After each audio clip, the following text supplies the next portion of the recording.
started.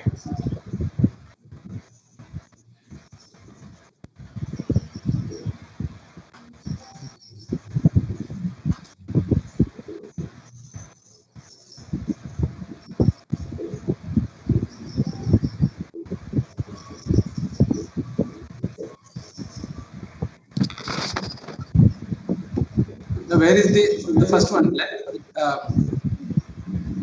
Lighting lamp. So that are checking sir. Yeah. Yeah, it is live. Be careful everybody. And the first was everybody. So should I play that video? Yeah, please make it full screen and play. Yes. Otherwise, the side there are so many. The PC is getting very slow because too many tabs are open here. Can you please close the other tabs? So here 100 tabs are open. So can I close that all these tabs? You open it in new window in the same browser. Yeah. Then Correct. So if you're getting slow now, that's why. Yeah, please close the other windows. Thousands of windows. Yeah, please close them. Yeah. इसके नीचे कर दो रे. Sir नीचे करने का issue नहीं है, बहुत सारे टैब ओपन है ना, ये हो रहा है, स्लो हो रहा है. Good morning, Pankaj. कहाँ गए?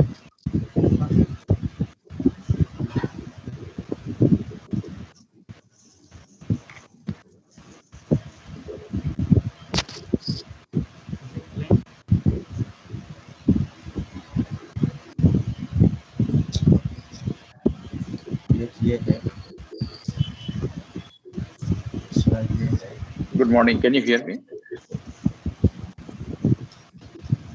इसको इधर किस? Yeah. We could. Good morning. Good morning. Good morning. Good morning, Venu. Hi, can you hear me? Yeah. We can. Good morning. Good morning. Please make it full screen.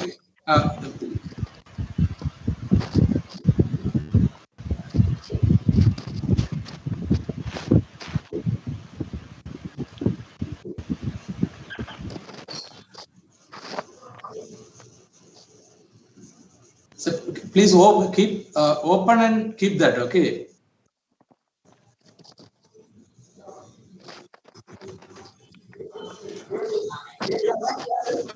Yeah, please try that full screen and see because there are a lot of things in the side. Yeah. Try that. See, Jnanashilan, we should avoid that, right ka things. That is why. Now it is gone, no? Yes. Yeah, see, Padmakar. Yeah, now it is fine. Now it is okay. Yeah, play and see.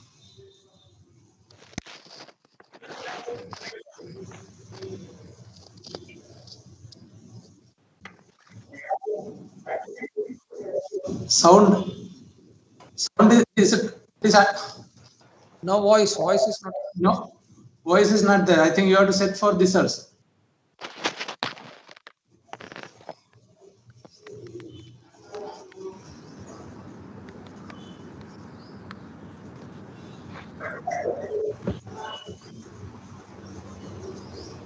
audio is not. Please close the unwanted windows. Good morning, Ravi sir. Good morning, Good morning, Dr. Pai. Good morning, Good morning, Dr. sir. Good morning.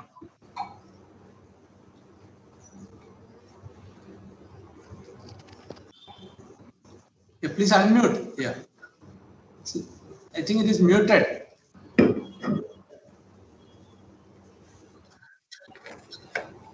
Let's play and see. Voice, no voice. Actually, you have to increase that, sound, I think. Aapka.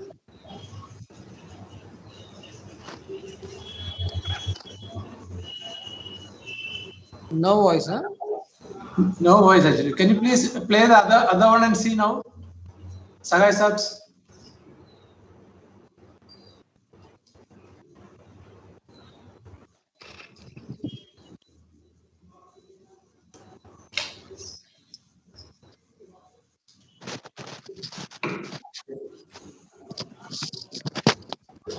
इधर भी voice नहीं है. No, there is no voice actually. Yeah. Earlier it was coming. In your setting something देख लो, उसमें voice कुछ बंद किया. Speaker, see speaker how it is.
Can you exit, Madhu? We can try from another machine.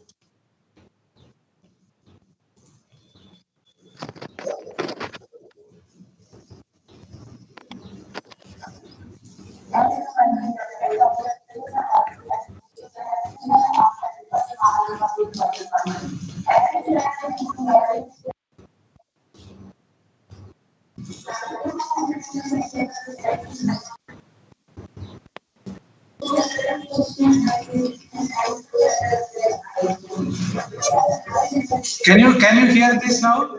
Can anybody hear this? Well, it's not very clear. We can hear the sound, but it's not very clear. Yeah. Madhu, can you please exit from that? Can you stop sharing the screen?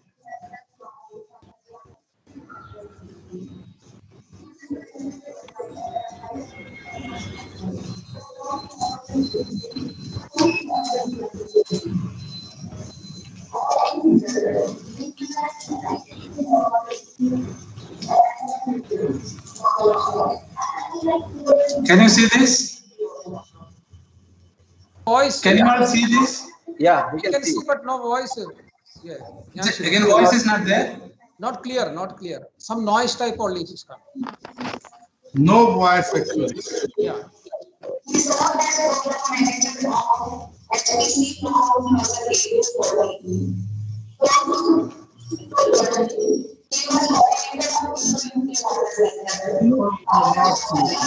Now also voice is not there. No.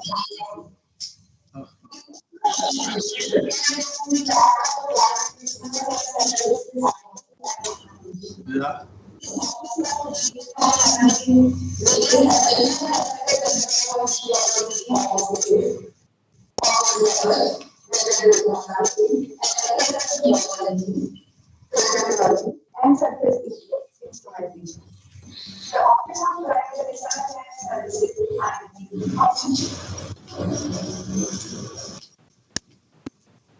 I think the feature is not added, I think.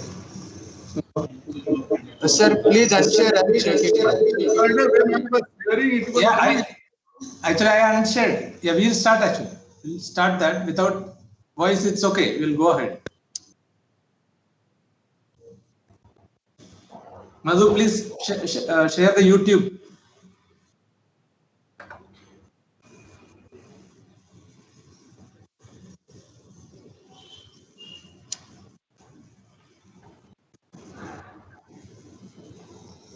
No, don't try now. We'll start that. As function. you might be aware, Dr. A.K. Sahai is achieving superannuation on 31st March Yeah, 2021. now we can hear. Now we can hear. Yeah, please. Like to reflect No, it is upon clear his now. professional journey. Yeah, we can hear that. Now Starting please from stop it and start the function. Central University of Allahabad to his current So this what I was sharing actually. Yeah, this is coming nicely. No, but why when you are sharing it is not coming? That is the problem, no? It doesn't matter. So we will see what we will do immediately after the felicitation. We'll play from your computer only. Okay, fine. Then fine. Okay. Let us start. Okay.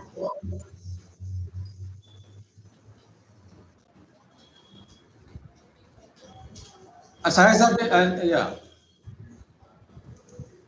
Can you Sahai sir, can you please start the other one also and see? Other one is not there with me, no? So I can start. It is there. Smriti has just sent. I'm sending you. Okay. I'm sending you that. I send you. So let me receive that, then only I will. Yeah, I send you that message. Please see the first video.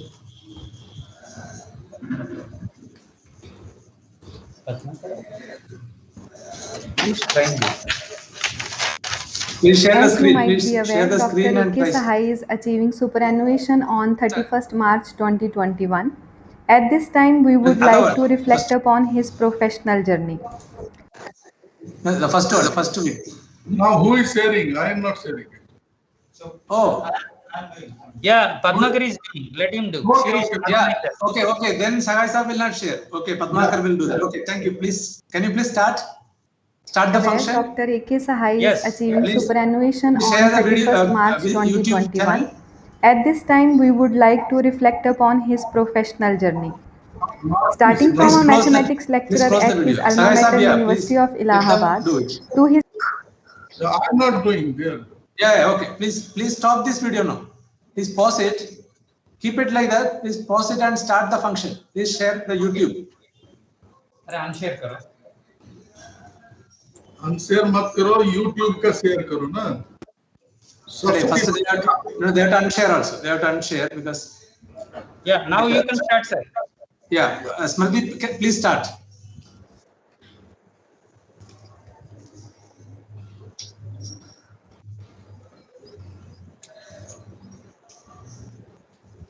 Smriti? Yeah. As today's anchor, Smriti, please take over the floor.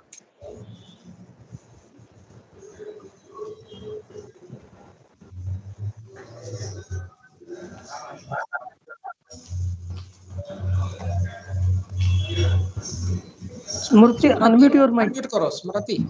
Smriti, unmute your mic and start your things. Yeah. Am I audible now? Yes. Yes. Yes. Okay. Yes. Yeah. So a very good morning to one and all present here. Sincerely hoping that each one of you is keeping well in the pandemic situation. On behalf of IMS Pune chapter, I, Smriti Gupta, heartily welcome you all to this 2-day webinar series. First and foremost, I welcome all the dignitaries present here today with us. Our chief guest of this event, Professor Ravi Najundaya, respected director, Indian Institute of Tropical Meteorology. Our special guest, Dr. D.S. Pai, scientist G and head, Climate Research and Services, India Meteorological Department, on this virtual dais. IMSP has organized this event to felicitate Dr. A.K. Sahai, Vice President, IMS National Council, Scientist G and Project Director, Monsoon Mission IITM Pune, for his remarkable contribution to the society on occasion of his superannuation on 31st March 2021. It is with pleasure I invite our guest of honor, Dr. A.K. Sahai, and the Chairman IMSP, Dr. C. Gyanaseelan, and also the Secretary IMSP, Dr. M.C.R. Kalapareddy, on this virtual dais.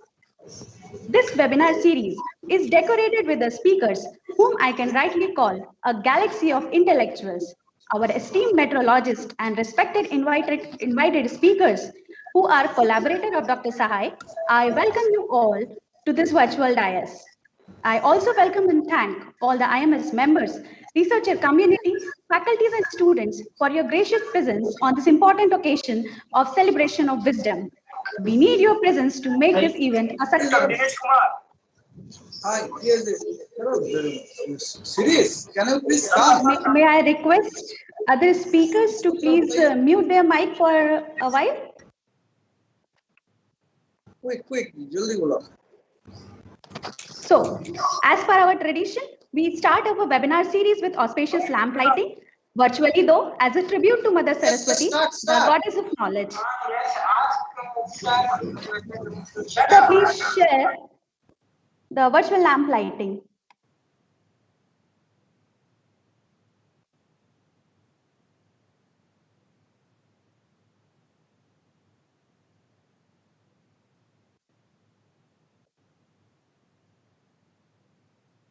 या कुन्देन्दु तुषारहारधवला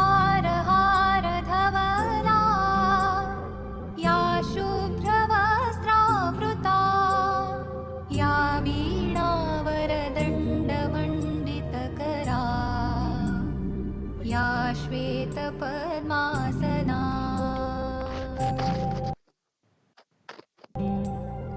या ब्रह्माच्युतशङ्करप्रभृतिभिः देवैः सदा वन्दिता सा मां पातु सरस्वती।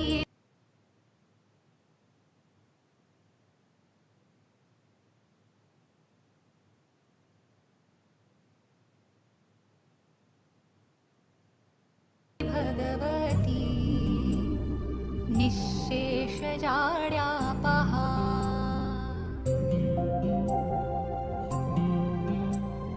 शुक्लां ब्रह्मविचारसारपरमा आद्यां जगद्व्यापिनीं वीणापुस्तकधारिणीम् अभयदां जाड्यान्धकारापहा हस्ते स्फाटिकमालिकां विदधतीं पद्मासने संस्थितां वन्दे तां परमेश्वरीं भगवतीम्।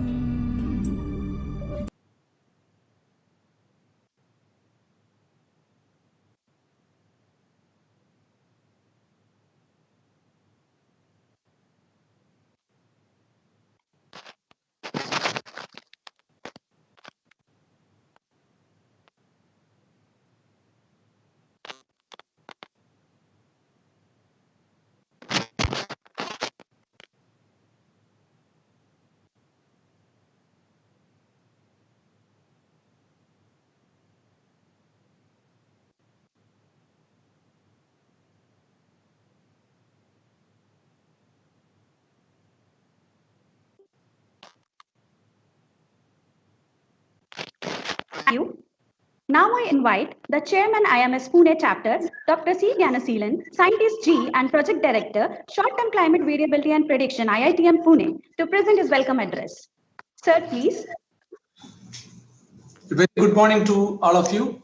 First of all, I welcome Chief Guest, Professor Daya, Director IITM, and the special guest, Dr. D.S. Pai,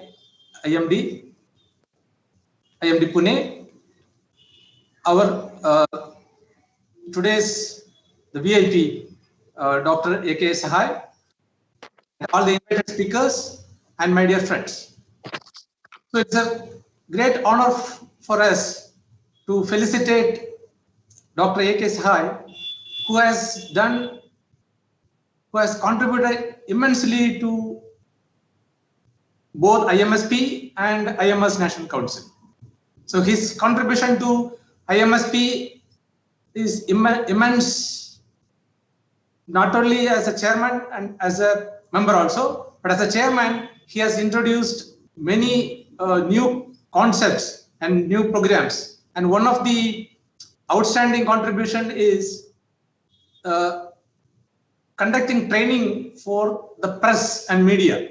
So that is some innovative idea, because the press always misquotes many of the meteorological the forecast and concept. So he felt the need of educating the press for better communication of the meteorological concept. So that was welcomed by even the National Council and everyone. So that is a good initiative. Like that, I mean, he has made several initiatives for IMS Pune chapter, and also as educating the Vice President of National Council, he has contributed for the national chapter as well. And beyond his contribution on the IMS, see his contributions to IITM and India as a scientist is it's immense. So we all know the eccentric prediction system, which is currently benefited by many sectors, not only agriculture sectors. Now even we saw the benefits are spread to even the medical field and several other fields. So we can see how he contributed. And when you look at his life, he joined IITM with a degree in mathematics. So, and I recollect one of his discussions. See, when he joined IITM, he was posted to Forecasting Research Division. So the head of the Department of Forecasting Research Division was not allowing him, not ready to take him in Forecasting Research Division because he didn't have knowledge in meteorology.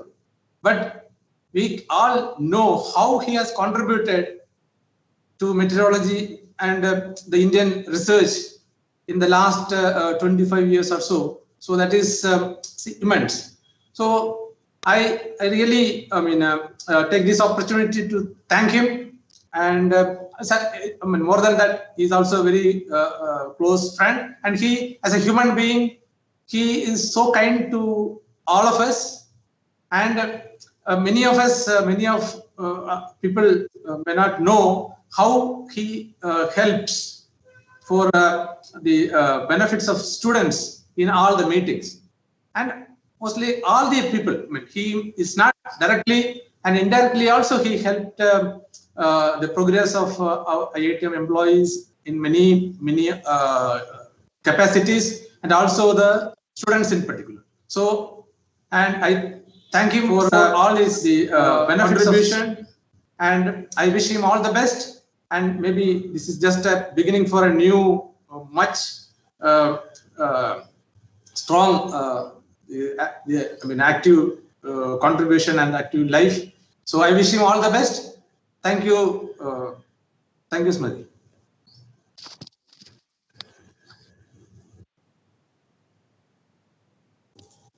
Thank you, sir.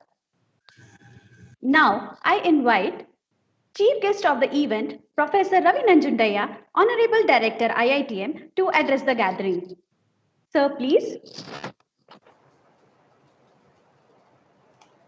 Thank you, Smriti. A very good morning to all of you. Dr. Sahai, Dr. Pai, Dr. Sheelan, Dr. Reddy, and other dignitaries on the dais, ladies and gentlemen. It is my privilege to be present here to honor Dr. Sahai. All of us have known Dr. Sahai for a long time. He has been a pillar for IITM. For him, IITM comes first and the rest comes later.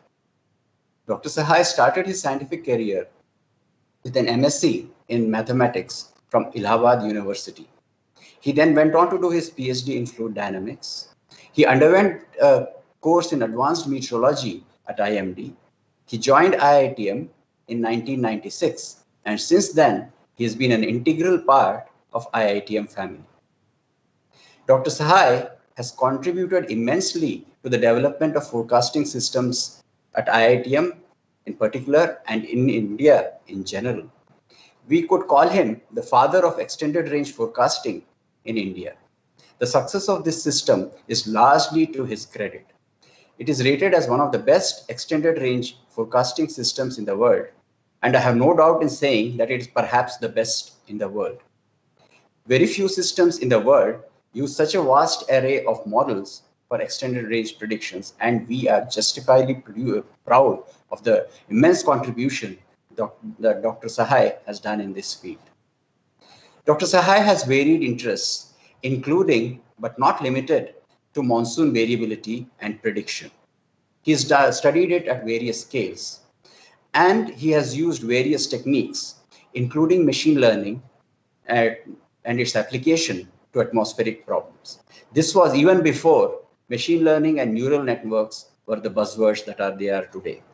He has done path-breaking work on using AI and ML techniques, such as self-organizing maps for predictions at various scales, and for using ANN for predicting SST anomalies way back in 2006. If we go even earlier, we find that in the year 2000, he had worked on using ANN for monsoon predictions. Even before people were talking about other problems, such as the Himalayan glaciers, he started working on glacier models and its relationship to the monsoons. This speaks volumes for his sagacity and vision. He has done path-breaking work on use of forecasts in many sectors, including the health sector. This is very new and innovative. His work on prediction of heat waves has been very useful and has certainly saved innumerable lives. His skill in meteorology, with a strong background in mathematics, has been highly sought after by many.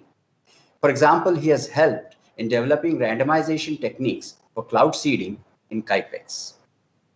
I first met Dr. Sahai, I think way back in the early 2000s. I then had heard of his work he was doing in modeling and using statistical and empirical techniques for forecasting. He struck me as a very dynamic person, ever willing to explore and experiment. My interactions with him have always been very interesting, insightful, and highly enjoyable. He has good in-depth knowledge of monsoons and its variability, coupled with his strong mathematical background and also his background in fluid dynamics, has helped him to develop new insights in this complex system. Of course, his help and advice in administrative matters has been very useful to me in IITM. We at IITM will certainly miss him. I hope he will be able to give us help in the days to come, and we would be able to tap into his vast reservoir of knowledge and experience and help us. I wish him the very best and hope that he will have a stress-free retired life. Today, to honor Dr. Sahai, we have a galaxy of experts present to share their views on monsoons and variabilities. Hope you and Dr. Sahai will enjoy the presentations. Jai Hind, Dhanyavad. Smriti, you can take over. Yeah, thank you, sir. So now I invite our special guest of this event, Dr. D.S. Pai, Scientist GN Head, Climate Research and Services, India Meteorological Department, to present his address to the gathering. Thank Pai, you. sir, please. Yeah, thank you, Smriti. Actually, good morning to all of you.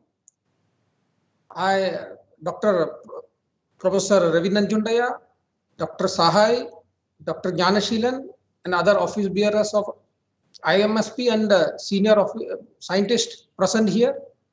And ladies and gentlemen, it is my privilege to say a few words about Dr. Sahai, who was closely has been interacting with the IMD and many of us closely.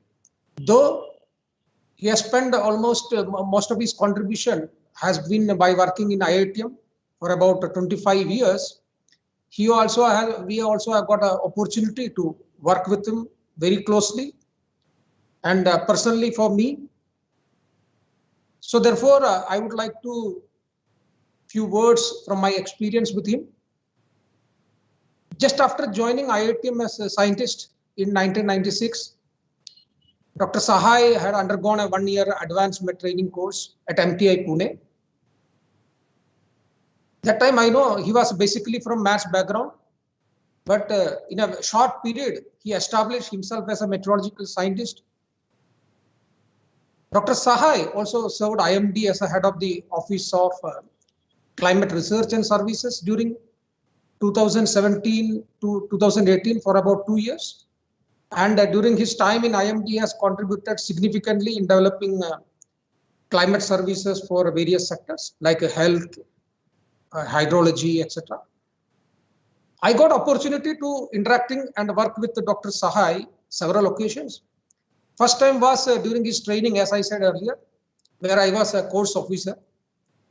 Then during several pre-LRF meetings, when he used to present monsoon forecast based on his statistical models, many times we used to, fight also during the meeting, LRF, and also I have got opportunity work together in developing, many times seasonal forecast models, etc.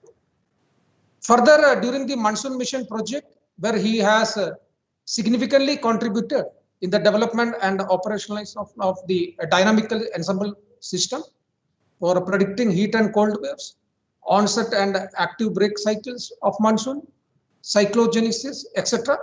in 2-3 weeks in advance. In fact, this model we have been still using rigorously for producing climate services for the sectors like health and, as I said earlier, hydrology, etc. And further development is we have been working on using this model, forecast for many other purposes. Then he has a head climate research and services, IMD Pune. That is when IMD Pune also was recognized as a regional climate center by WMO. I also got opportunity to interact closely with him when we traveled together within India for several official meetings of MOEs and other occasions, and also sometimes outside India for SASCOF meetings and WMO meetings, maybe a couple of times. Overall, I found Dr. Sahai as a very good human being, very honest, motivated, and of high integrity. And he has gained expertise and knowledge in the field wherever he has worked, and has been very helpful and supportive to his colleagues, whoever work with him. In fact, many times I have noticed he fights for getting rights of person working with him, and he has been always, in the front run to support his colleagues at any occasion. As said earlier by others, he has got several awards and has published nearly 100 research papers and reports, and has guided several PhDs and many MSc and MTech students. At this occasion of his superannuation, on behalf of entire IMD family, particularly from Pune, I wish him very happy, healthy, retired life. I'm sure he has only superannuated, but will not retire very soon from what he does best of now. Yes. Working in, extended range forecast and developing various climate service applications.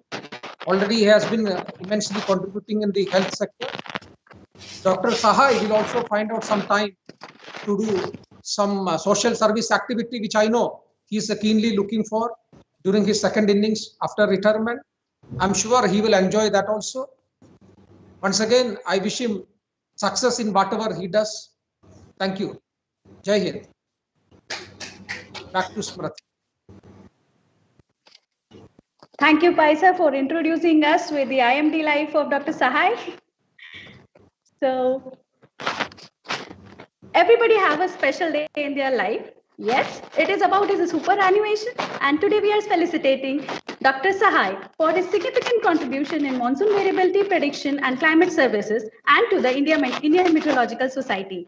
Honorable Chairman IMSP and Secretary IMSP will now felicitate Dr. Sahai with a shawl and a sheaful. एक बार बात करिए, आपका screen आ जाएगा. No, screen is. Hello. Hello. Yes, sir, you are visible. Yeah. Okay, fine. Yeah, put full screen. Okay.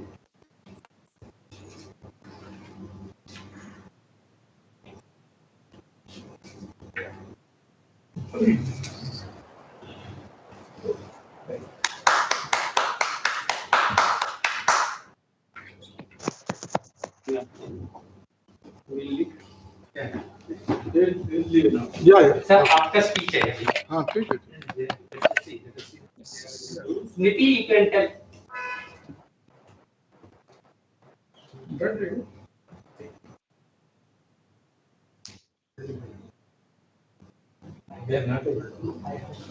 We have to show first. Yes, yes.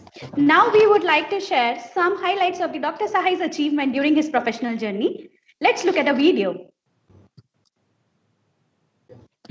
Where Dr. A.K. Yes, Sahai yes. is achieving superannuation on 31st March 2021. At this time, we would like to reflect upon his professional journey. Starting from a mathematics Yeah, lecturer at his explain. alma mater sound University is of not coming. I will Allahabad share. to Yeah, his stop current sharing. position of scientist G and Please. project director at IITM, Dr. Sahai has a glorious career of more than 24 years. During these years, he has a strong association with Indian Meteorological Society. Apart from being a lifetime member of IMS, he held chairman position of IMS Pune chapter from 2014 to 2016. He was elected twice as vice president of IMS from 2000.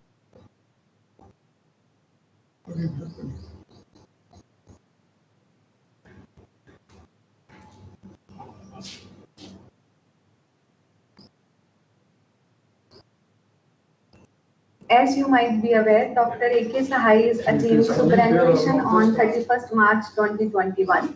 At this time, we would like to reflect upon his professional journey. Starting from a mathematics lecturer at his alma mater University of Allahabad to his current position of scientist G and project director at IITM, Dr. Sahai has a glorious career. As you might be aware, Dr. A.K. Sahai is achieving superannuation on 31st March. He has a strong association with Indian Meteorological Society. Apart from being a lifetime member of IMS, he held chairman position of IMS Pune chapter from 2014 to 2016. He was elected twice as vice president of IMS from 2018 to 2020. All these years, Indian Meteorological Society involved in, apart from being a lifetime member of IMS workshops, and has delivered many talks in these workshops. Along with his scientific contribution and works toward the monsoon variability and prediction, he has fully justified many responsibilities time to time. He served as program manager of HPC from 2008 to 14. From 2016 to 20, he was coordinator of Indo-UK Water Centre, a virtual centre under Indo-UK collaboration through Ministry of Earth Sciences. In 2017, he assumed the charge of Climate Research and Services Office at IMD. This office was created by merging various additional Director General of Meteorology offices for research, weather forecasting, agriculture meteorology, climatology, and surface instrumentation. The Office of Climate Research and Services, IMD, functions to roll out climate services for the country under the umbrella of Global Framework for Climate Services of the WMO. He was Associate Editor of Journal of Earth System Science from 2014 to 2020. He has been actively involved in various Rajbhasha Hindi related activities like Hindi Saptah, Rashtriya Hindi Vigyanik Sangoshti, and Sansadiya Rajbhasha Smriti.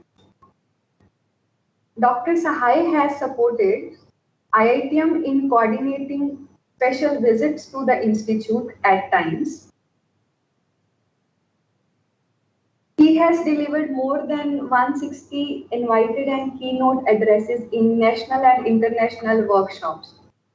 To mention a few, Indo-Clim Workshop 2004, Heatwave Workshop Bengaluru, Farmers Awareness Program. In recognition of his expertise, Dr. Sahai has been appointed as member of Scientific Steering Committee of World Weather Research Program of WMO. This is a group of 10 leading international scientists who are responsible for providing scientific guidance to the program and prioritizing and monitoring the activities of WWRP. His role is particularly in sub-seasonal to seasonal project of WMO.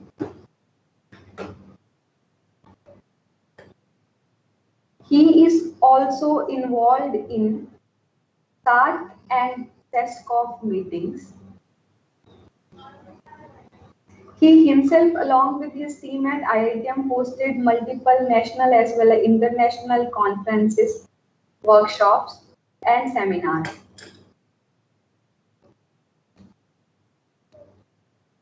Considering his scientific contributions, he has been conferred with various awards like Certificate of Merit Award of Ministry of Earth Sciences in 2009, IITM Silver Jubilee Award for year 2003 and 2009, IITM Golden Jubilee Award for year 2017, and for his lifetime work for Hindi he has been bestowed with Raj Bhasha Puraskar in year 2018 and 2020. His most remarkable research led to development of dynamical ensemble prediction system for predicting intra-seasonal oscillation of Indian summer monsoon. Due to remarkable skill of this system, it has been awarded ISO standard certification in the year 2016. Since then, this system is transferred to India Meteorological Department for operational purposes and is being used for real-time forecasting of onset, active break spell and withdrawal phases of Indian summer monsoon, heavy rainfall events, cold waves, heat waves, monsoon intra-seasonal oscillation, MJO, cyclogenesis and fluctuation in summer and winter monsoon. Dr. Sahai has also formulated several strategies for application of these extended range forecasts in agriculture, hydrology, health and disaster management.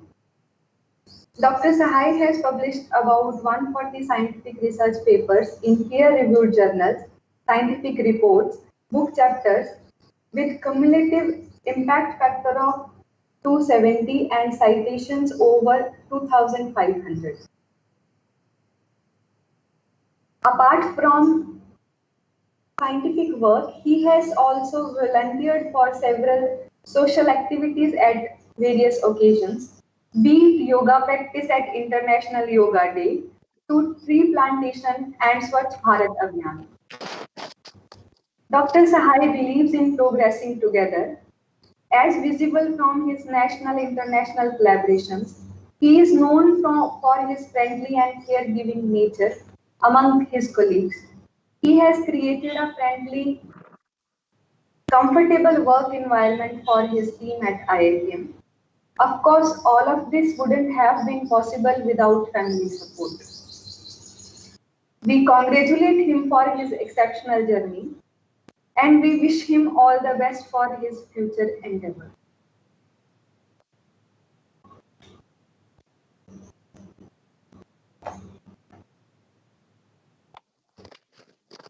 So now I invite Dr. Sahai to address which I can rightly call his gathering. Dr. Sahai, sir. Yeah, thank you, Smriti. Respected Director IITM Professor Abhinandan Jaya, Dr. Pai, Head Climate Research and Services, IMD Pune, and Chairman IMS Pune Chapter Dr. Gyan, and IMS members, colleagues, friends, and students. First of all, I would like to thank IMS Pune Chapter for organizing this webinar in which all my near and dear who have collaborated in some way or other and are responsible in shaping my scientific career are presenting their work.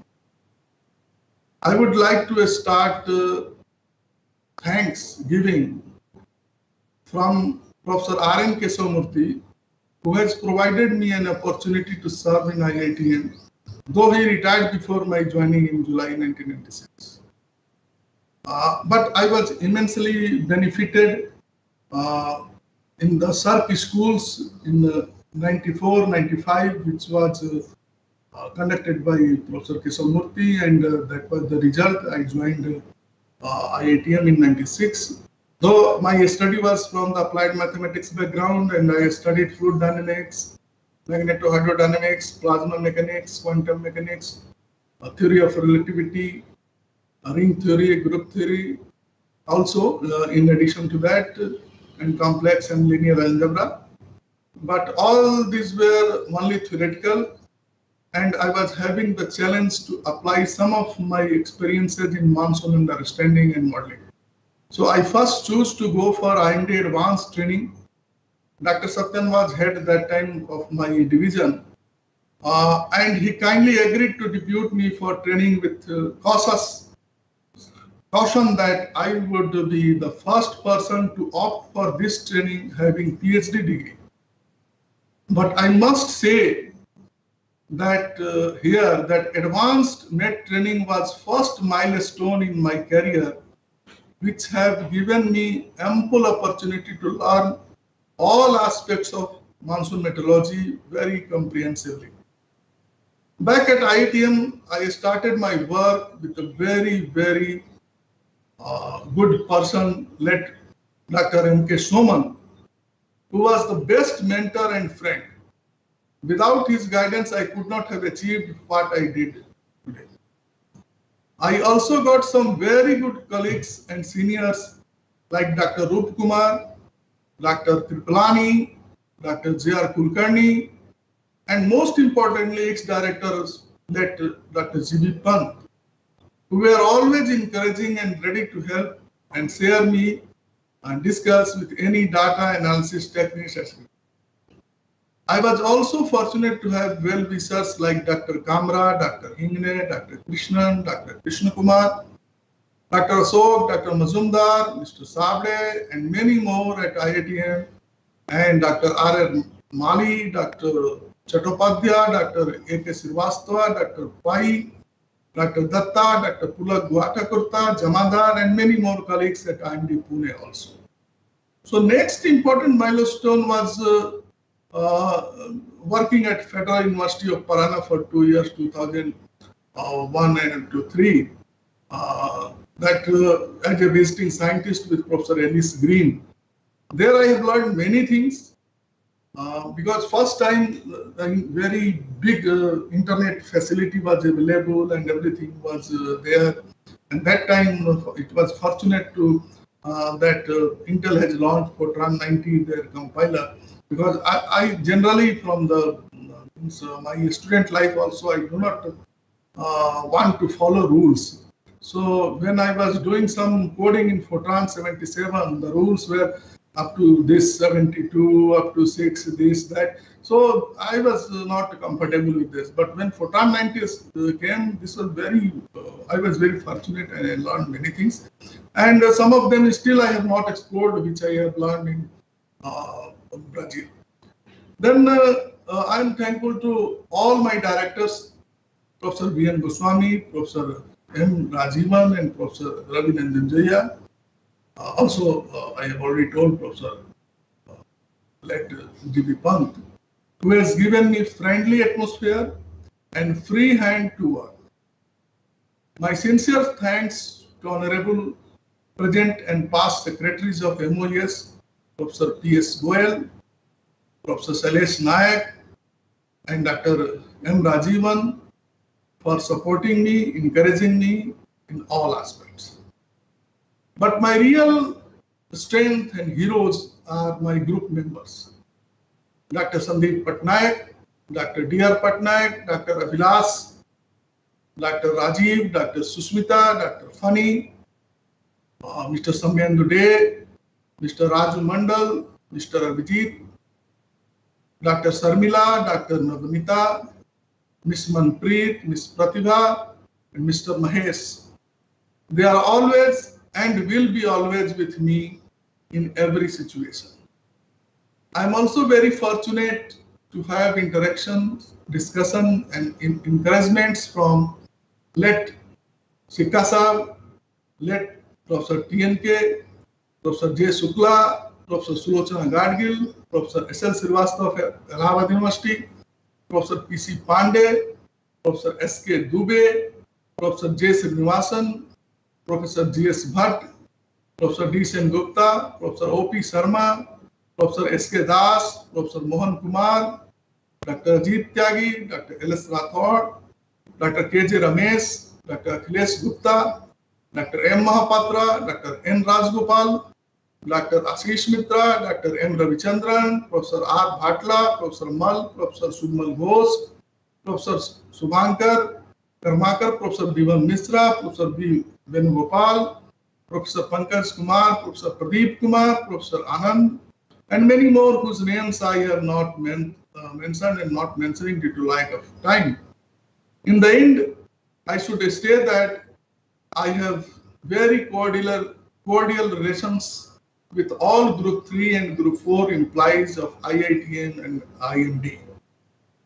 Thank you all. Finally, I would like to say my younger colleagues, Dr. Surya, Dr. Partha, Dr. Pandey, Dr. Tara, Dr. Gude, Dr. Hajra, Dr. Subodh, Dr. Hemant, Samir, Dr. Roxy, and all that, though I am not retiring from, the regular services of IITM, but I will be always there to work and active collaboration with them. Thanks to IMSP office bearers and all my friends. Bye. Jai Hind.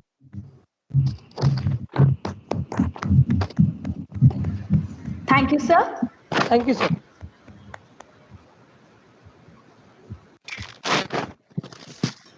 Now I invite Dr. Madhuchandra R. Kalapureddy, Scientist T, IITM, and Secretary IMS Pune Chapter, to present his vote of thanks. Thank you, Smriti. Dhanyawad. And welcome you all. And I would like to thank, first of all, Dr. A.K. Sahai, sir, who is behind this for conducting these two things. He has initially given all the Indian collaborator details, and time to time he's helping us. So we are very thankful to you, sir. And we are thankful to today's chief guest, the Director IITM, Ravi Nanjundaya, sir, and our special guest, Dr. D.S. Pai, sir, for agreeing as a special guest. Thank you, sir. Pai, sir. And also we are thankful to our chairman and IMSP, Jnanasilan sir, and all his team who are time to time helping, especially Smriti. So she is coordinating everything. Thanks to Smriti. And we are also thankful to all IMS members and viewers from YouTube and the well-wishers of Sahai sir, who are kindly agreed for their time and invited as a lectures. There are 18 people are presenting. Good morning, Dr. Ashok. Nice to see you. Hello. Yeah. Thanks morning, one sir. and all for all of you to be there for next 2 days to make the enlighten us not only their contribution to towards the Sahai sir achievements in the national level. So all the invited speakers also, we are very thankful for their time to time helping, giving the details, and thanks one and all. And now I invite Sahai sir as a chairman for this session, the day one, session 1. Sahai sir, kindly accept as a chairman and take the floor for the session, for the invited talks. Okay, thank you, Madhu. Yes, sir. So, shall we start now, or we have to wait for a few minutes? Yeah, actually, it is 11 to 1. We started little late, but now we are ready. Let them upload. Dr. Kriplani is there online. Yes. Yeah, I'm online. So Can you first hear me? talk will be by Dr. R.H. Kriplani, Okay. who is my best friend. Yeah. And he will be giving evaluating Asian monsoon precipitation extremes, observational data sets, and coupled model outputs. So I will invite Dr. Kriplani to start his talk. Yeah, I'll start. Just a minute. Smriti and Madhu, can you Sir, send? allow. Smriti, can you send the YouTube link? We would like to share it with all our students. This is Ashok here. Yes, sure, sir. Yeah. Please. Yes, sir. Sir, just a minute, I'm loading. I'm pasting on the chart. I'm pasting on the chart. You can use it, please. Thank you. Allow me to introduce the speakers. The world is full of diamonds and gems, and we are having some of them here today. To build this event, I welcome first speaker of the webinar series, Dr. R.H. Kripalani, retired senior scientist, IITM Pune. Post-retirement, Dr. Kripalani has been working with APEC Climate Center, South Korea, headed the Center for Advanced Training in Earth System Sciences and Climate, IITM, and with International Climate Monsoon Project Office. He is a recipient of UNDP Fellowship, SARC Award, and multiple IITM Silver Jubilee Awards for his publications. His main area of research is Asian monsoons, in particular, South and East Asian monsoons. Let's hear from Dr. Kripalani. I pasted in the chat box. Hello. Sir. Hello, Yes, can you Dr. hear me? Kripalani, sir, please, Can you hear? you may start your presentation. Yes, sir, we can hear you. Can you see my first slide? Yes, sir. But not Okay, in good. now Good. it's slide. Yeah. Okay. Yeah, just 1 minute. Huh? Your slides are moving. Just you check it.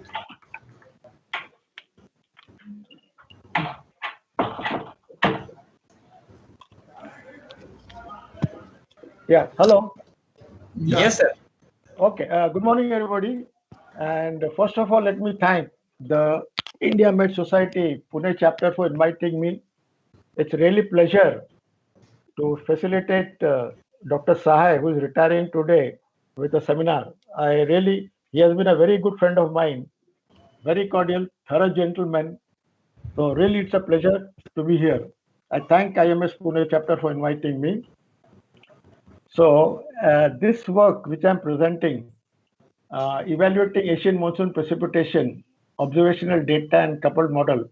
This work I did during my last visit to South Korea. That was some 3 years ago. And these are the collaborators from South Korea, Idwon Kim, Jae-ho Ho, and Sumin Woo. And so, as I said, I'll be evaluating some observational data sets and coupled model outputs, mostly the CMIP5 models, to examine whether what are inferences you are drawing, whether they agree with each other or there are some differences. So nowadays, I mean, you'll find in literature people talking about global monsoons, American monsoons, African monsoons, Asian Australian monsoons. We have Northern Hemisphere summer monsoon, Northern Hemisphere winter monsoon, Southern Hemisphere summer monsoon, and Southern Hemisphere winter monsoon. But the main classic monsoon is what Ramage defined nearly 50 years ago. So basically, my interest was also over this region. South Asia in particular, India, East Asia in particular, China, Korea, and Japan, and to a certain extent, Southeast Asia. So I started analyzing Indian summer monsoon rainfall way back in mid-1970s and continued till about 80s. Hello? Yeah, you all can hear me, no? Hello? Yes, sir. Hello? Yes, sir, We can hear you. Fine. Okay, Request fine. all others to mute their mic, please. Yeah, exactly. Okay. Thanks. Okay, so as I said, I joined IITM in 1970, but started some work sometimes in mid-1970s, analyzing summer monsoon rainfall over India, continued in 1980s. Then I thought, why not we expand further? Then in early 1990s, I started the rainfall analysis over China. Then in mid-1990s, all these countries over Southeast Asia. Then in early 2000s, some analysis or rainfall over Korea and Japan. And in early 2010, there was a student in Department of Geography in Pune University. He wanted to collaborate with me. So I welcomed him. I said, that's fine. So did some analysis of meteorological parameters or Iran also, but no connection with the Indian summer monsoon rainfall. So now for completeness, yeah, this is your monsoon flow, or this, as is well known. We have southwesterly strong flow. which transports moisture from the Indian Ocean, Arabian Sea towards the Indian subcontinent. And over East Asia, you have this, what is called a North Pacific subtropical high. The western edge of this transports moisture from the Pacific towards this East Asian continent. This particular North Pacific subtropical high, I will show in my next slide. See this, as I said, this North Pacific subtropical, this western edge transports moisture, okay, from this what you call Pacific, West Pacific towards this China, Korea, Japan sector, and its east-west oscillation decides the amount of moisture transported towards East Asia. If it is shifted towards the west, it will transport more moisture. If it is shifted towards east, it will transport less moisture. And these are the sort of climatology summer monsoon rainfall patterns. This is also well known. Large amounts of rainfall over west coast of India, central India, northeast India, Myanmar coast, Southeast Asia, Southeast China, Korea, Japan Peninsula. And the pattern of standard deviation is similar, but you have higher values where the rainfall is high. These are all well-known facts. Now, as I said, this work I did way back in 2017, and this is published in 2019. So I'll be presenting some results which are already published in this paper. Evaluation of precipitation extreme over the Asian domain, observation and modeling studies. Okay. So we took 7 data sets, which are the common period, 10 years, 1998 to 2007. So the main idea was whether the inferences we pick up from these 7 data sets, do they agree or they differ? We had 2 rain gauge based data sets, Aphrodite and CPC UNI. Aphrodite is abbreviation for your Asia Precipitation Highly Resolved Observational Data Integration towards Evaluation, and CPC is Climate Prediction Center. Then we had 2 satellite based data sets, TRIM, Tropical Rain Measuring Mission, which is at the high resolution, 0.25 latitude longitude, and GPCP, Global Precipitation Climate Project, which is at 1 degree resolution.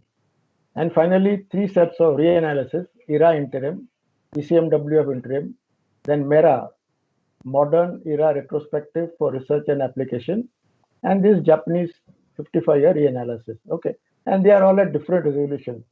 But to compare, we did convert all these into same resolution.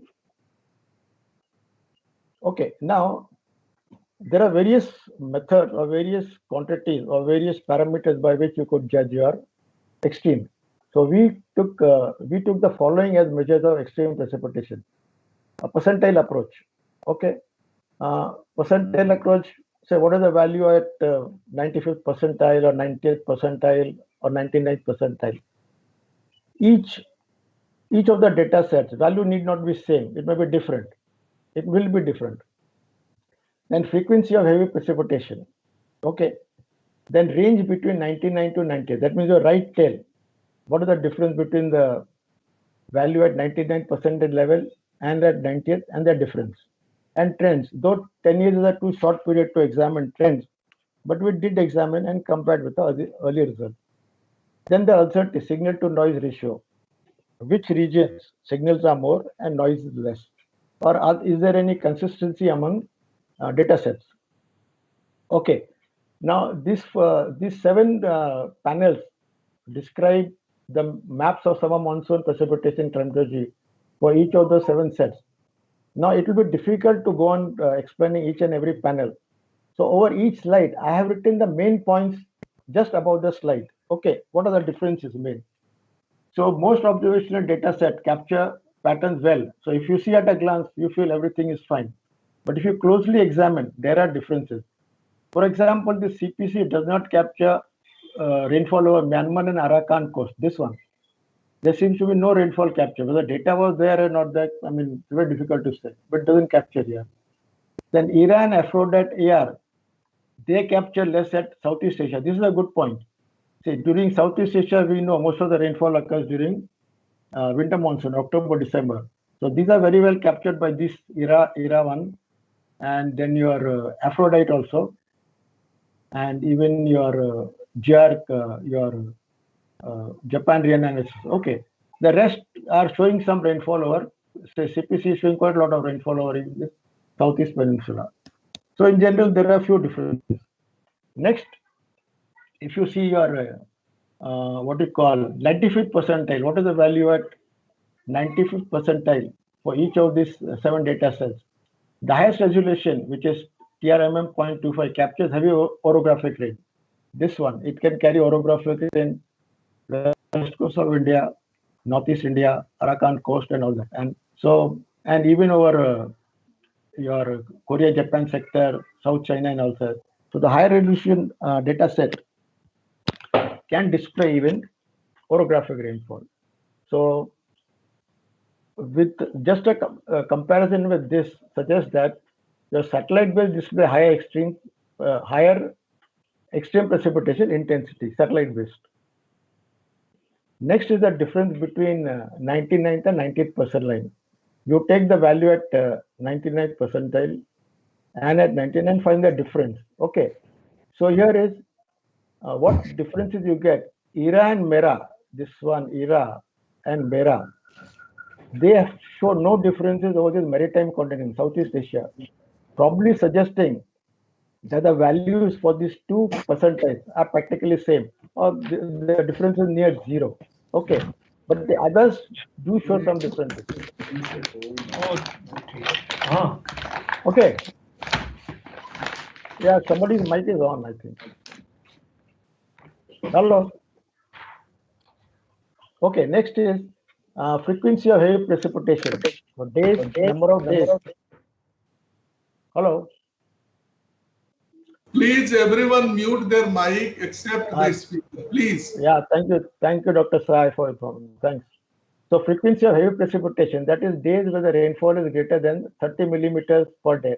This 30 millimeters is taken, we have seen one paper which has used this criteria. So we kept the same criteria. So GPCP and TRMM display high frequency of heavy precipitation. GPCP, where is that? GPCP and your TRMM. Okay, they show your, from these red colors, you can make out that they are showing high frequency of this heavy precipitation event. Okay, but if you come to ERA, where is that? ERA, okay, this one ERA, it hardly shows any high, any frequency of this high rainfall estimate that is greater than 30 millimeters per day. And your CPC, the CPC model and Aphrodite, this one, there's quite a lot of difference over this maritime continent. While this model shows quite high number of heavy precipitation days, this compared to that CPC, Aphrodite shows less number of days. Then signal to noise ratio. I mean, this is nothing but ensemble mean divided by the standard deviation among the models. So this is your signal to noise for climatology. You take the annual rainfall of say all the data sets, find the mean, and based on all those 7 you find the standard deviation and divide that. So so each panel is for climatology. This is for mean precipitation for summer monsoon only. This is for 95th percentile. This is for a difference between that 90th and 90th percentile. And this is scale. Scaled value means nothing but your whatever extreme value you are having, you first divide by climatology and then do the further analysis. What you will find mostly this signal to noise ratio is high over East Asia. You find these red patches. Yeah, this red patches. Okay, so probably it is showing that the data sets, there is more consistency among data sets over East Asia than over other parts of the Asian continent, that is South Asia or Southeast Asia. These red patches which are shown over East Asian sector. So there is more consistency probably among the data sets when you consider East Asian rainfall. Then trends. Now, as I said, examining trends for 10-year periods is not worthwhile. But then we thought, well, let us do it. So I'll come back to this slide. We did this analysis, recent trends and steady connections among South and East Asian summer monsoon sometime back. Okay, and incidentally, this paper got an IITM Silver Jubilee Award for the year 2017. Okay, And this was part of PhD thesis by Preeti. And so what we found there, we analyzed some 40 plus years data. You find decreasing trend over the Indo-Gangetic plain, Northeast India, and sort of increasing trend over northern parts of the west coast of India. And there are two cells over East Asia, southern China, and Korea and Japan, where the rainfall trends also show increasing trend. So we just wanted to compare whether those 10 years, based on those 7 data sets, is there any resemblance? So surprisingly, it is there. See, GPCP also shows decreasing trend here and increasing trend here. This model also, TRMM, decreasing here, increasing here, and so on and so forth. But ERA shows no trend over the entire region. Okay, this also GR55 also your Japan reanalysis also shows decreasing trend over Northeast India and all that, and this increasing is some at a northern region. So they do capture some influences, but this one particular model captures no trends at all for this short period of 10 years. Now coming to these models, we analyzed CIMIC 5 models. Same statistics we examined. We took 6 high resolution models, 11 medium resolution models, and 12 low resolution models. Okay, and this is a statement taken from published work that models can well simulate extreme precipitation in the extratropics. However, uncertainties over tropics are large in terms of zonal. This is taken from some published work. Okay, now again coming to a distribution of 95th percentile of precipitation. Okay, then Aphrodite we have taken its reference because that is your sort of rain gauge thing. So we took it as reference. Okay, and if you see Aphrodite, an individual model, GFDL and GFDL model, this one. Okay, and CMC. CMC is I think some a Euro-Mediterranean model. Okay, they exhibit maximum intensity over the Indian subcontinent. This one also, and towards the GFDL, both those versions. Okay, all right. So again, if you very carefully, if you examine the each panel, some minor differences are there. Then if you take the medium resolution models, now most models display maximum intensity over Northeast India and South China. See, they will Northeast India and even to a certain Northeast India, South China. Okay. So most of these models show maximum your intensity for Northeast India adjoining regions and what you call as South China. Okay. So all of a sudden this medium resolution show intensity of different regions. Now if you come to again low resolution models, say BCC and FGO, these are both Beijing Climate Center and this is also Chinese model. They show maximum intensity over Bangladesh, Myanmar, Thailand. See Bangladesh, Myanmar, Thailand, this one. To a certain extent over the Indian subcontinent also they show. Okay. So again, but if you again examine each and every panel, there are bound to be some differences. Then again, high resolution groups, again you find that the signal to noise ratio, same conclusion. Signal to noise ratio are higher over East Asian sector. Again, and high resolution show maximum intensity. That means there is more consistency among the models with high resolution. And as you come to low resolution, that consistency among these particular models, high resolution model reduces. Similar inferences you can draw with your medium region, what you call this is for other group. Okay, again you find similar type of thing that if you take this is for your what you call 95th mean rainfall for the summer monsoon rainfall. Again, high consistency for high resolution, and it goes on decreasing as you come to a low resolution. That is, even this mean precipitation, there is more consistency among the data sets of the 7 data sets we have considered over East Asia. Similar for if you take that 95th percentile statistic, similar type of results are there. Okay, high resolution, maximum signal to noise ratio.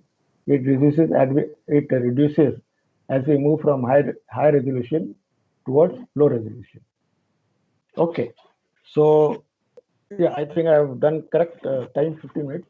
So the summary of the entire presentation is there are some robust differences in displaying extreme precipitation statistics among the 7 observational data sets and even among the 29 CMIP model data sets we considered here. So I'm just putting a statement. So is it justified defining a multimodal ensemble? It could be debatable. I mean, can we say it will reflect the correct information which we need? That's all. Thank you. And I love this institute. Okay. Okay, that's all. Thank you, sir. Chairman, sir, thank there is no questions from YouTube, sir. You proceed. Okay, good. Yeah, good. Okay, anybody else? Hello. Yes, sir.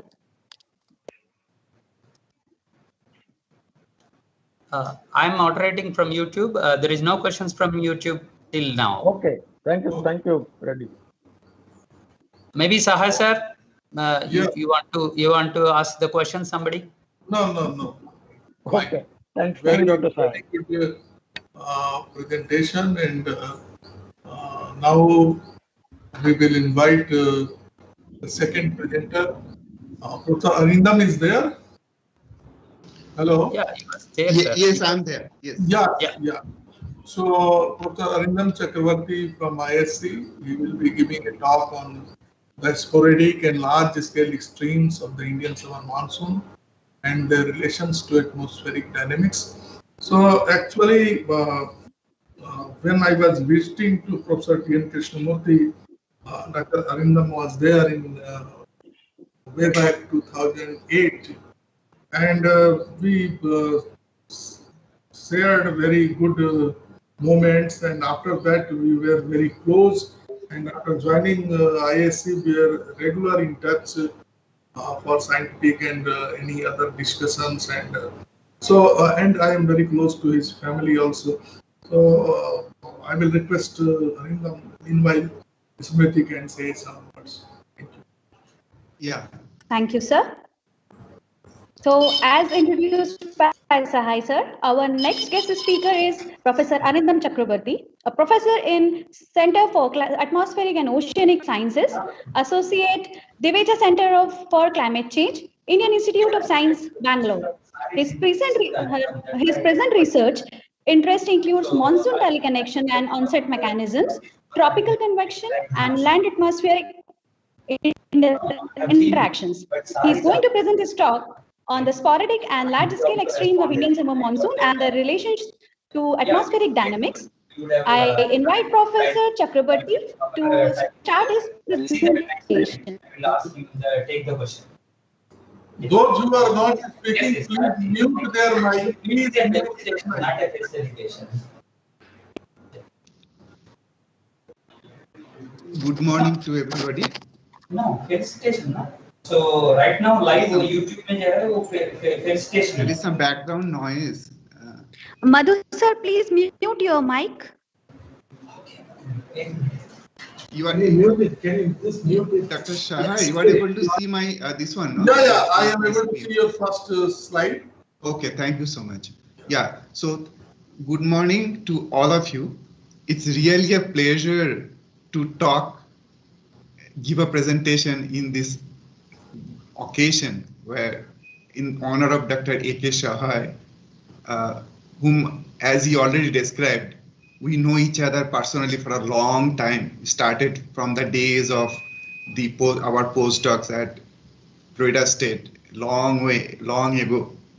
And those days, there was not much real-time forecasting from India, especially in the short range forecasting. And Dr. Sahai came there, and I remember we discussed it. And then finally, when I came back here again, I visited Pune. At that time, we basically wanted to run some model, right? Yeah, at Pune, a couple model installation. I remember I worked with Dr. Sahai and his student there for a couple of days. So he take 1 minute to talk about him from my perspective. He's one of the most dynamic person I have seen. Okay, he's almost everywhere. I mean, you give him if it is something, they give him a work possibly, and he's there. He'll on top of it and finish that. It is so dynamic a person. I mean, nice to have friendship with such a nice person. Also, his mathematical skill, because I think that is his base. Because we in our atmospheric science field, we come from various disciplines, including maths, physics, other engineering branches, and his knowledge in mathematics, I think, helped him immensely, and definitely us, right? And he has taken so many new initiatives. So I wish that I had a picture with him in old days, but I could not figure out. And we have some picture in our workshop here. I'm honored that he came in a couple of years ago in IISc for the workshop, and several other times he visited. So I hope that we'll continue our collaboration or discussions. So given that background, let me start the presentation. The title of the presentation, or the subject is the sporadic and large-scale extremes of the Indian summer monsoon and the relations to atmospheric dynamics. This is ongoing work. Basically, work is done by our student with Professor G.S. Bhatt. We are guiding Aksha Nikum together for her PhD at COS IISc. So basically her work, and we also have a collaboration with Dr. Dagan Pearson at part of this work. So this work, what I'll be showing is mainly based on 2 papers. We have a couple of other papers also, one published paper by Nirupam and Ravi and along with me, and few unpublished work. But mainly it is based on the work of Aksha Nikum. Okay.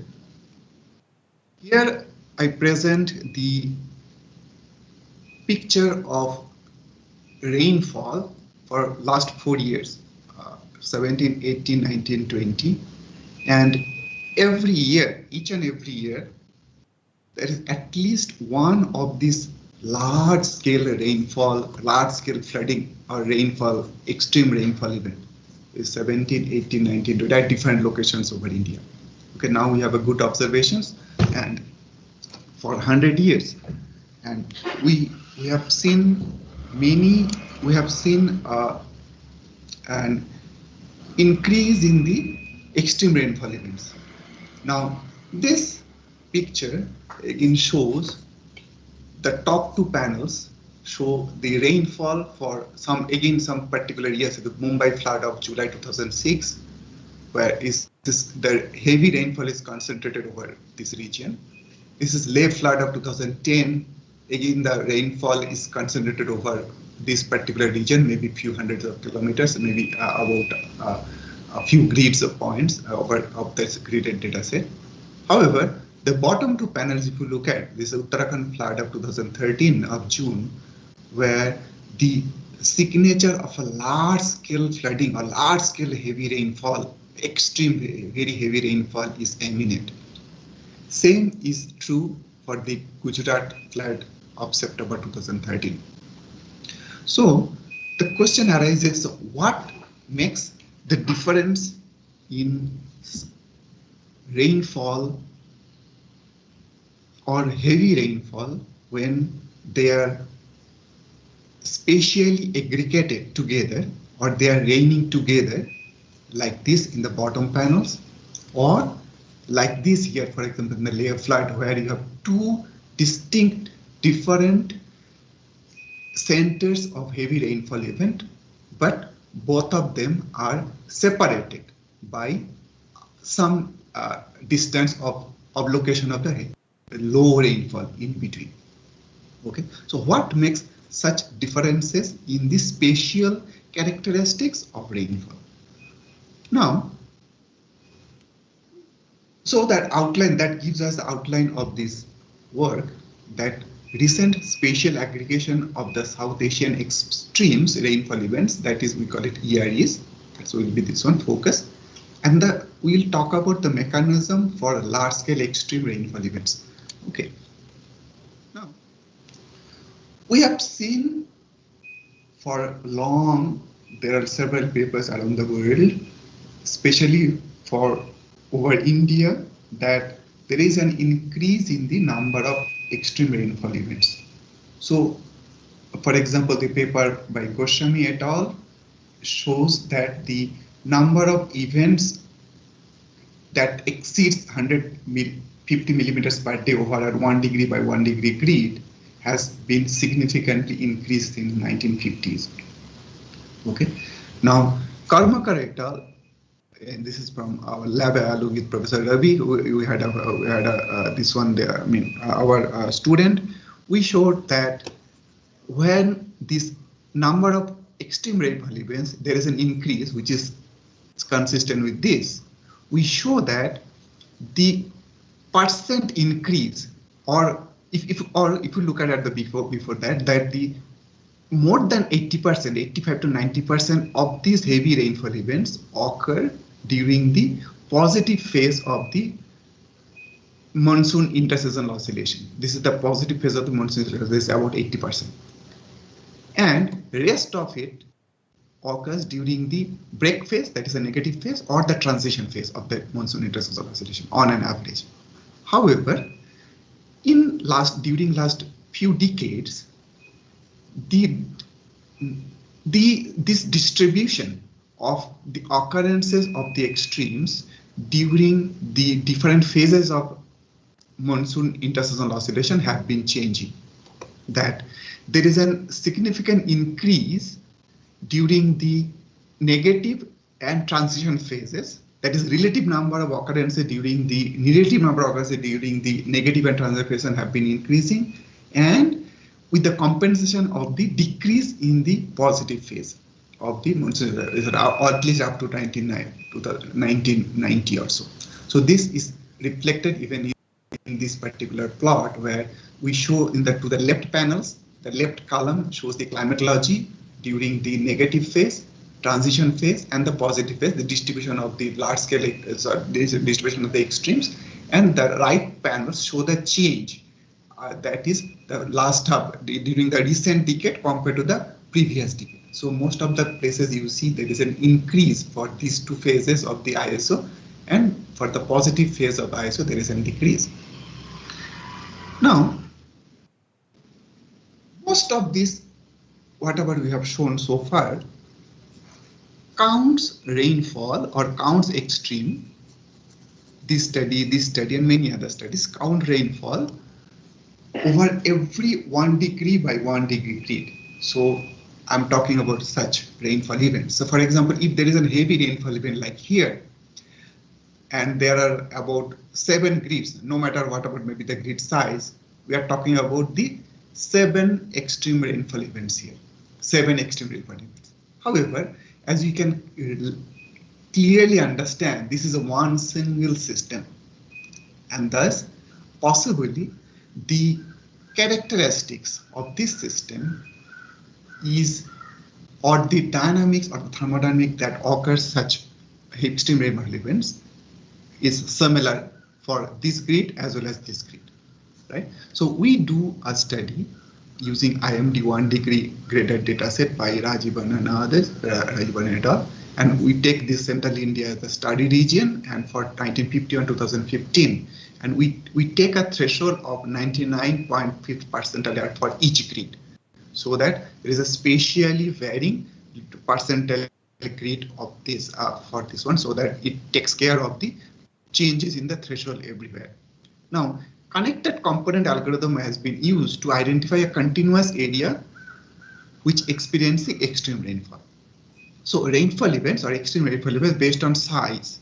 So what we call it? We call small areas where one grid is just one of the grids. There is a is having a extreme rainfall event, and that its neighboring grids do not have extreme. Medium we call it when 2 to 5 grids are tied together or close by next to each other having extreme rainfall event. And in the large case, large extremes are where there are more than six and more number of grids are together having a large extreme event. For example, this particular case, this is a large extreme because there are 7 grids are together and having a large extreme event. Okay. Now, this is the way we do the calculation. So we at every day we have these extreme events as our extreme identified grids or with extreme rainfall, and S sub k is the size of such an extreme event. For example, if there is only one grid, k is 1, so then S the total number of such occurrences. And for example, k is 2, so that, and how many grids are there, how many such events are there, that is sk. So therefore, if you sum over that sk over a season of particular year, you get nt. That is the total number of heavy or extreme rainfall events. So this is the nt which has been reported by previous studies, including all these papers and many other papers. Okay, so this is the one. What we do in this work is that we now separate out our events based on this sk. What we do, we calculate the average size S bar of EREs in a season by NT divided by NE, where NE is the total number of extreme events, total number of events, that is we call, for example, this is one event, this is one event, and multiply by its size and sum it over, then we get the total number of this one, right? So this gives you now the count of the extreme events, that is NT, which is the black line that has been continuously increasing, has been reported by these studies and many other studies. And this is the NE, which is the number of individual events, that is, if they are co-located, number of co-located events, we call it events, and these blue lines had been increasing up to 1990, and then there is a decrease of that particular number. Okay, now the bottom panel shows the S bar. S bar having the average size was almost constant up to 1990 or 1985 or so, and since then there is an increase in the S bar, and substantial increase, especially after 1995 or so, or 2000 or so. So in last couple of decades, there is a substantial increase in this one. So this is work is based on Nikom et al. In scientific reports. Now, it says that there is an increase in the overall increase in the size of the extreme rainfall events. Again, even uneven means spatially co-located area. We further quantify this using this following method, that we write NT is equal to NE times S bar from this particular formula. Okay, and then the relative change of NT, the fractional change of NT has been used by calculated by this formula, and we plot it here. So that the gray line, that is the relative change in total number of extreme grids, that is size, total area covered by these extreme events.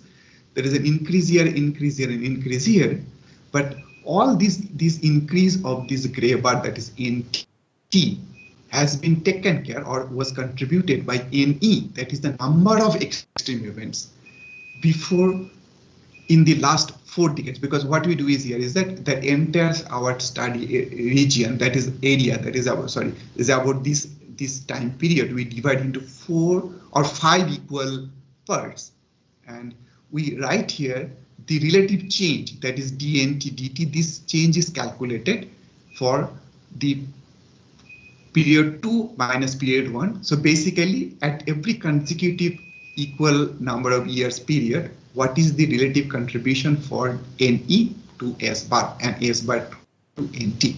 So what we find is that first 2 periods, or the first half of our study period, it was really NE, that is the number of extreme events that contributed, individual events. Beyond that, it is really S bar, that is the size of the events. In fact, from the 4, that is the second half, the first part of the second half, that first time that S bar crosses your NE, and in the second part of that second half, in fact, DS contributes much more than anything else, and even compensates the decrease of NE. Okay, so this again gives this one that how important is the size factor to understand the number of extreme events. Now this is now probability of occurrence of these extreme events before 1984 and after 1984, after 1983. There's 83 and later, and this one. And these are the different sizes of the extreme events. And we look at here that most of the extreme events are a very small scale, but the larger scales, which is like more than 5, more than 6 and high, a few of them matters a lot, and it is really occurred after 1983. In fact, 90%, if I remember, the 90% of the all large extreme events in our study period occurred after 1990.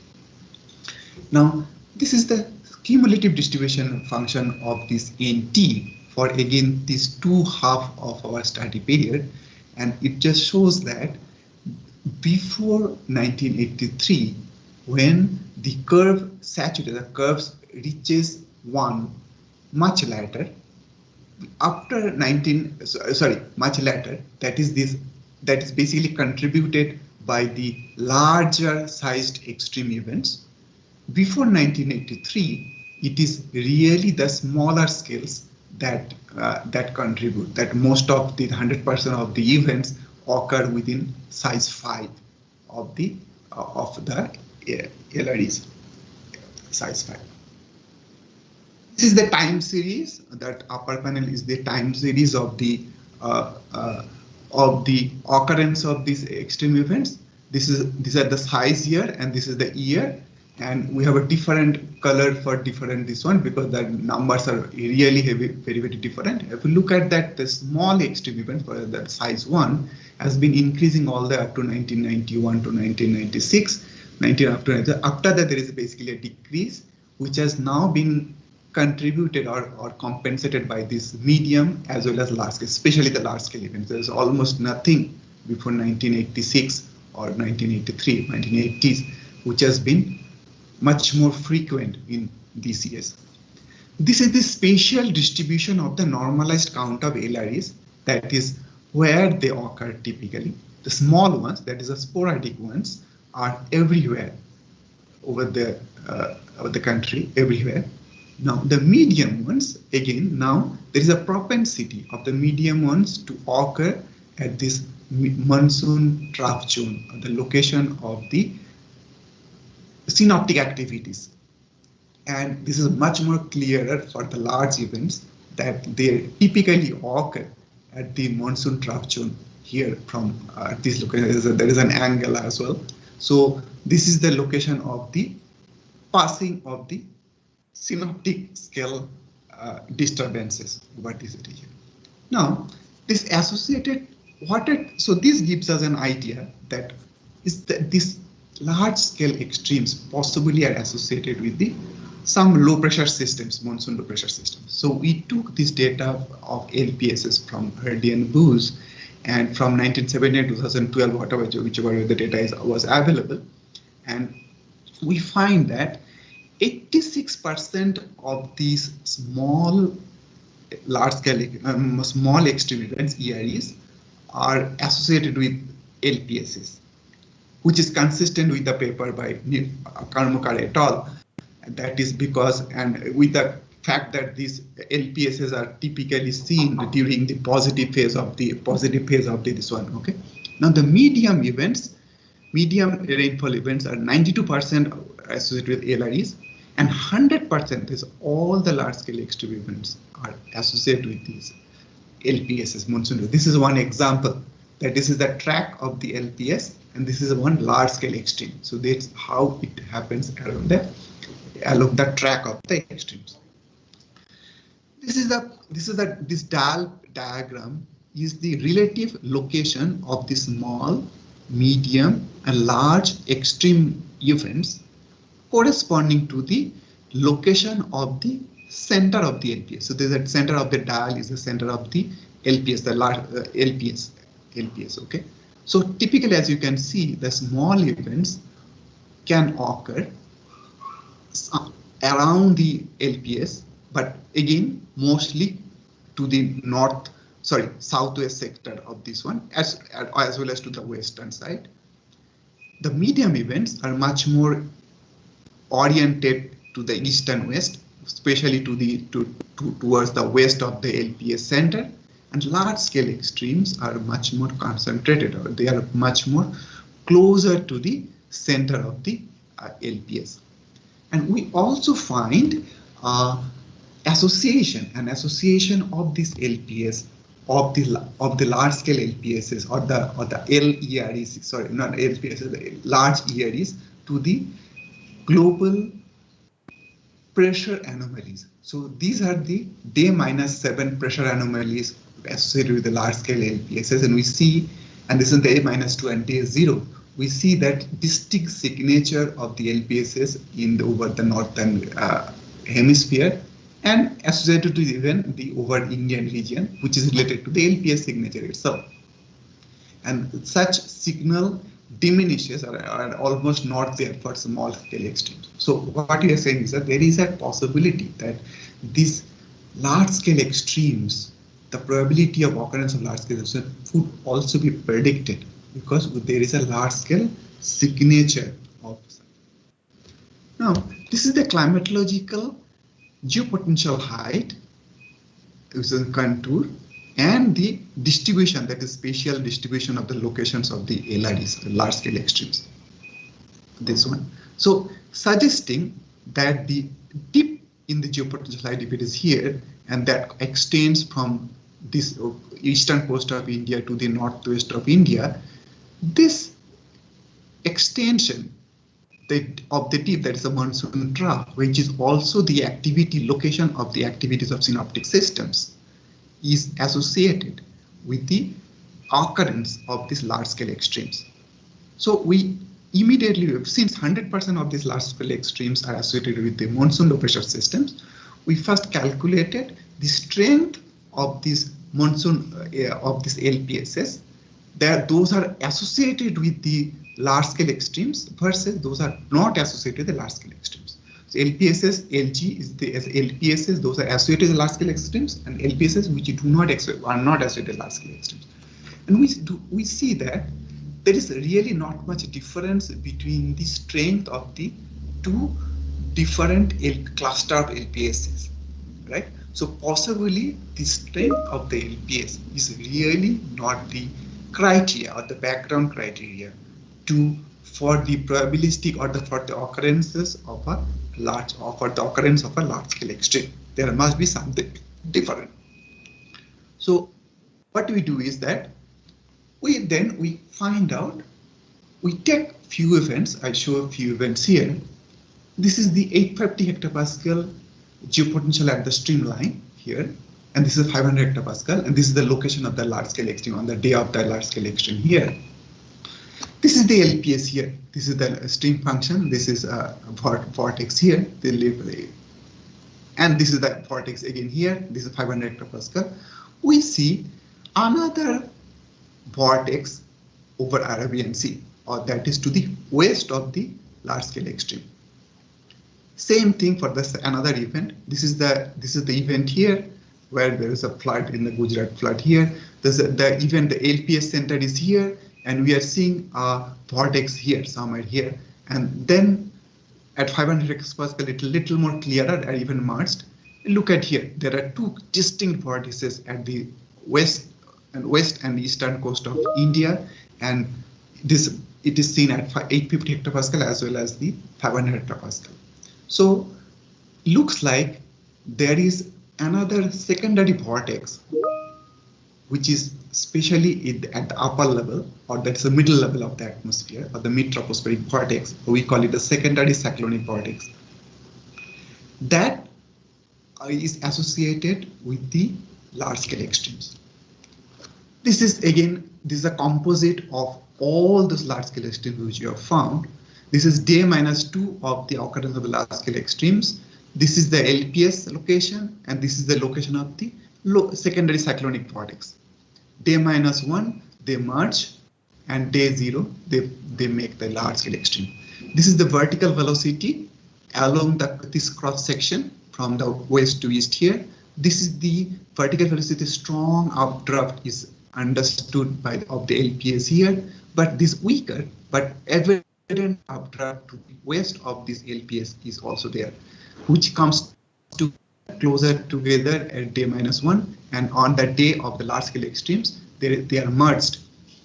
This is the convergence. This is the convergence of the winds at 850 hectopascal, and we again that day -1 it is here, and that is day -2 is here, 1 is here, and they come together and they merge and create that large scale extreme.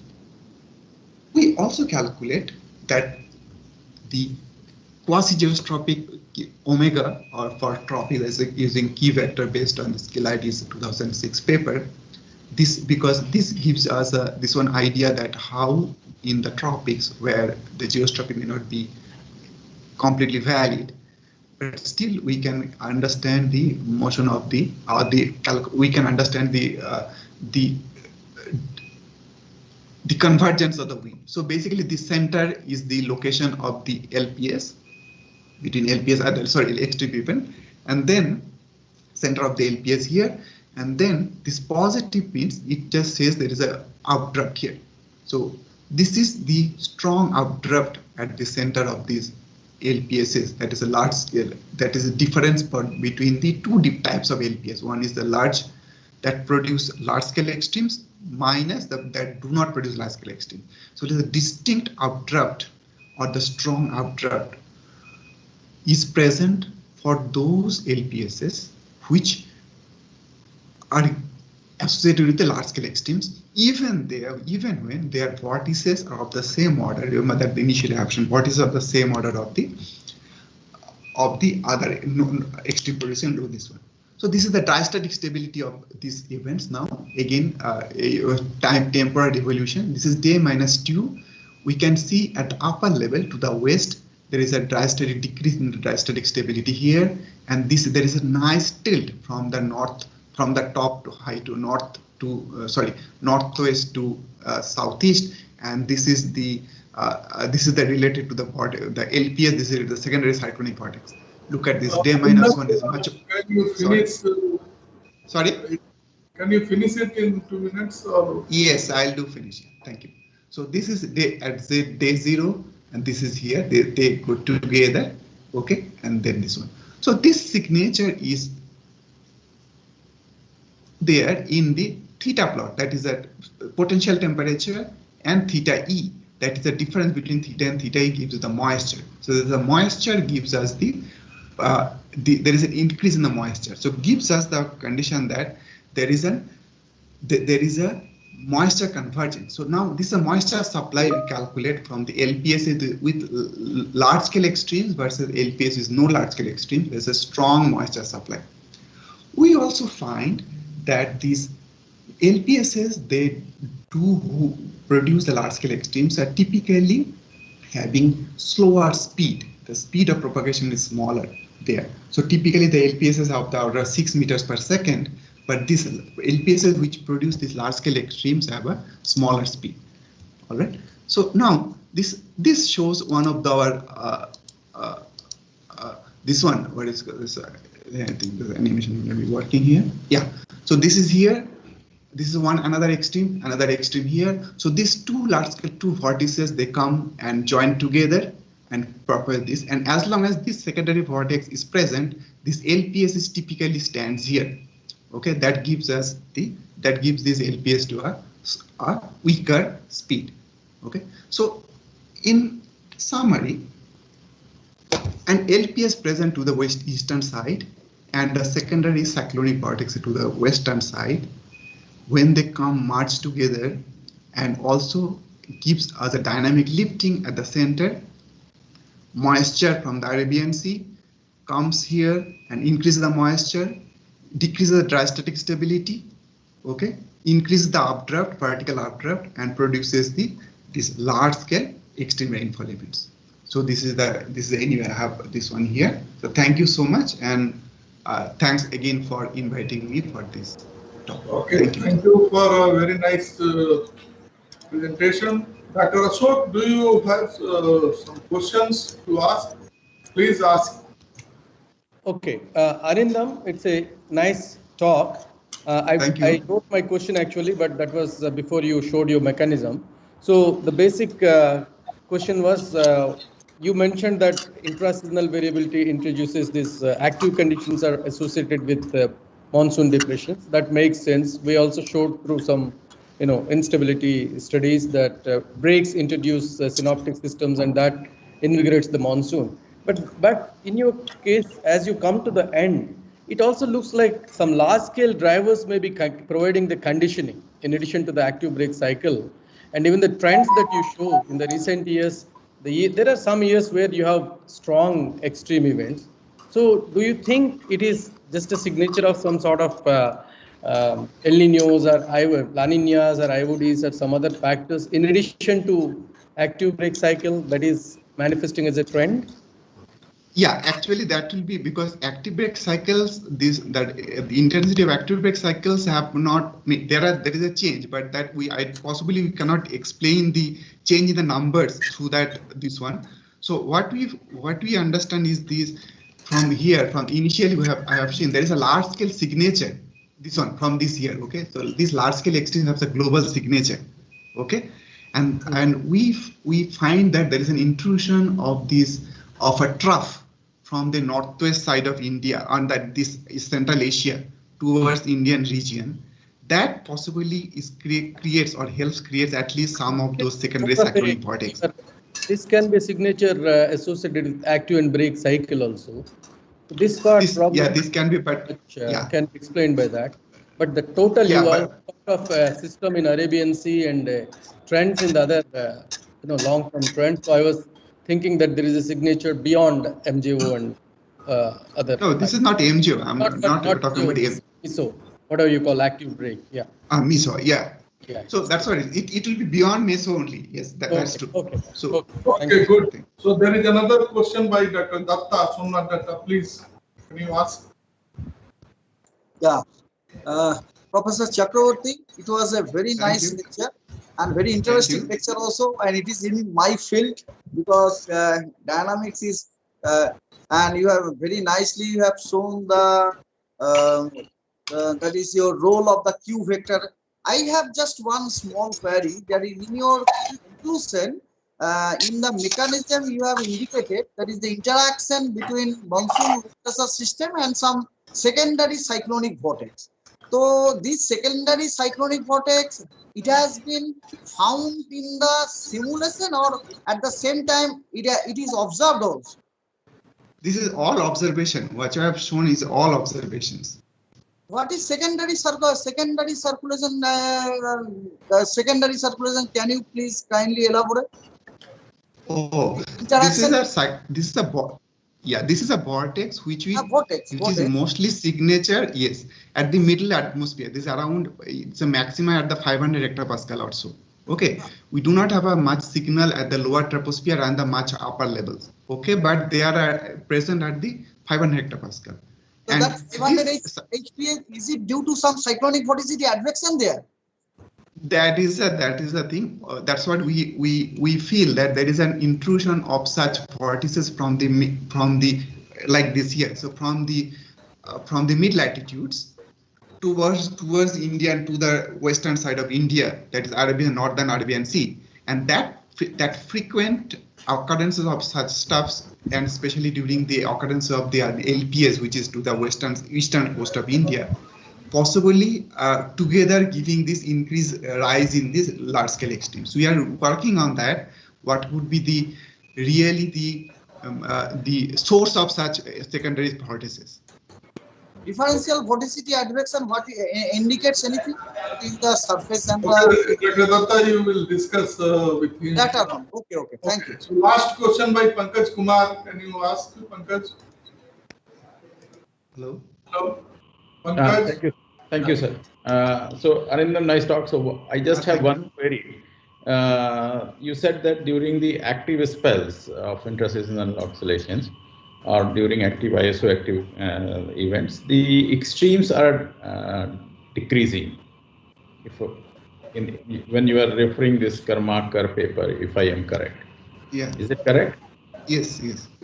So any thought on that?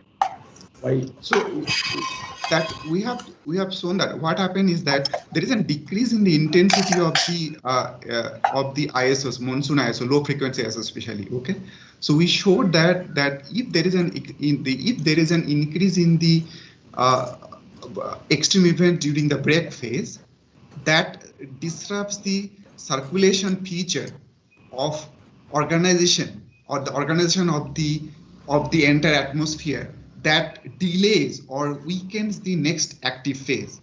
We have shown that from observation as well as the modeling study. Okay, so and thus possibly that the relative occurrences of these extremes during the active phase, possibly that could be a reason that is setting.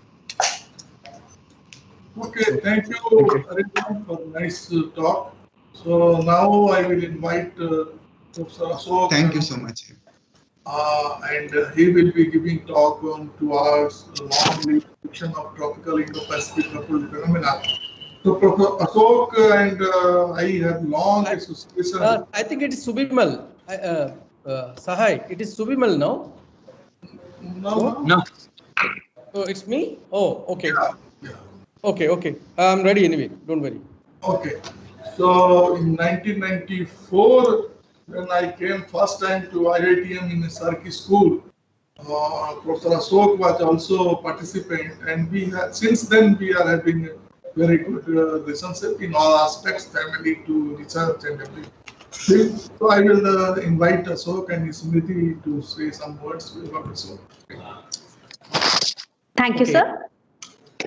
So now introducing our next speaker, Professor Karumure Ashok from Center for Earth, Ocean and Atmospheric Sciences, University of Hyderabad. He has led the development of first prototype of Indian Earth System model version for climate change projections. His research on tropical Indo-Pacific studies, Enso Modoke phenomena, impacts of IOD on Indian summer monsoon and Australian winter climate, etc., are acknowledged worldwide. Presently working on past climate simulations at the University of Hyderabad, Professor Ashok had also contributed as a member of Indian team to international policies, science committees such as UNFCCC and IPCCs. He is also a fellow of National Academy of Sciences, Allahabad. Let's hear from Professor Ashok. Sir, please start your presentation. Yeah. One second, please. So I have to share sharing.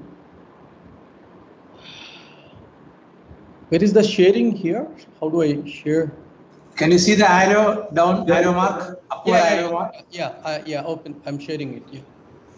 Open systems. Is it asking open the system?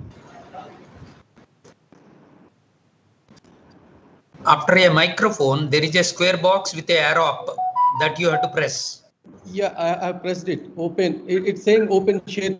Then you have to select your screen. Then select the screen and hide it. Then it will come. You are not selected. So yet to select. So please click inside the box. Yeah. Then the share will be active. Actually, I'm using a new system of Mac. So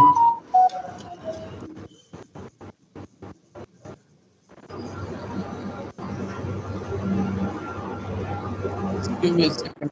Yeah.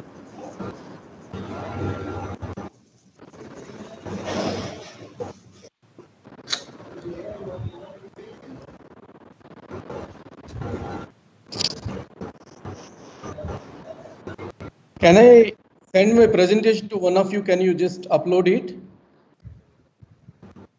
course. Please send us. Please send us. Yeah, this is yesterday. It was working for some reason. I don't know why. Just press open share tray. You can do it. Just one. It's in Mac, Madhu. So for some reason it's not opening. Just 1 second. Let me send it to Seelan. And Okay, sir. Fine. No issue. yeah, open share tray. I have done that, but it's not coming.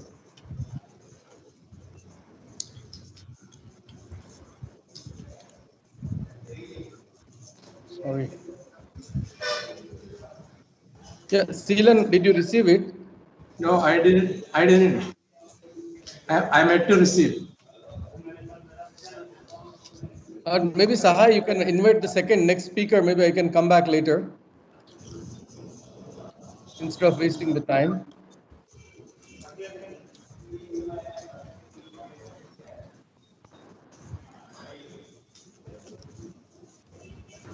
Hello, Professor Vimal Misra is there on the board? Yes, Dr. Sahai. Yes. Am I wrong? So, are you ready? I am always ready. Okay, so I invite Professor Vimal Misra, and he will be giving a talk on development of hydrological outlook for India. And we have not very long association, but at least 8 to 10 years association, and we are interacting, working very closely, particularly of our hydrological and agricultural outlooks. So this talk will be given by Professor Misra. And Smriti, can you say a few things more? Yeah, sure, sir. Dr. Vimal Mishra is currently working as an associate professor in civil engineering and earth sciences at Indian Institute of Technology, Gandhinagar. His primary research focus is on understanding, monitoring, and predicting hydroclimatic extreme under the observed and projected future climate. In addition, Dr. Mishra's research group has developed tools and platforms to provide real-time monitoring and forecast of land surface hydrologic products and droughts. The research from Dr. Mishra's group has been published in many prestigious journals. Let's hear from Dr. Mishra. Yeah, thank you very much. Can you see my slides, Smriti? Yes. Yes, sir, we can see. Okay. Seelan. Yeah, Dr. Ashok, could you please mute yourself? Okay.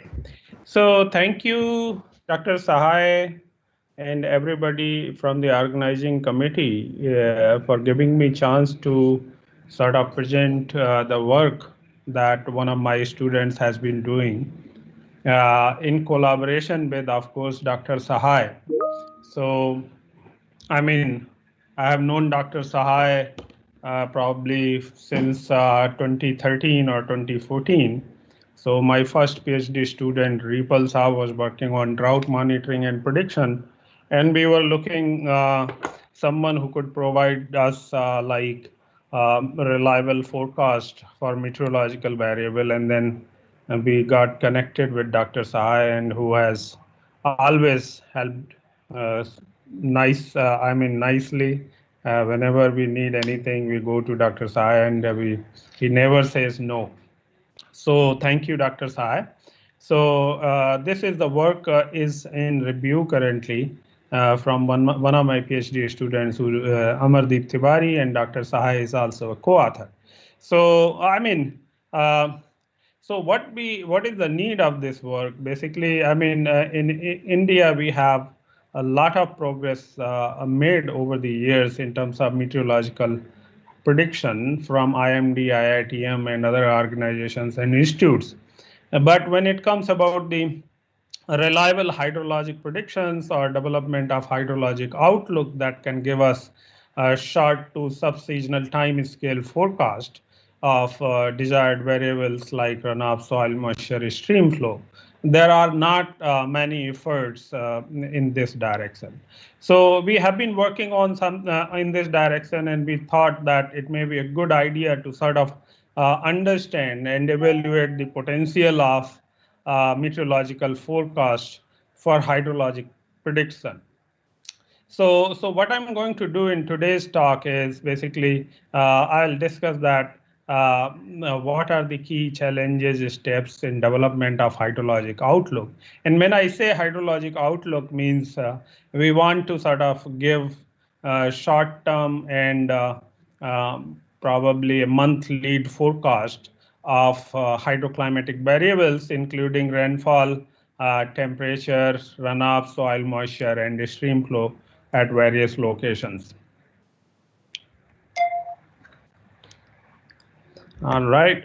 So, I mean, hydrologic outlook can be used, of course, in the area of water management, agriculture, planning for agricultural activities, hydropower, generation, irrigation management, or sometimes, for extremes, hydrologic extremes like drought and floods or wet extremes as well. So it has a lot of applications. So what we did in this work, we selected 5 river basins basically, which you can see here in India. So one is Narmada, Mahanadi, Brahmani, Godavari, and Krishna. And these basins have major reservoirs, basically that you can see here, the location with the red dots that represents the major reservoir location. And then we have some observational stations upstream of reservoirs where observed stream flow is available. So we intentionally selected the basins that have reservoirs because we were interested to sort of see the potential of hydrologic outlook to give a reliable forecast of upstream of these major reservoirs, because that can be used for reservoir planning and operations as well. So very quickly, so first, bias correction of meteorological forecast, as you might know that meteorological forecast, precipitation forecast, or temperature forecast might have bias mostly because of the parameterization, because of the model physics, because of many other sources. And there have been number of efforts sort of correcting that bias before utilizing the MET forecast for hydrologic prediction. But what in this work we have done additionally, that we have tested we have designed 4 different experiments to sort of test that which works best to give a reliable hydrological prediction. So we use directly the raw meteorological forecast, which is from the Dr. Sahai's group that we know extended range forecast system, ERFS, available up to 32 days lead time. And we used our model to sort of simulate runoff and soil moisture just feeding in the raw forecast. Next experiment, we bias corrected the meteorological forecast, and then we used our model to generate a forecast of runoff and soil moisture or other hydrological variable. In third experiment, we used basically a raw meteorological forecast, but we then bias corrected the runoff and soil moisture forecast using the reference runs that are available based on the observed data sets from India Meteorological Department. So that is the third experiment. And in fourth experiment, we fed the bias corrected forecast, and then again, whatever output we got from hydrology model for runoff and soil moisture, we once again bias corrected that to improve the errors. And so all these 4 experiments, we sort of compared the forecast skills and we used the best one to develop the hydrologic outlook. For stream flow also, we did something similar. So raw forecast generated a stream flow forecast. Then we used bias corrected meteorological forecast, generated stream flow forecast. Then we used a raw meteorological forecast and did the post processing of a stream flow forecast, that is nothing but the bias correction. And in the fourth experiment, we used both like a bias corrected meteorological forecast and then post processing of a stream flow. So the method we use to bias correct meteorological and hydrological forecast is based on empirical quantile mapping, and and where we sort of match CDF or cumulative distribution functions, and for each of 5 percentile bins. So we divide entire data with in 5 percentile bins, and then we fit the distribution and correct that just for that bin. So you can say that this is something like a statistical bias correction method based on the cumulative distribution functions of reference or observations and the forecast.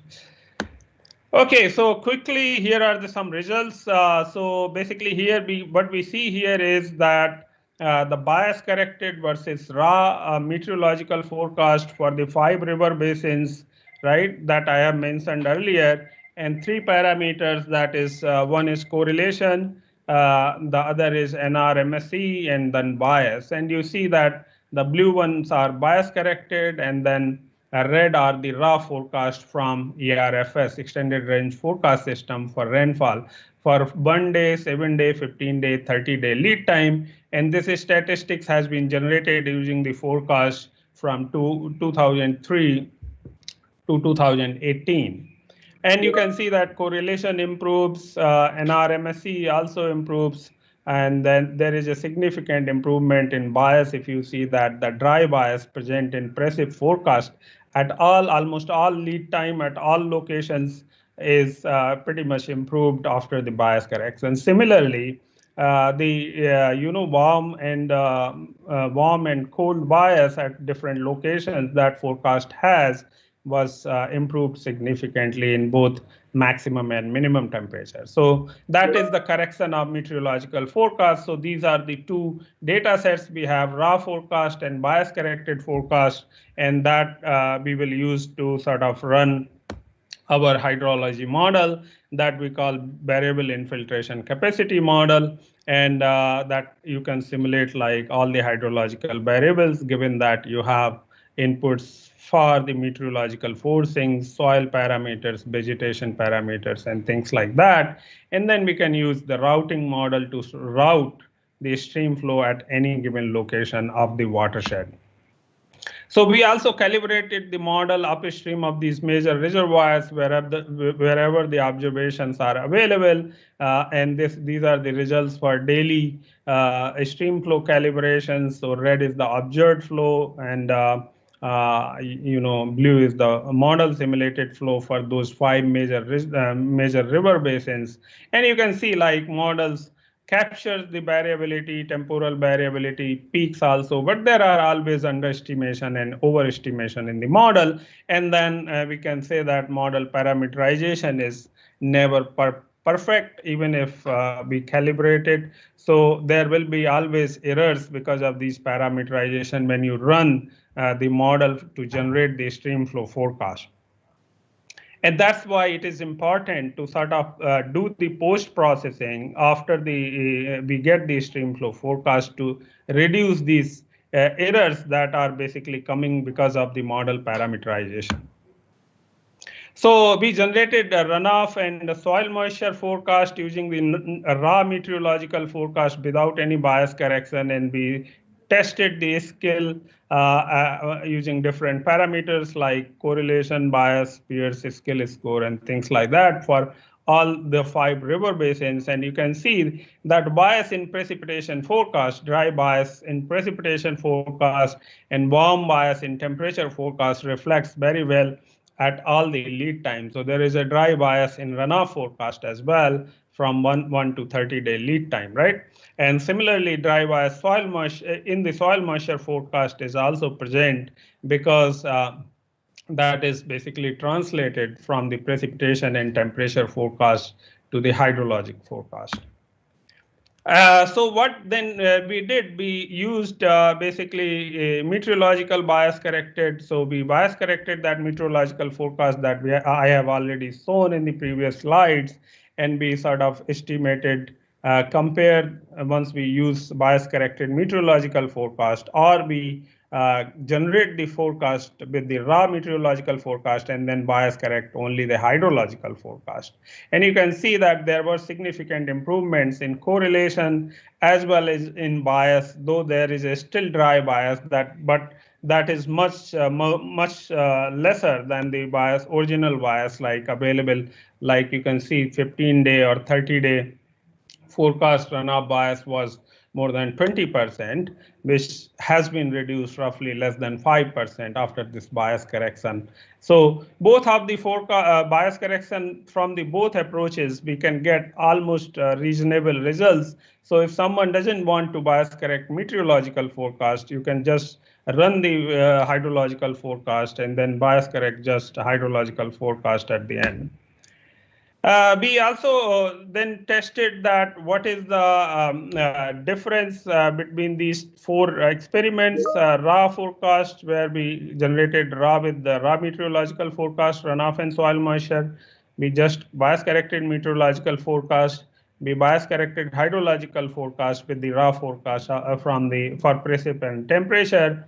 And then we bias corrected first meteorological forecast, and then after running the model and generating runoff and soil moisture forecast, once again we did the bias correction. So this is two-step bias correction. And why it is more important to do that, because there are model calibration errors that will not go away even if we don't do the, and then bias correction of meteorological forecast improves a lot of improves hydrological forecast as well. So we estimated dry and wet year anomalies for runoff in different years starting from 2003 to 2018. And this is a POD, probability of detection. And as you see that there is an improvement for both dry and wet extremes in these as we move towards bias correction. But what we found, like out of these four experiments, as expected, that bias correction of meteorological forecast and hydrological forecast, so two-step bias correction provides the very good skill at all the lead times, starting from 1 day to 30 days. So we again tested our final bias two-step bias correction approach for the some anomalies, like here you can see selected June 14, 2009, that is in monsoon season, then non-monsoon season, December 13, 2011, November 15, 2018. And these are the observed conditions that we see here for all these 5 river basins. And then we see the 7-day, 14-day, 21-day, and 28-day forecast. And as you can see that forecast and the observed condition, which were run, of course, using the IMD observations, have a very good skill at the 28-day or 4 weeks lead time. And the skill for soil moisture is even better in comparison to runoff, and that is primarily because soil moisture persistence play a lot of role because soil moisture has longer memory. So that also gives us additional benefits to generate the soil moisture forecast at a very good skill for these anomalies. Now forecast skill for wet extremes. Earlier it was for dry extremes. So here you can see these are the dates when wet extremes occurred. So December, March, April, and different times of a year. And these are again first panel, first column is the observed condition. And then last 4 columns, 7-day, 14-day, 21-day, and 28-day forecast. And you see that the wet conditions in the 5 basins, for instance, April 12 to 2015, for that week is very well captured in this two-step bias correction, not only the spatial variability, but also the magnitudes for the soil moisture as well as runoff. And that gives us a lot of confidence that this entire framework of hydrologic outlook can provide us reasonable skills. We also tested the stream flow forecast skill just upstream of reservoir. And again, you will see in the 4 experiments, bias has been greatly improved when we combine the bias correction of meteorological forecast followed by the post-processing of a stream flow forecast. So bias is almost negligible, and critical success index for the wet anomalies and dry anomalies is pretty much improved at all the locations and all the lead times, starting from 1 day to 30 day. So that tells us that we can also use this for stream flow simulations, stream flow. So here we used stream flow as a reference run from the big model with observed forcing. In this, we also tested against the observed stream flow that is from CWC. And you will again see that bias has pretty much improved CSI and R square of the forecast when we used two-step bias correction was greatly improved almost all locations and all lead times for all the 5 different river basins in India. We further tested some dry and wet anomalies in all these basins, and blue colors are wet anomalies and yellow colors are dry anomalies. And we can say that by Dr. Sahai, just a slide, I'm done. Okay, so we can say that this is again shows very reasonable skill at all lead time. And finally, this is the framework.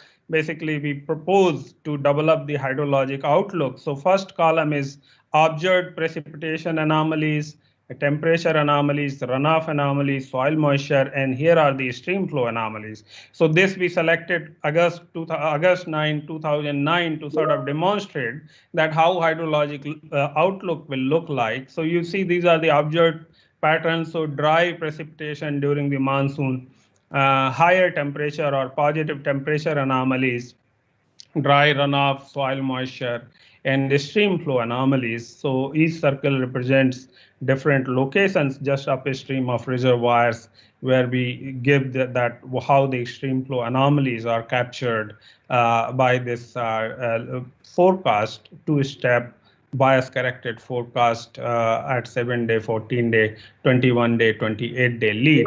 So this is the last slide, and in conclusion, we can say that we have used a meteorological forecast from Dr. Sahai extended range forecast system. We used model to sort of generate hydrological forecast. Then we used 4 different frameworks or experiments to check that how effective bias correction is in improving the hydrologic prediction in different river basins. And this shows us some very promising results. So this paper is in review, and hopefully we will extend it to the entire country in coming months or days. So thank you very much, Dr. Sahai. I'm done. Thank you, Professor Misra. So whether there are questions on YouTube, because I see here a hand of Dr. Somnath Datta, but I think this is old hand. Yes, sir. Chairman, sir, there is no questions from YouTube. So maybe you can take from this panel if somebody asks. Yeah. So anyone if feel free to ask from the panel. Yeah. So okay. So there are no questions. Thank you, Professor Misra. So now I think Professor Ashok is ready with his new laptop. So I will request Professor Ashok to take the floor. Professor Ashok. Okay. Yeah, I'm going directly. One point, sir. The earlier questions I am posting in the chat box in this thing. So Arindam sir are going to answer for those questions. No, yes, sir. Please, Ashok sir, continue. Yeah. Okay. Can you see my presentation? No. Yeah. It is coming. Okay. Fine. So good morning, all. Can you please make it full screen? Can you hear me? Yeah, we can hear you. Can you please make it full screen? Yes, sir. But make it full screen. Full screen. Yeah, I did that full screen only. No, it is showing enable editing, and then it is not doing. So okay, if you are comfortable, go ahead. You do enable. Can you press enable editing? Press that on top. You see enable editing. Please. Okay. Yeah. Now you make full screen. Okay. You came out.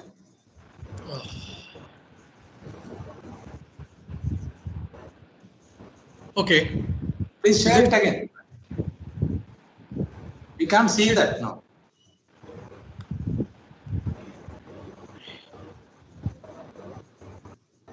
Yeah, can you see it now? No. Yeah, it's coming up. It's coming up. Okay. Yeah, we can see that. Please make it full screen. Yeah, good, good. Go ahead. Okay. Sorry for all the trouble. And before that, I must congratulate Dr. Vimal and Dr. Sahai for that fantastic product, fantastic application of a fantastic product. This is what makes Sahai's work. I'm so jealous of him. You know, he's not only a great scientist, you know, but, you know, ultimately it's benefiting the society, a tangible product that you're giving it to the society. That makes a great fulfillment. I'm very proud of being his friend. You know, I know him since 1994, as he has mentioned. He, Muzumdar, me, Sujata, I think Krish was there when he joined. I think we are still here. Of course, J.R. Kulkarni is also here today. So we see how much he has contributed. I mean, it's a great life of a scientist, and I'm sure he's going to contribute many more marvels, whether in service or out of service, doesn't matter. He's going to give a lot of and to friends like us, you know. Okay, without further ado, this is my student Fiba Francis's talk. This is all about decadal prediction of the Indian Ocean dipole, to be precise. Okay, so I changed the title a little bit. Okay, Sahai was asking me whether I have any photos of APCC. To a friend, unfortunately it has been so long, but what we could get is one of these photos during the farewell session of Dr. Hongwen Kang. He himself is a forecaster, and Sahai was visiting us. So you can, he doesn't drink, or he always talks science and drinks science. Okay, so so you can see that this was a nice time. He contributed a lot there when we were launching 6-month product, lead product. His suggestions were very useful. Okay, the Indian Ocean dipole, as all of us know, is an interannual coupled ocean atmospheric phenomena in the tropical ocean that peaks during the boreal fall season, September to November. So if you see the right side of this cartoon from Australian Bureau, you see that there is anomalous cold water in the Eastern Indian Ocean flanked by anomalous warm water in the west. And you see the change in the atmospheric response, and it's a coupled phenomena most of the time. So you see shoveling in the thermocline in the east and the deepening in the west, and so on and so forth. The opposite is, you know, the negative Indian Ocean dipole. In a linear sense, you can assume most of the process to be opposite. In terms of the relationship with ENSO, there has been a ton of literature written.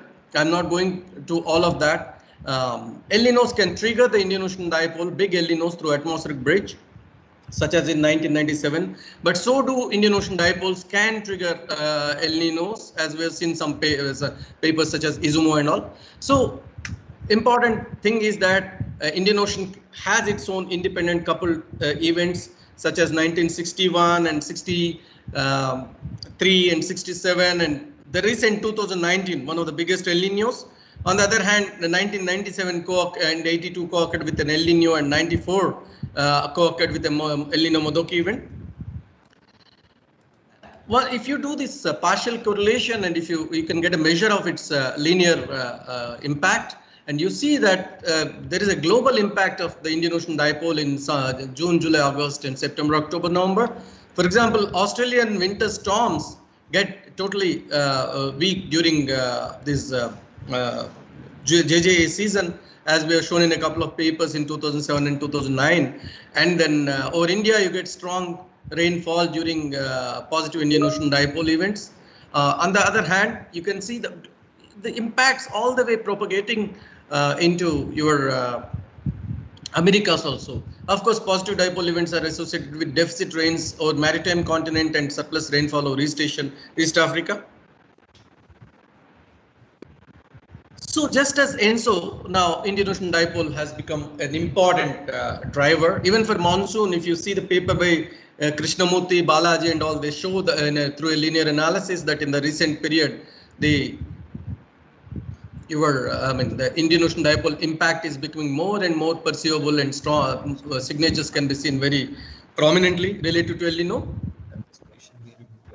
But then the question comes of prediction. Unlike ENSO, where you can predict up to one year, you see this picture from the review paper by Luo et al. If you see the panel B in the left side, you see that when you start with May, you have a lead skill up to 6 months. And when you start in February and all, it's difficult. Basically, the IODMI, the index of dipole mode prediction gradient between the SST's east and west box is relatively challenging. However, if you take the east box where all this drama of the dipole dynamics and all takes place, there seem to be a little more prediction. The summary of this right side picture tells you that in few years where there were no El Ninos, the authors could get lead skills of up to 1 year, even 2 years. So, but there were very few events there, in this model, and this is one of the best performing models. Then there is this decadal prediction. There is this decadal prediction. What is decadal prediction? It's an emerging discipline under climate prediction for the near future. It has been in last 20 years or so, people have been working on that, and the span of the year, anything beyond 5 years to 20-year prediction is called as decadal prediction. So this depends on two factors. One is initial value problems and seasonal interannual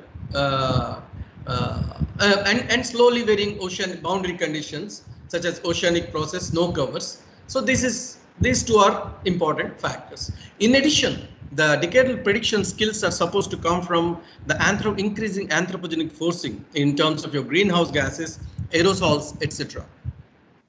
So,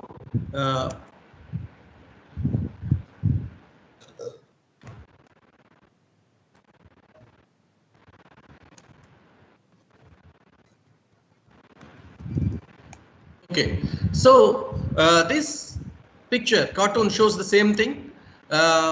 The initial value problem, near decadal and post value problem. So you have basically the decadal prediction is a combination of these two.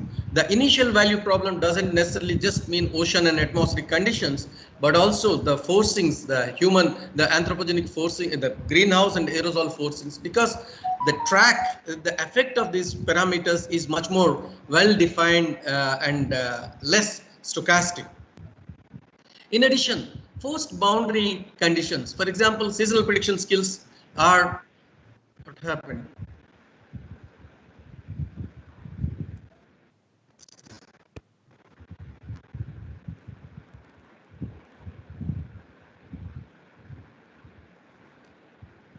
Am I seen to all of you? Yes. Hello? Yes, sir. Yeah, please go ahead. It was okay. So it was interrupted, but now the presentation is not seen. Now fine. Yeah, please go ahead. Yeah, so this decadal prediction skills, you can see for North Atlantic up to 8 to 10 years skill has been recorded. I mean, up to 5 to 6 years lead prediction skill has been recorded in several papers, starting with Doug Smith. Importantly, most of these studies have given average of 2 to 5 year leads at 5 to 7 year lead. When you average them, the skill amplifies. Okay, though statistically it's an artificial amplification, but people have been doing that.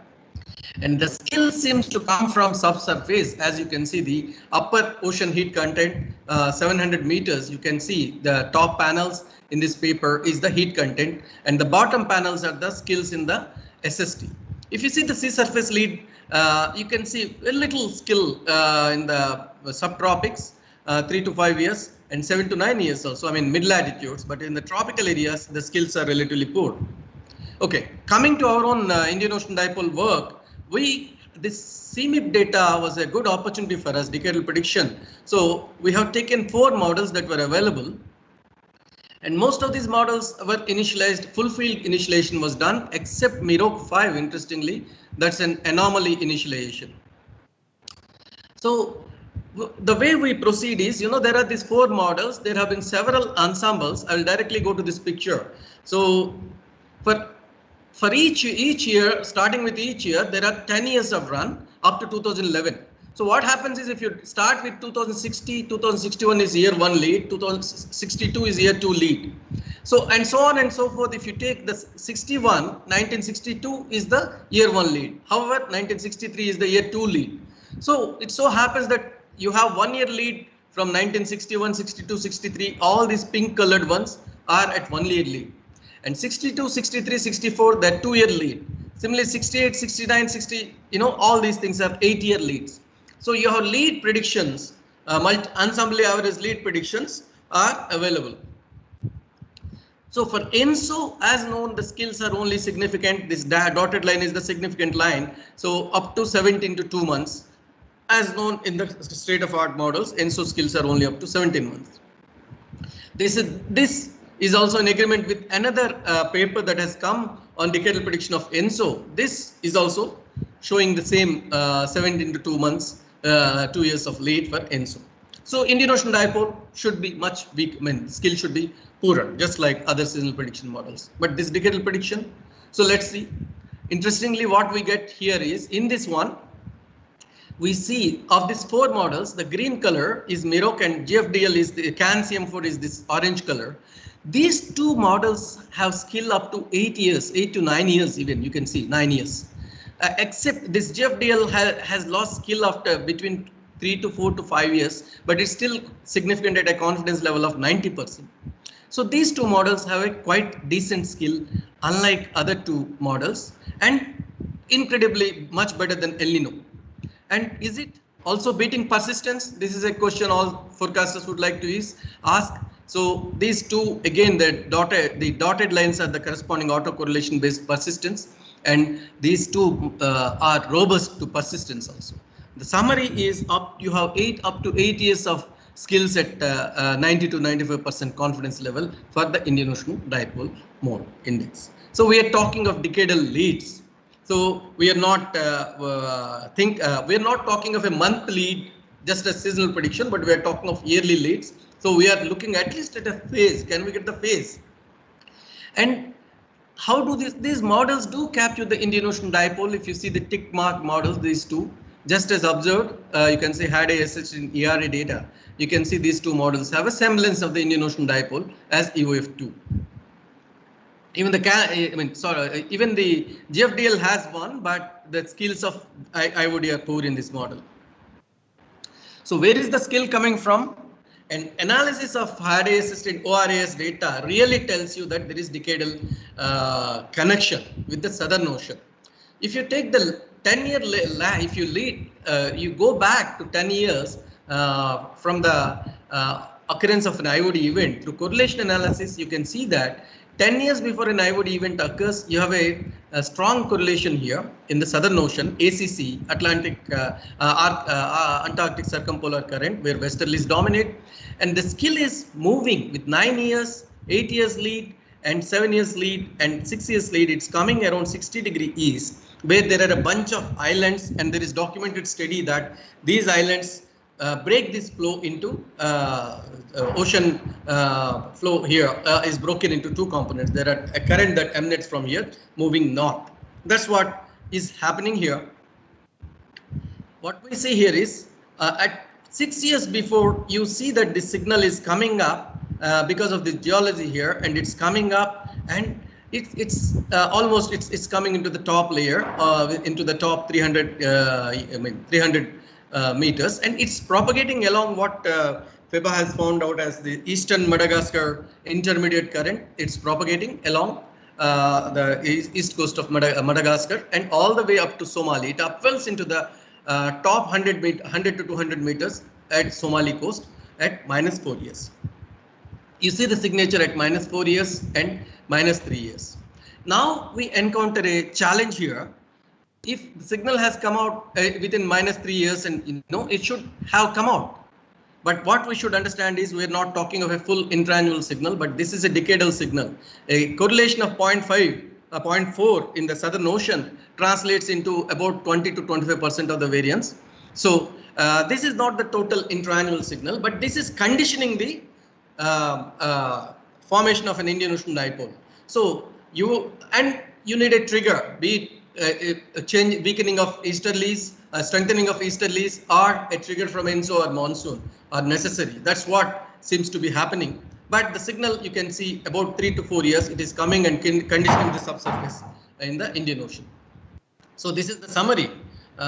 Minus to 10 to minus 7 years, you see depth of 300 to 800 meters, and it's upwelling of the coast of Madagascar, and it's taking an eastward turn. Okay, in real terms, this analysis actually we were just doing today. So this picture is a bit noisy, but what you can see is the circles are where we could capture many of the IOD events. Interestingly, there is a bunch of set of events that both models have captured. That's why it's circled.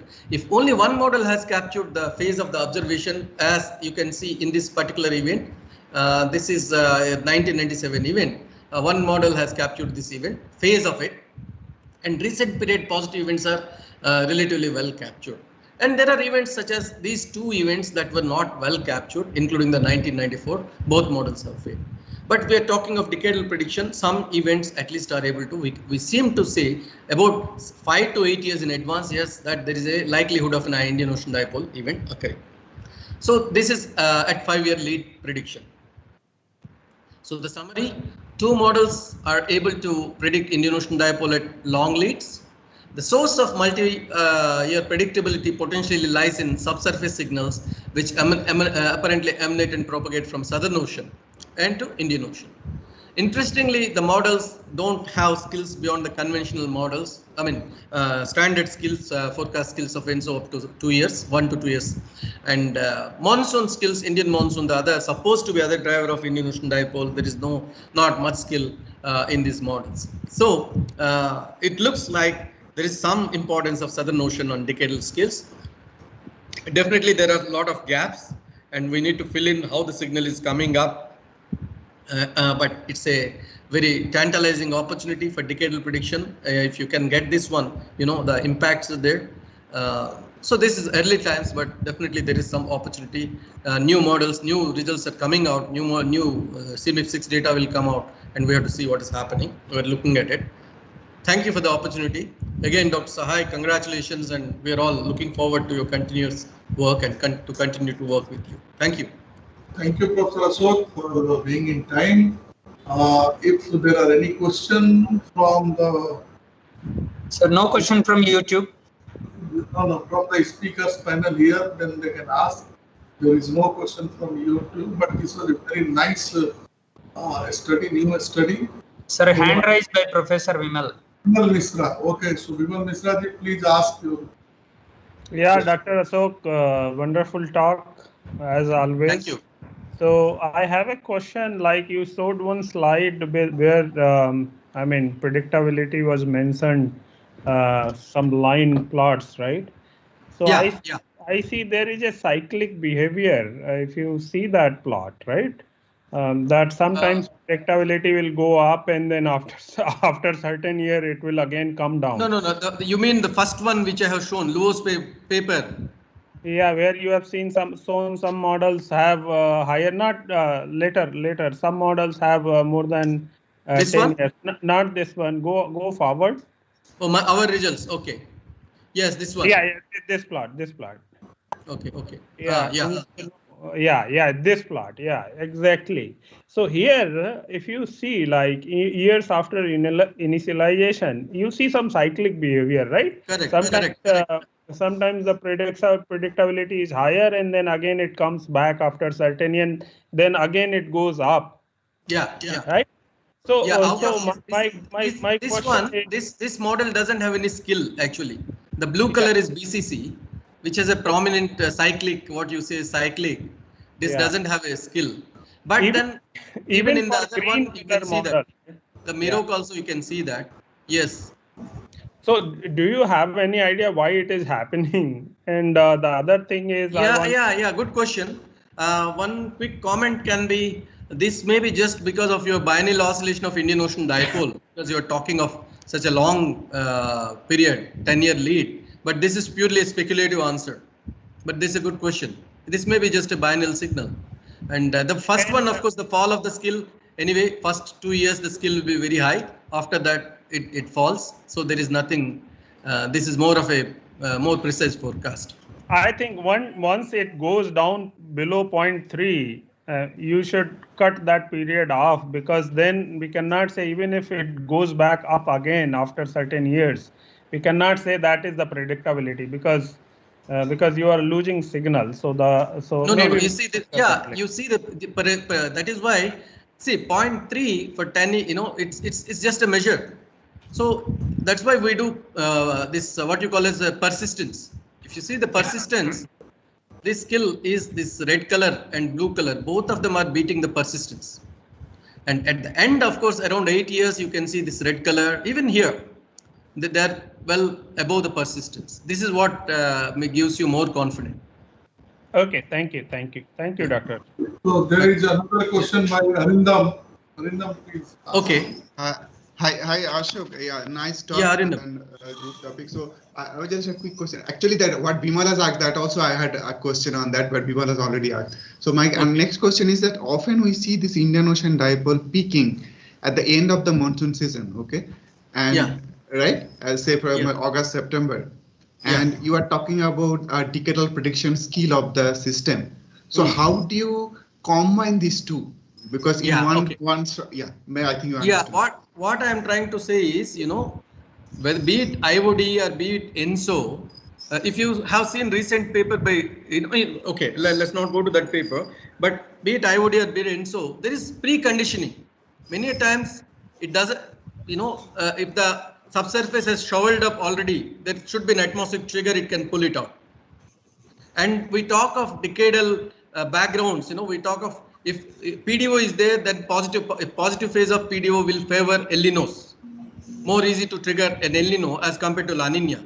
Similarly, if a signal from Southern Ocean has come and a cold signal has come and it's there in the subsurface, then if easterly wind burst can more easily pull it and create the Indian Ocean dipole. Similarly, a signal that is a negative phase signal has come, and westerly wind probably can trigger a negative dipole event. So this is more of a conditioning, but there is some skill that we can see.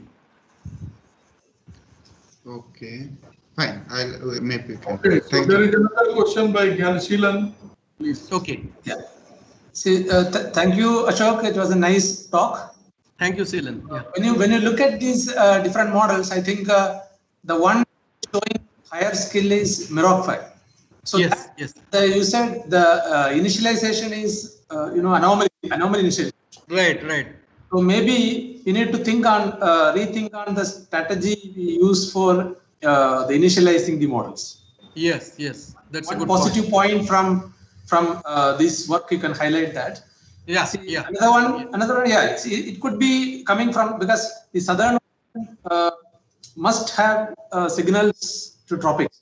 So that is an unexplored area. So I think we need to explore more on understanding that. So I do agree that there's a possibility from Southern Ocean to the tropics. So that could be an area which we need to explore. Thank you. Yeah, I agree. Thank you. Thanks a lot for pointing that out. Those two important points. Thank you. Okay, thank you, Dr. Professor Ashok, for very nice talk and question and answer. So now, thank you. I will invite Professor Subimal Ghosh, if he is there. Professor Ghosh, you are there? Yes. Yeah, so he will be giving talk on improved water risk forecasting and water management with weather to medium range forecast. And I was associated with Subimal since last 8 years, I can say. And we have a joint PhD student also at IIT Bombay, and we are working on many questions related to flood and drought and to give the forecast. So with this, Smriti, if you have to say a few words, please say. Yes, sir. Professor Subimal Ghosh is a professor in Department of Civil Engineering, co-associated with Interdisciplinary Program in Climate Sciences at IIT Bombay. His research interest includes hydroclimatology, regional climate modeling, understanding of Indian monsoon and its variability, mesoscale hydrological modeling, what is to climate. He is conferred Fellow of American Geophysical Union and the recipient of AGU DL Memorial Medal, Shanti Swarup Bhatnagar Prize, Swan Jayanti Fellowship, PRL Award, Dr. APJ Abdul Kalam Cray HPC Award, and many more. He is also the lead author of IPCC Assessment Report 6 Working Group 1. I request now Professor Ghosh to deliver his talk. Thank you very much. First of all, I feel myself honored to be invited for a talk on the occasion of the superannuation of Dr. Sahai, who is not only a great scientist, but I'd also say that one of his greatest contribution is making the climate services really usable by the society and the community. And considering that fact, today I thought that I'll focus. I'll give a talk mostly on the applications which we are doing, and in some cases we have also collaborated with Dr. Sahai. I'll just share my slides. Am I audible? Yes, sir, you are audible. Thanks.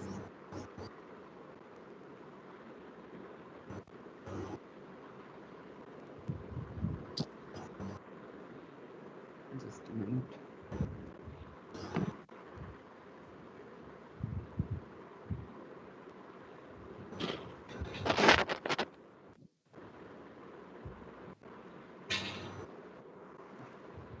I hope the slides are visible. Yeah. So if you are considering the weather and climate services and then implementation, we have to understand that there has been a tremendous improvements in weather forecast and extended range predictions, and many of them was carried out. Many of them were actually led by Dr. Sahai, and our entire country is really thankful to him for these exceptionally good services. And also large number of initiatives like different agro advisory and so on, which are given to the stakeholders. But when we discuss with the farmers, we feel that there still exists lot of gap, in the sense like sometimes the stakeholders feel that the forecast is actually a perfect thing, and when they find it's not perfect, they cannot rely on them. So they are not really aware that forecasts are really perfect. They are not really aware how to really address the errors and uncertainties, because any forecast will have their errors and uncertainties. One of the major problem which I faced, of course, which was not the case for extended range predictions, because I've always got hindcast for extended range predictions when we worked with Dr. Sahai. But for the weather forecast and other things, we have found that it's very difficult to get the hindcast. Most of the cases, the hindcasts are not available. And as hindcasts are not available, we cannot really make the stakeholders understand that yes, these models are really very useful. So hindcasts are very important for any kind of, for easy implementation of any of the forecast forecast products. And also for extreme event, there are false alarms, there are gaps in resolutions, there are a lot of issues. But when you have to handle these issues, you have to think out of the box, because you are actually talking about with a stakeholder, you are interacting with a stakeholder, you're working at a very local scale. So what is needed is that you need to come out of the conventional method. You need to think out of the box, how you can really generate products for them. So what I'll do, I'll focus on 3 examples which we have done over the last 4 or 5 years. One of them is urban flood forecasting. The second one is flood risk forecasting over large region, over a state. And third one is on irrigation water management. So for the urban flood forecasting, the mic, please. Huh? Okay. Yeah. Sorry. Yeah, you go ahead. Yeah. I asked So, to mute.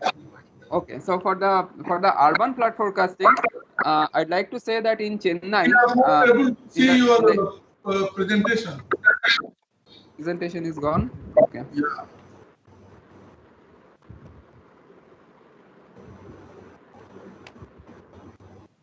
Yeah. Now it is okay. So in Chennai, we all know that in 2015 there was a severe flood, and immediately after that flood, the principal scientific advisor to the government of India, then Dr. Chidambaram, visited IIT Bombay, and he met then our director, Professor Devang Thakkar, and there was a long discussion. And after that, I was asked to lead a team of 30 scientists from 8 institutions. That includes IIT Madras, Anna University, ISC Bangalore, IMD, and then NCCR, National Center for Coastal Research, NCMRWF, and also INCOIS. So there are 30 scientists. We work together for the development of India's first real-time urban flood forecasting system, which is an end-to-end product. And the time was given 1.5 years. So it was very challenging task, but it was a great learning experience. I'll just tell you a little bit details of that one.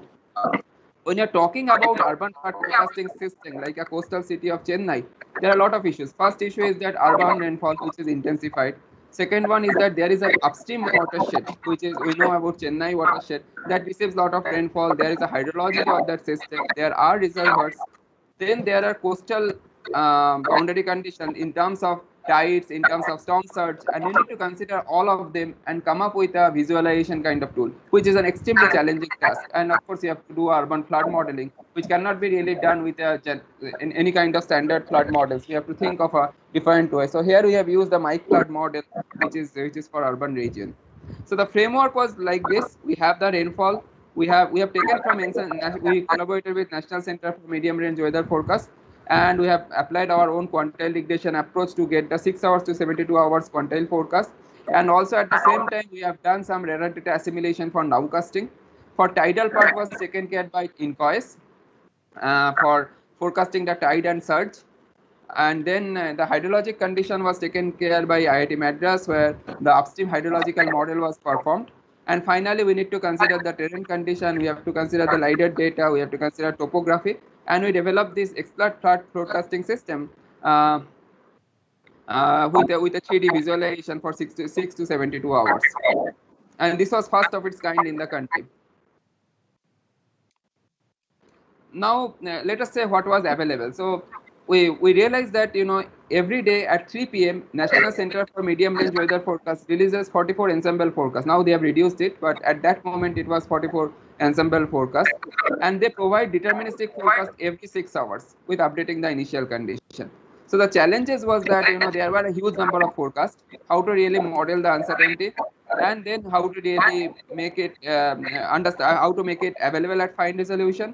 And based on the forecast, how can the user make a qualitative choice? This is very important because the disaster mitigation agency who were consulted, and they said that just giving uncertainty will not be sufficient. You need to give us something, or you need to show us something so that we can also make our own qualitative assessment. So that was also a major thing. So what we did, I'm not going into details of the mathematics, but just giving you the idea. So what we tried to do, we have considered the hindcast, we have considered the observed rainfall data. Now, given the forecast, we tried to get the quantiles of rainfall using the quantile regression. So given a forecast, you will get 85 quantile rainfall, 90th quantile rainfall, 95th quantile rainfall, and so on and so forth. And then we applied it to 2 stations, which are there, Minambakkam and Nungambakkam. These are the 2 stations in Chennai. We applied, and we are finding, of course, it was slightly lower than, if you're considering 99 percentile rainfall, it was slightly lower than the observed rainfall, but still it was doing well because the original forecast was showing less than 100 mm rainfall. So it is still showing 250 mm and so on. And then we have found for some other days when extreme rainfall occurred over Chennai, and we found that this kind of quantile regression is actually capturing quite well the extreme condition if you're considering 99 percentile and so on. Then the flood model, this was developed by one of my colleagues, Professor Shubhankar Karmakar. So this was a 2-meter resolution flood model, and based on the LiDAR data which was available, and it was a huge task because we have to consider many kind of irregular grids we have to use, and we have run the model, and the flood data were available based on the data collected, the watermark that was collected immediately after the flood by IIT Madras and NCCR. So we took the entire data set and we ran the flood model, and what I found is that more than 80% of the regions, the error is within 1 meter. So it was mentioned by the disaster mitigation agency that the error should be 1 meter for majority of the locations, and we have found that that is working. So only for the specific event, because flood data is normally not available, so we had to just rely on only one specific event, and we are finding this is working well. Then the other challenge was, when you really need to run a urban flood model at a very fine resolution, which has overland flow, which has urban water drainage and so on, if you need to couple all of them, it takes a long time. So we have to make sure that it should not happen that the flood model will give the forecast after the flood has already happened. So for that purpose, what we had to do immediately after the meteorological forecast is being available, there should be a data bank that should be ready so that it can find out the closest scenario, and based on that it can generate the flood at least for 3 days, the first impression of forecasted flood. So we have created the data bank based on multiple return period floods rainfall simulation. So multiple return periods of rainfall we have used in the flood simulation. We have considered multiple storm duration, multiple past conditions, multiple tide conditions, high, high, low, low, and so on, and 3 types of cyclones like severe, extreme, severe cyclones, extremely severe cyclones, and so on. And we completed 792 simulations with this, and this is the flood data bank. Now what is happening? Now again look into this. So at 3 p.m. on the day 0, the forecasts are released. By 5 p.m. all the data will be ready. This is an automated process. And then based on the tide forecast, upstream hydrologic forecast, past condition, and the rainfall forecast at different percentile level, it will search in the lookup table and find out the closest scenario. For that closest scenario, already the flood results are ready. The simulated floods will be given for day 1, day 2, day 3. What will be the maximum flood inundation? That will be the first cut results. Immediately it will be available. So it will be like this. We have the forecasted rainfall, forecasted tide, past conditions, and rainfall, forecasted rainfall, of course, at multiple percentile levels so that the user can make a qualitative decision. And in the lookup table, we'll search for all these quantities, and in the search from the data bank, we'll pick up the scenario that is the closest one, and that will be provided, for different days. Now, the second important part is that once the flood is taking place, or once the flood started, we need to get the monitoring, right? Like what is the present flood scenario, how long it will take, when the flood water will reduce, and so on. So for that purpose, what we did, we are not really starting a real-time flood modeling because it takes a lot of computing time if the initial results are not showing a flood inundation. But if initial results are showing flood inundation, then we are taking the deterministic simulation or deterministic forecast and run the flood model. So this is the way entire automated system was generated, and this automated system was transferred fully with all the codes, everything, to National Center for Coastal Research, which they are now using and now providing it to the citizens of Chennai. Now this is the way the flood model will work. So let's say on a forecast day, it will give the different corresponding to different percentile given the forecast what will be the flood inundation. And for 3 days it will look like this. Now you can click on the map and then you can zoom it. You can even go at a locality level or at a building level and find out whether that building is inundated or not, and based on that you can make your evacuation decisions. So this is about the Chennai flood. The second one is forecasting flood risk over a large region, and there we have considered the Kerala flood that took place. So if you are considering a standard method of flood forecasting, what it does, you pick up a weather model, do bias correction, run hydrologic model, run hydrologic model, and do a visualization of inundation. So there are a lot of issues. Of course, bias you can correct, but there are still low hit rate, high false alarms, high computing requirement because you have to run a hydraulic model. It's a high computing requirement, and there are a huge number of parameters required. Uncertainty is needed, and so on. So what we tried to do here is that we applied it for Kerala. And let's say if you have weather model and observed rainfall data, we have developed using Copula the joint and conditional distribution. And we are defining hazard as, so it's a kind of a weather scale risk forecasting. It's not a climate scale risk. It's very similar to climate scale definition, but used as a weather scale. So we are defining hazard as the probability of extreme rainfall. We are defining extreme rainfall at greater than 99 percentile. So probability of extreme rainfall given a forecast, that is a probability value, that is an hazard. So we can get the hazard at different lead time. Now one of the important thing is also, it doesn't, flood risk will not be high at those locations where the rainfall is high. It depends also on the vulnerability of the people. It depends on the digital elevation map and so on. So what we have considered socio-economic condition and topography for computing the vulnerability, and land use land cover. Let's say there is a barren land, the loss will not be that high because of flood. But if it is a highly populated region, the loss will be high. So we are considering the exposure, and all three we consider together for real-time forecast of flood risk. So if you are considering, this is the Kerala state, and these are the districts, and these are the INSEP GFS grids which are superimposed on the Kerala map. Now, very interesting thing what you can see is that this is the satellite map of satellite rainfall data over Kerala on that specific day of 15th August, and you can see that the regions where the rainfall was high, the loss, if you see the loss from which is available from Kerala state government, the losses were not high over those regions. But there are certain regions where the rainfall was not that high, but the loss was high. There are two reasons. One was the landslide. Landslide happened this area, which we have not really considered in our model. The second is that the vulnerability of the pupil. That is also very important, and it shows that the vulnerability is one of the major issue that results into high loss and so on. So this is the INSEP GFS forecast. We can see that only at lead day 2 it shows a good forecast, but before that INSEP GFS doesn't really show a good forecast. I know that extended range prediction was showing a good forecast, but for INSEP GFS at least it was not showing. Now what we did here is that we have the model hindcast data and observational data. We applied a copula, get the joint probability, and then a conditional probability that probability the observations is greater than observation 99 given the forecast equal. So given a forecast, what is the probability that the rainfall will be greater than 99 quantile? Then elevation data, we have used the model which is known as height above nearest drainage to get the topographic vulnerability. For demographic data, we have considered the census data of India, and from the census data we have used multiple socioeconomic indicators, and based on that we have used a digital envelope mapping, digital envelope analysis to get the socioeconomic vulnerability. Here we got the vulnerability, and land use land cover we used as exposure, and finally we have computed the risk. Now you can see the risk map. You can see from lead day 15 actually it starts showing some of the regions which are vastly flood affected, and you can see that majority of the hashed part actually shows high flood region. But of course there are few regions, as you were mentioning, there are few regions where the flood loss was very high, but it shows green because those are because of landslides, and landslides were not really considered. But this is something interesting because there is a weather scale forecast that is considering not only rainfall forecast but with that vulnerability and exposure as well. So we patented this one, and at the same time this work is published in Advances in Water Resources.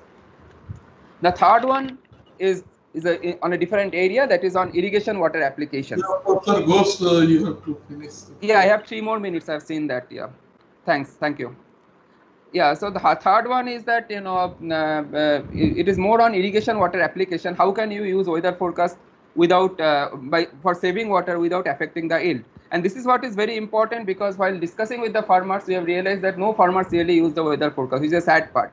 And then when we asked them why is it so, they said that, well, there are a lot of agro advisory which comes, but we do not know really how to use it. So what we did, we discussed with one of the farm, which is the largest exporter of fruits and vegetables from India, which is Sahyadri Farms, that is located in Nasik. And what we did, we discussed with them, and we know that there are few locations where real-time soil moisture sensors were available. So what we did, we have considered, we have again considering here the conditional distribution, but on a different analytical way. So I'm not going into details of that. So what we did, given a weather forecast, we get the rainfall distribution at a specific farm scale, because there is an automatic weather station which is there. We get the real-time soil moisture. Now we have developed a farm scale eco-hydrological model following the models which were developed by Rodriguez, Iturbe and others. And then we have used the chance constant optimization by making sure that the probability that the soil moisture will not go below a critical level with a certain probability, less than 95% or 90% or 50% or 75%.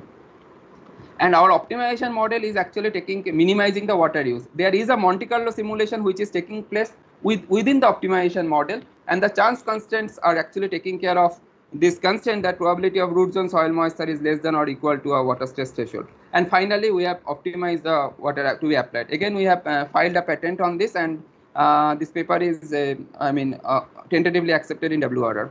So what we considered is that we have considered 2 regions, and most important part is that this is the model which were co-developed by IIT Bombay students, faculties, as well as the farmers of Sahyadri. So they are also the co-authors of this paper, which is something very interesting. So this is the study region which we have considered, and this is the developed model. So I'm not going into details because of the time constraints. So, but this is the model which is actually quite complicated. So it is shown in in terms of simple equations. And then I'd like to show that, let's say if you increase your reliability factor, of course your yield will keep on increasing. But what is happening is that you can save your water. Let's say if you're considering 95% or 85% reliability factor, during the entire year you can actually save 30% of water. So 30% of water can be saved if you use a weather forecast and properly model it for the farm scale eco-hydrological applications. Large scale applications may not help the farmers in this case. You have to go for farm scale eco-hydrological model, and you need to discuss with the farmers. You need to understand their problem, their way of applying the water, which we have modeled, and then we applied our model and we demonstrated them that why weather forecasts are important and why modelings are actually really important in terms of not losing any yield but actually saving water. And they were kind of satisfied, which we felt that one of the greatest success of our works. So in summary, we have to think, as I keep on mentioning, that we have to think out of the box if we really have to make the forecast applicable for the stakeholders. And that needs development of tools, development of technology innovations, and also entrepreneurship. More and more companies or startups should come who can develop new technologies in these directions, because in climate the number is very low. And for that purpose, what is needed is that sharing data, sharing hindcuts is very important from the government side as well. Without just government cannot do everything. So government and industry collaborations are the key, and hence sharing data and sharing hindcuts are very, very important.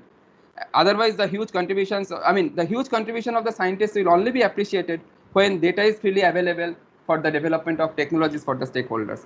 Thank you for your patience, and if you have any questions, I'll be happy to answer. And once again, congratulations, Dr. Sahai, for your excellent career and for improving the climate service for the entire country. Thank you very much. Yeah.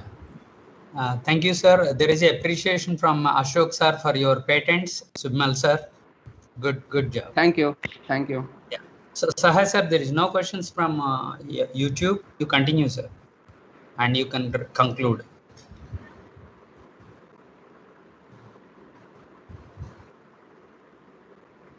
Sahai sir. Sahai sir, are you there? Yeah, I am there. I think I was muted. Okay. Okay, sir. Okay, sir. Please continue, sir. So if there is any question from our esteemed speakers and other people, then if not, this was a very nice presentation, how the applications of forecast is being done in hydrology and agriculture for the real benefit. I only say here that what example Shumal has given is for a big farm. But in India, most of the 90% farms are less than 1.5 acre. So how the farmers cannot take a risk what the big farmers can take. So that will also we have to take in mind. Otherwise, it is fine. So this session was a very good session with almost 4 or 5 presentations, and with some minor hits, and this was very good. And I thank all the speakers of this session. Thank you very much. We will again assemble at 2:30, so there will be lunch break for this period, and then again the second session will start. Thank you. Thank you very much, Chairman sir, Sahai sir, for your nicely conducting this session. And we'll take, as Sahai sir told, we'll take now a lunch break, and we'll join back at 2:30. Thank you all.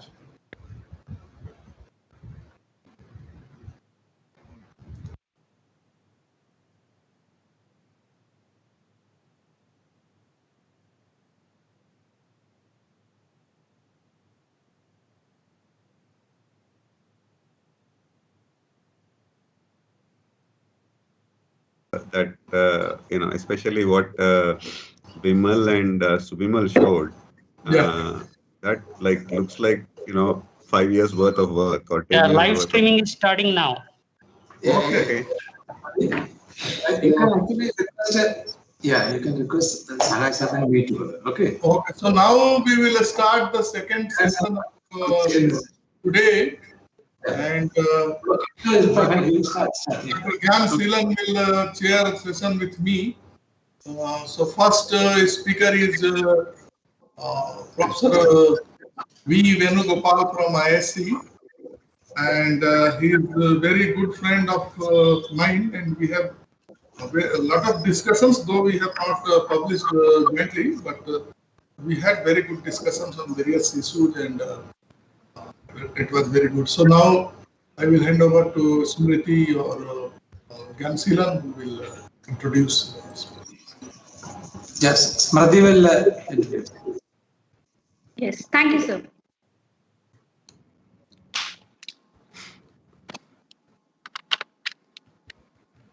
Hello, am I audible? Yes. Yes.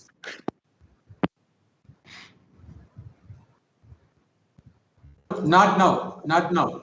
Okay. अरे unmute करो.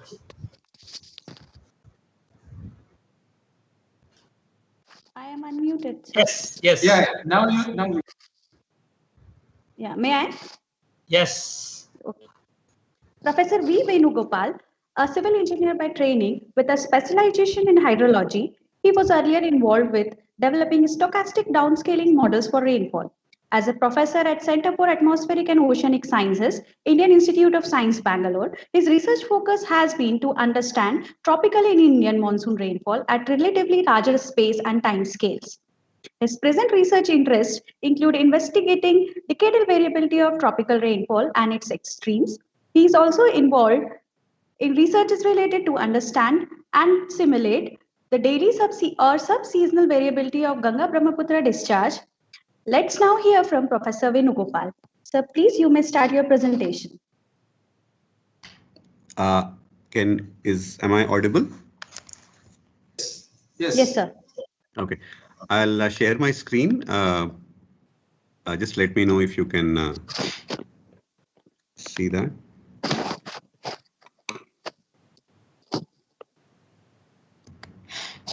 Do you see full screen? Yes, yes. Good afternoon, everybody. I hope all of you had a good lunch. So what I'm going to talk about today is ongoing work. Part of it was published recently. Much of the work I'm going to show you is a combination of work done by my students, Preetham Bora and Pranesh Muddevihal. And the collaboration also involves my colleague Jay and Goswami. So all of you are familiar with the seasonal extremes of the Indian monsoon. So this is just to give you a bird's eye view of how rainfall looks in terms of climatology during those extreme years versus the differences with the overall climatology. Okay. So nothing, this is a picture that perhaps most of you are familiar with.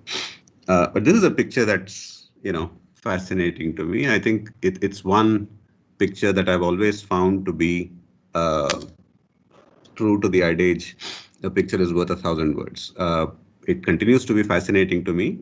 It's the richness of information that's captured in this particular figure that's, IITM has been maintaining over the years.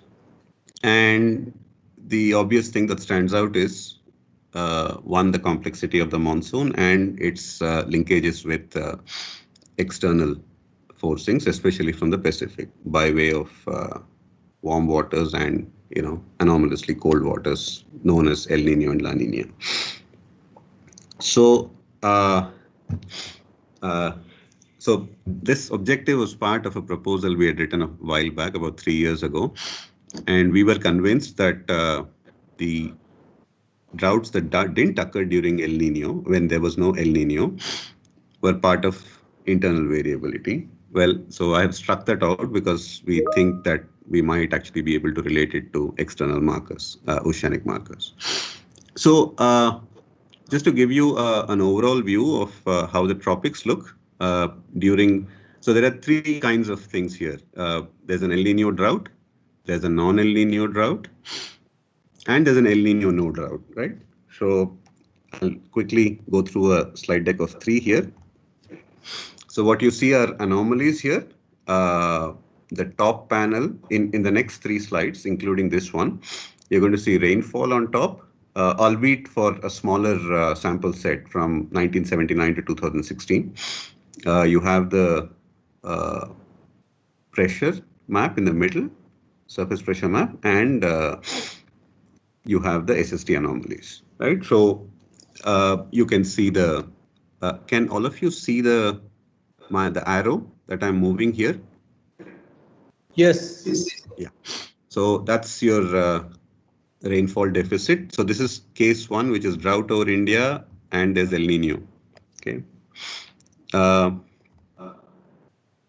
You now have a drought over India. There's no El Nino. Well, there's a drought, but you can see that the anomalies are less in amplitude, so to speak, and perhaps not as spread out as you see. I'll come back to what's happening here just by way of visuals again later. Unlike in the case of an El Nino, you don't see those signals here. And the pressure signal, for instance, and the SST signal for the most part look relatively bland. Okay.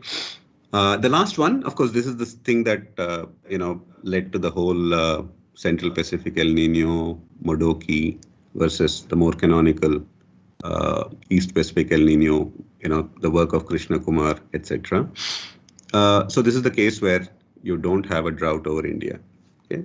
Possibly deficit, but not. It does not qualify as drought as prescribed by the Met Department. So much of the work I'm going to show you is going to be based on the following sets of data: the Met Department data, Rajivan's data, then Aphrodite from the Japanese Met Agency, the Hartley Center SST.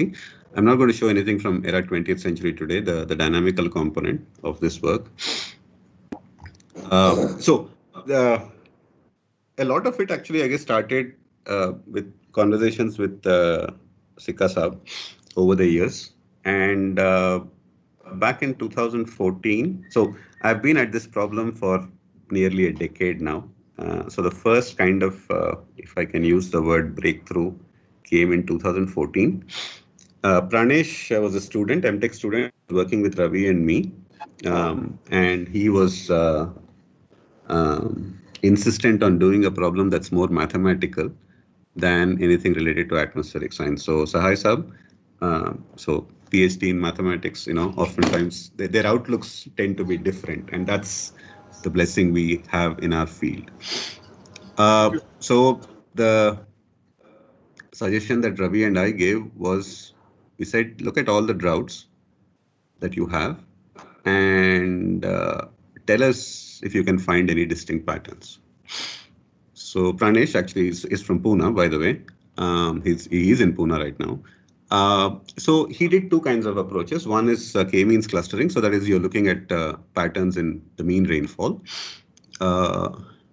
And mind you, this is only during droughts. So droughts have already been defined by the Met Department. IITM bases it on the homogeneous regions, etc. And he also used EOF. So in some ways, these are 2 different approaches. One is looking at the mean. EOF looks at variability or covariability, if you will. The trick that he used was the standard deviation was not based on the long-term record. It was based with, because the interest was looking within droughts. Are there, is there a homogeneity or what kind of heterogeneity exists within droughts? He chose to normalize by the standard deviation within the droughts. And we stay true to conventional notions that when you have droughts, July, August tends to be deficit, so to speak. So we started with July, Pranesh started with July, August rainfall. And so I think the 70% looks very high, and that's because we normalized by the local standard deviation. But I'm going to focus only on EOF1, obviously. And now, mind you, we did not prescribe anything at this point. All we are looking at is just rainfall anomalies, July, August, right?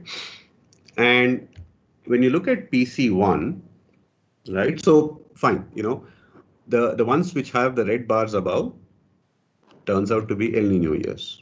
So you go back and look at the SST patterns in the Pacific, and that's you find. And these guys, the ones in blue, turn out to be non-El Nino. And that's partly reflected in this two maps, which is just the anomalies during those 2 months, July, August, accumulation. And you find that the deficit in El Nino is fairly large, which goes as per recipe. The non-El Nino, on the other hand, seems to be on either side of 0. Okay, the parrot green and the gray colors here, right? So this was the first indication. And what was nice here was that the k-means algorithm also gave a very similar looking result. 2 classes, both are mathematical methods. Neither of them know what the external conditions are. We have just taken the monsoon rainfall and said, can you find a way to partition them or segment them? Okay, and this is what we ended up getting. Okay, so that's so the natural question then is, well, what happened to non-El Nino droughts? How did they end up being a deficit? Anomalously deficit years. So you find that June there is a marginal deficit. September seems to be substantially less than normal. And in El Nino, you have this kind of a situation. That is, it begins early, it starts hitting you early. And then it almost seems like September was actually a saving grace. One only dreads to imagine what the droughts might have been if September also turned out to be large deficit. So this was the starting point and so then we spent a couple of years trying to figure out what was going on. And so these are numbers. Roxy was kind enough to share the seasonal anomalies numbers. This is the first picture I showed you. And these are the numbers, okay, the deficits. And what you find is the El Nino is 17% deficit and average deficit in non-El Nino is 13%.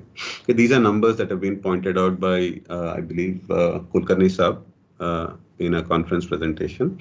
And this distinction of El Nino and non-El Nino has also been done by Hamza Barikoden in 2014. Right? So let me then try to quantify what's happening. So we'll start seasonal. So up to now I've shown July, August monthly. We'll start seasonal and then go to daily variation. So if you look at the PDF, so the S curves are the CDFs, the cumulative distribution functions, and these normal looking shapes are bell-shaped curves are the PDFs. And you can see that, of course, they are droughts. They are significantly different. But where are these differences coming from? How do you characterize these? Okay, so what Preetham started. So Preetham is a PhD student at COS. So he started looking. So we were convinced that non-El Nino was because of internal variability. So we started doing that. And so he started looking at each year, saying how were the breaks? Okay, so this is just a case. I mean, 1, 2, 72, and 74. And we initially stayed with ideas of breaks, saying let's look at, people think of droughts as situations where you have one long break that essentially derails the monsoon. So you look at the frequency distribution of break lengths. So the color coding only in this picture is reverse: blue El Nino, red non-El Nino. Everywhere else it's the other way around. So you can see that in general the number of breaks that you find in El Nino droughts seem to be they're longer, and also they tend to be more frequent. Okay, the same thing applies here, right? Then what Preetham did was, so the left panels show all India, the right panels show central India. Then what he said is, we have used the word onset here in a very loose way, so pardon the mangling of terminology here, but he wanted to see where the breaks were originating, when the breaks were originating, and you then plot a distribution similarly along the season. And you can clearly, this was the first indication of what was happening, partly what Pranesh had already seen in the monthly setup, but you can begin to see. So the non-El Nino tends to have those deficits in late August, while El Nino tends to be more towards June, July, August. The same thing, central India is more prominent here, right? So we said, okay, if this is the case, then this should appear very clearly in daily rainfall. And so this was sort of the beginning of our work, that led to eventually the distinction. And so these are all the years now.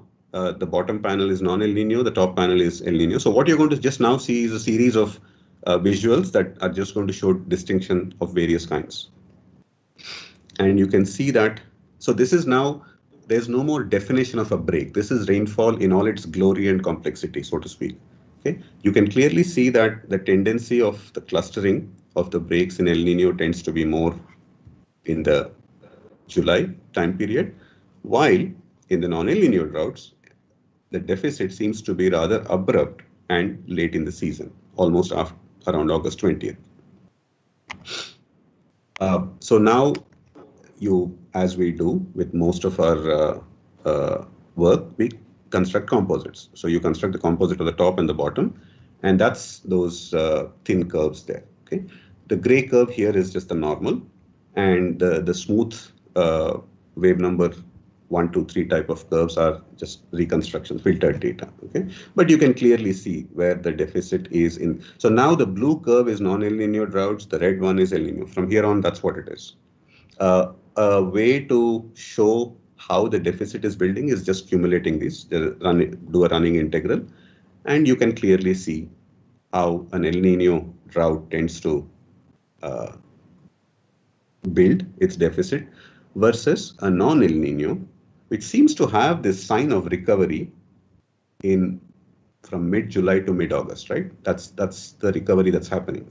And then it gets hit very suddenly, a rather abrupt break that just essentially topples it over into the state of a drought. That's the spatial patterns. You can see these are 20-day accumulations. You can see in El Nino, which are the top 6 panels, you can see the accumulation happening every 20 days. These guys recover here, and then that's this what you see in August 20th to September 8th is essentially this guy. Okay, so that just seems to throw us off. Now we'll again expand out and see what's happening. This is, if you look at Aphrodite, just as a confirmation, this is only from 1950. So the sample size is not the same, but the basic picture remains exactly the same. So same thing in El Nino droughts, you have rather large deficits setting in late June, persist. And then these guys, it's there. There's a moderate deficit in June, recovery in July, and then. But what is interesting is you look at these guys look normal or above normal compared to these guys, which is a more classical El Nino signature where you have a deficit in the entire Indian region and the maritime continent. So that's the quick summary of this thing. The non-El Nino droughts. So I've not focused on the dynamics. That probably will take me another 20 minutes to go. How this may have come about. The break in the late August. So we suspect that the two kinds of droughts are, one is a seasonal deficit, the more conventional one triggered by warm waters in the Pacific. The second one seems to be something that initially sets in with a June deficit, but the abrupt drop in late August seems to catapult it into the state of it. So that's the slowly varying oceanic markers, whether it is in fact from the wave train that we showed that came from the North Atlantic might be there, that tracing, but whether the SST had anything to do with it is something that we are still looking at. So since this is a felicitation to Sahai Sab, here's the question, and since he's spent a better part of his career on forecasting, the gray dashed lines are the normal standard deviation, so normal year standard deviation. Again, these gray dashed lines are constructed based on about 20 years of normal rainfall, both on positive and negative, between -5 and 5% departure. Oh, sorry. And so these non-El Nino droughts almost look near normal until mid-August. And then, so what do we have a hope to get these guys right? So that's a question to Dr. Sahai. That's the oceanic marker thing I was talking about. We are still working on that guy. And everybody else spoke about Dr. Sahai in the beginning. I think I'll end it this way. So, Dr. Sahai, thank you so much for everything. And I'll stop my... Thank you, sir. And very good, nice presentation. And your question... do I have 1 minute time? Yeah. I would like to show a movie. Just 1 second. So this I've shown you all in 1 days and 2 days kind of thing. Let me just show you a movie if I can find it.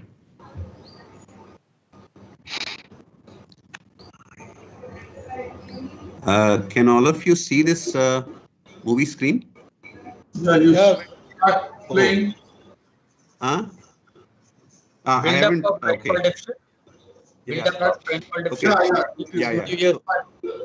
It's 40 seconds. You're going to see how the deficit builds up in El Nino and non-El Nino. This is through the 120 days.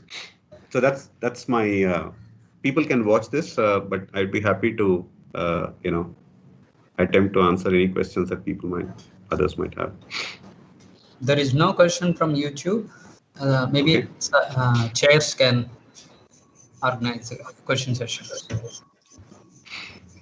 Actually, I have a question. Whether the non-El Nino droughts are associated with the North Pacific segments, PDO or something? Yeah. So we did look at the North Pacific. So at least from the point of view of vorticity anomaly, we didn't see anything during these times. The only clear signals we saw dynamically was over the North Atlantic. Okay. And another one is suggestion. See, like you were using the onset of drought, right? So sorry? Drought onset. See, some onset word you were using. Yeah, no, I was not. No. That's why I said onset was not. That's why I put it within quote. Yeah, I know. I understood that. But onset was a break onset. Yeah. You can just think about using trigger. So whether it will look trigger. Okay. Yeah. Okay. All right. Thank you. Yeah. We take questions from. Venu, we had a chat. After that, we couldn't get together. It's a nice talk. Right. Did you happen to look at these? Did anyone happen to look at the blocking highs and all in September and all after that? Not yet, but the gradient story seems most promising, Ashok. The only thing is that the trop versus North Atlantic temperature gradients over those basins. So that is pyroclinic instability. That's what what I was thinking. Correct. Right.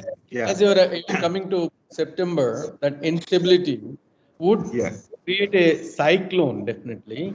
And if you have a cooling, you don't get a what you call as a blocking, but the propensity of having more blocking highs is more there. And somebody has to sit and do all this dirty work first, a preliminary analysis and theory will place, I think. Right. Yeah. So, we have looked up for whatever reason, people who have looked at North Atlantic influence on the monsoon, they've, like we also partly did, was to focus on the temperature in the SST in that basin. But perhaps it's the tropics mid-latitude gradients that might provide the recipe or the ingredient. You cross a threshold and then you start seeing waves. Now that still doesn't. Yeah, but also winters are cyclone time.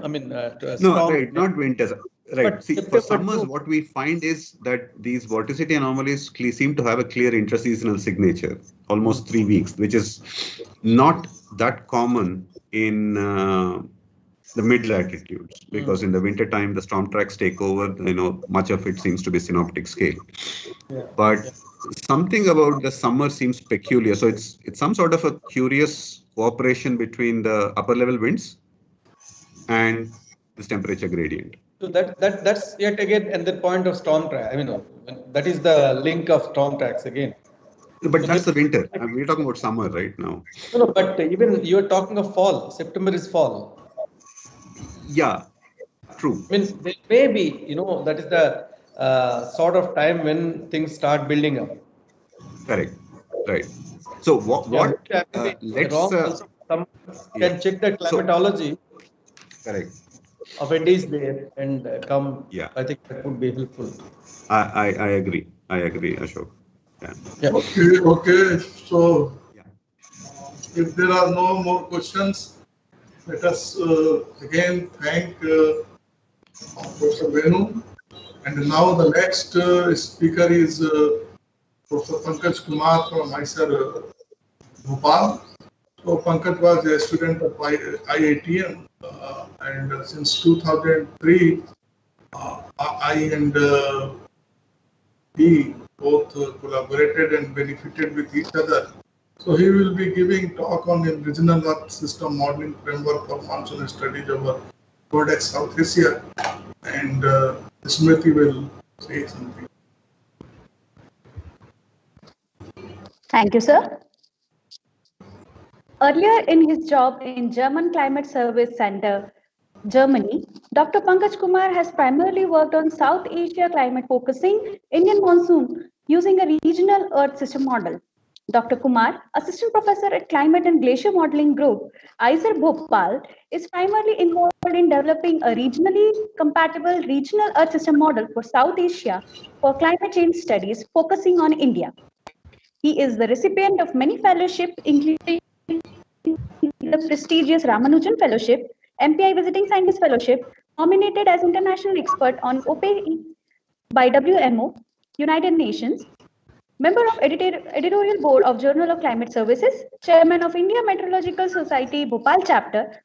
Let's welcome and hear from Dr. Pankaj Kumar.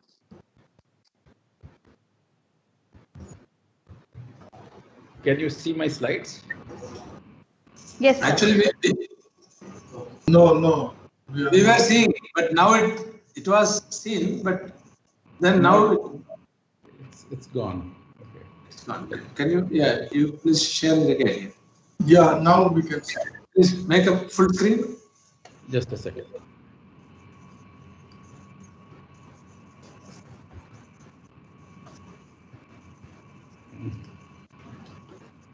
Yeah, good. Please go ahead. Perfect. So thank you very much to the organizers and to the IMS Pune chapter for giving me this opportunity to speak on this occasion.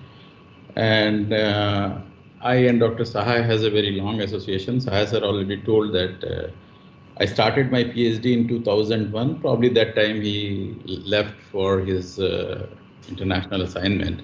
And later he came back around 2003 or so, or late 2003. And then my association with him was very strong. And I was working with two big people like Rup Kumar sir and Rajivan sir, and no one was there senior in my lab. I was the senior most research scholar there. So whatever help I need, I always have to go and knock Dr. Sahai's door. And he was always kind enough to help me. And that time only when I was in my PhD, I was trying to develop this Northeast monsoon forecast model. And I do remember that one of the method which we use was the ANN. And now ANN obviously has a lot of face value. That time also 2-3 models we proposed. And IMD took, and I'm sorry. So they is everything okay? Yeah. Okay, Yeah, sorry. Yeah. So slides are not moving. Okay. Yes. So I will do in a second. So Just go to the next slide. It's working? Yeah, fine. Yes. Good. So I started with things, and then I went out, and then again we have a chance to collaborate in Indo-UK program. So it has been long association, personal as well as official. So I'm really honored to. The introduction is blank. It will come. Okay. So the talk which I'm giving is largely I'm working on a topic which is in last 4 or 5 months. Sorry, 4 or 5 years, is to have a regional Earth system model for India. And we do have a lot of simulations. I have shown also results a couple of times here and there. But right now also we are trying to see that how this setup can be more smartly used in here. So why we are doing this, just to some opening remarks. So the SST for the North Indian Ocean significantly controls the ISMR activity and its variability. In particular, the eastward and northward propagation of convection belts. As accurate SST has a very crucial role for our monsoon, as it is greatly controlled by upper ocean thermodynamics, and adequate estimation of subsurface ocean is also important. The spatially coarse resolution Earth system model is one of the fundamental source for strong biases in the SST and the salinity field, which affects the physical state of ocean subsurface and air-sea fluxes, limiting the predictive skills of our system model to predict the ISMR. Coupled GCM and RCM show significant error, especially dry bias over IGP Indo-Gangetic plains and in general overestimation over the ocean. This is because we can see this thing from this figure, that CMF5 models ensemble, CMF6 model ensemble, or the Cordex, I think there are 3-4 models ensemble. What we see that there is a significant dry bias or dry bias. Generally, they have a tendency to have a underestimation of precipitation over land and in general some overestimation over the ocean. So we are making an effort to perform high resolution regional Earth system modeling to improve the tropical Indian Ocean characteristics, thereby improving the regional monsoon climatology.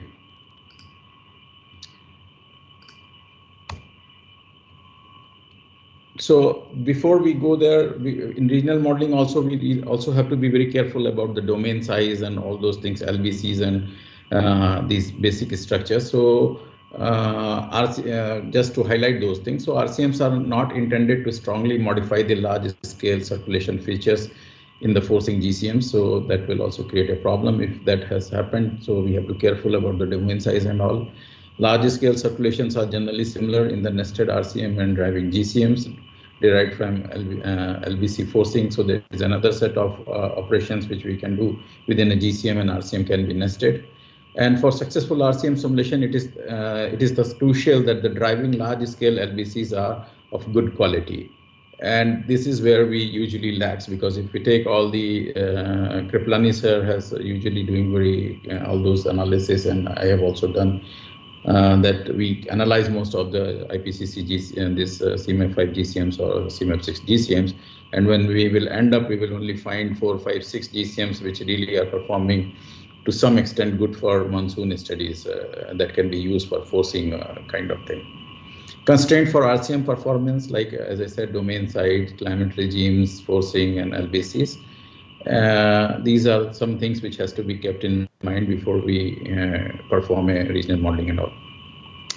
Keeping that in mind, under WCRP, Codex exercise has been planned, and for South Asia, a relatively larger domain has been set so that the no large scale structure comes onto the comes at on the boundaries like here, like our either Himalayas or our monsoon jet and all those things. So relatively a larger domain has been selected for Codex South Asia region. This is what I am showing here. This is the domain. I will just quickly go with these things so that we are here. So it has 3 components. One, it has a regional model REMO, which is over this domain, which we are seeing here. It has we are running at 0.22 degree right now. With era interim forcing, I am showing the results from this. Then we have a hydrological discharge model. It is from Max Planck, and it's run at the global scale, and it is coupled in this area.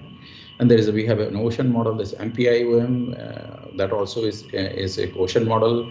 Over the Codex domain, it is coupled, and the rest of the places it runs as a standalone version. And MPIOM, having curvilinear grid, has an option to stretch the grid. So the grids are really very fine over Indian Ocean. It's around 20 kilometers. Atmospheric model is even at higher resolution at 25.7. It is 20 kilometers, and one grid box which we are seeing is really representing. We have left 12 lines actually. So one grid broad itself has a 144 grid boxes. So this is a relatively long simulation, 38 years, and excluding spin up and all. Largely, I will be comparing the results with the new precipitation data sets. It's a multi-source weighted ensemble precipitation. It is a UK group has prepared this data set. It's a relatively nice, good data sets for analysis. It's a global historical precipitation data set, 79 to 2016, with a 3-hourly temporal resolution and 0.1 degree spatial resolution. This is very standard slides which usually we show for the monsoon, and this is this climatology. I'm showing seasonal climatology for 30 years. And what we see, this is our benchmark, and this is observation. So we have a central India precipitation, Bay of Bengal precipitation, West Coast, and then there's another rainfall maxima south of equator, this tropical convergence zones. And when we look into these down panel before I come to the upper panel, like this is what I showed, CMF5, CMF6, and Cortex ensemble, they all show limitations in getting the precipitation magnitude correctly. And in case of RCM, generally over tendency of ocean overestimation of precipitation over ocean while comparing to the observations. And when we look into the upper panel, REMO and ROM. REMO is the atmospheric model in ROM, if you remember. And so when we do the simulation in the coupled simulation, REMO is exactly the same. So we can see directly change between coupled and uncoupled simulations. What we see that the spatial structure, especially over the Indo-Gangetic belt or the West Coast or the Bay of Bengal precipitation, is very well simulated by the model, and also the ocean precipitation is also well simulated. REMO obviously overestimating Bay of Bengal, high overestimation over central India, dry bias over Indo-Gangetic belt. Everywhere it is as they have a dry bias. So what we will say that the spatial distribution is very well captured by the models, and the well-known dry bias is substantially reduced. This can be seen with this difference plot. This is the same figure which I showed initially, and if I look at the regional model, the bias is still there, and there's an overestimation of precipitation in the central to South India, whereas in the ROM we see that the dry bias is almost gone. There's no dark color, brown colors, and then precipitation bias also, which was largely visible, is also gone. So the percentage bias is really is very less, and even some biases are really because of the low magnitude. So technically the simulation with the coupled simulation has significantly improved. Then we wanted to look that, okay, in the mean they are doing good, but how the intraseasonal and all those things like ITCZ, migration and all those things. So we just look into these are the observations like MSW, EP, TRMM, ERA5. So usually we have a tendency that during the precipitation maxima, this is 65 to 95 east average plotted against the latitude. So what we see that obviously winter we have south of equator, and this is equator and equator crossing, and the maxima is in this area. And it's more or less all the model, all the observations, let's say within quotes, shows the almost similar kind of characteristics. When we look into the model, this is MSW EP and this is ERA5. So this is REMO. This is the coupled model, and this is ROM. This is ROM and this is REMO. This is Cortex ensemble and this is CMF5 ensemble. What we see clearly here is that the precipitation maxima in ROM is very well captured with respect to the observational data sets, whereas regional model overestimates precipitation both over the land and over the ocean. Cortex model also show the same story, and also they are not able to get the characteristics, and CMF5 models really are showing very poor representation of ITCZ migrations. This is the same figure without the background. So you see the Cortex models, GCMs, CMF6 is very poor, and this is the Cortex RCM, and these are the observations. So what, just to make one statement, so ROM is able to simulate the ITCZ and cycle more realistically with respect to GCM and all. And here what I'm showing is that inter-annual variability is simulated by the model. So ROM correlation with the observation is statistically significant, whereas the regional model does not have. And there are some years, we looked into some years which were reported to be not well captured by the different modeling exercises, like 1994 or 2003 precipitation and all, which are IOD and ENSO years. These all where model was able to capture these inter-annual variability much more realistically. I'm not going into the deep discussing about the individual things. And then we looked into the precipitation skill of the model with respect to all those things. And then what we found here is that number 5 is the coupled model, and the number 6 is the forcing, and number 4 is REMO. So what we are seeing that the substantial reduction in bias in ROM compared to REMO, highlighting the benefit of ASC coupling, as well as with respect to forcing, the coupled model has also showed an improvement with respect to forcing because it is much more closer to the observations.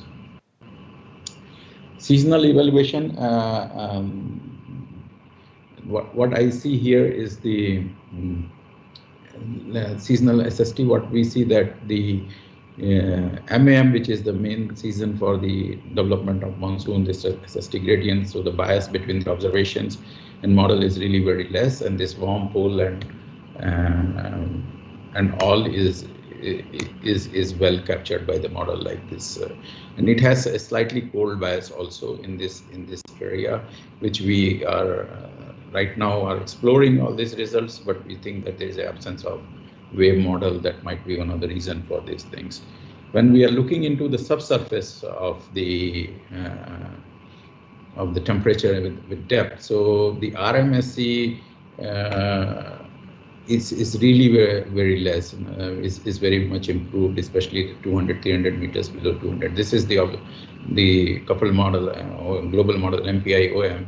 Red one is then, and then the ROM is the coupled regional model. So the significant improvement is seen in the subsurface as well. So what we see when we look into the, this is what I just, I showed the RMSE from the subsurface. Now at the surface, when we look at this added value for the, with respect to the MPI-OM global model, so around 20 to 80% improvement we have find in the SST over the Indian Ocean. And also we find a negative improvement or negative anomaly in this area, a reduction of 20-30%. And this is what when we looked into the surface velocity, current surface mean velocity, and this is the observations, and this is the model. So what we found that the currents are slightly stronger in the ROM. And the stronger currents usually pile up the warm water in this area, and because of the Ekman transport and all this, we do see this kind of warming in this area. So this is one thing which we noticed. Another thing which we look, this is a very busy slide, so I will just speak highlight the points, not getting too much into things. These are kind of active spell things, and these are the break spell things, and they are compared. These are really very small things. So the blue color is ERA and TRIM, and the black is MSWEP, and the green is ROM, and red is REMO. So what we see here that during active spell blue, if we take it as a forcing with respect to blue, the regional model is showing an decreasing trend in the frequency and also in the duration. So it's totally off in the RCM, whereas in the ROM, the frequency and duration both are almost overlaying. Even we thought that there's some plotting issue, but they're almost identical with the MSWEP, and ROM and MSWEP are showing same signatures. Whereas in the break type of conditions, the ERA in TRIM is showing a trend of -6 here, and MSWP, which we are taking as a base, is around 0.7, and ROM is showing -2. So it has again improved the biases with respect to forcing. And we looked also into the different homogeneous regions also, and what we found that all the different homogeneous regions is a significant improve with respect to standalone RCM and a coupled RCM. Just the changes, the ocean is there. So whatever we see, this is the response of ocean only. And improvement is significant, 50%, 56%, it's a big number. And dynamical and thermodynamical characteristics, what we look, this is 2 minutes to 3 minutes. I need only 1 minute, 1.5 minutes. Okay.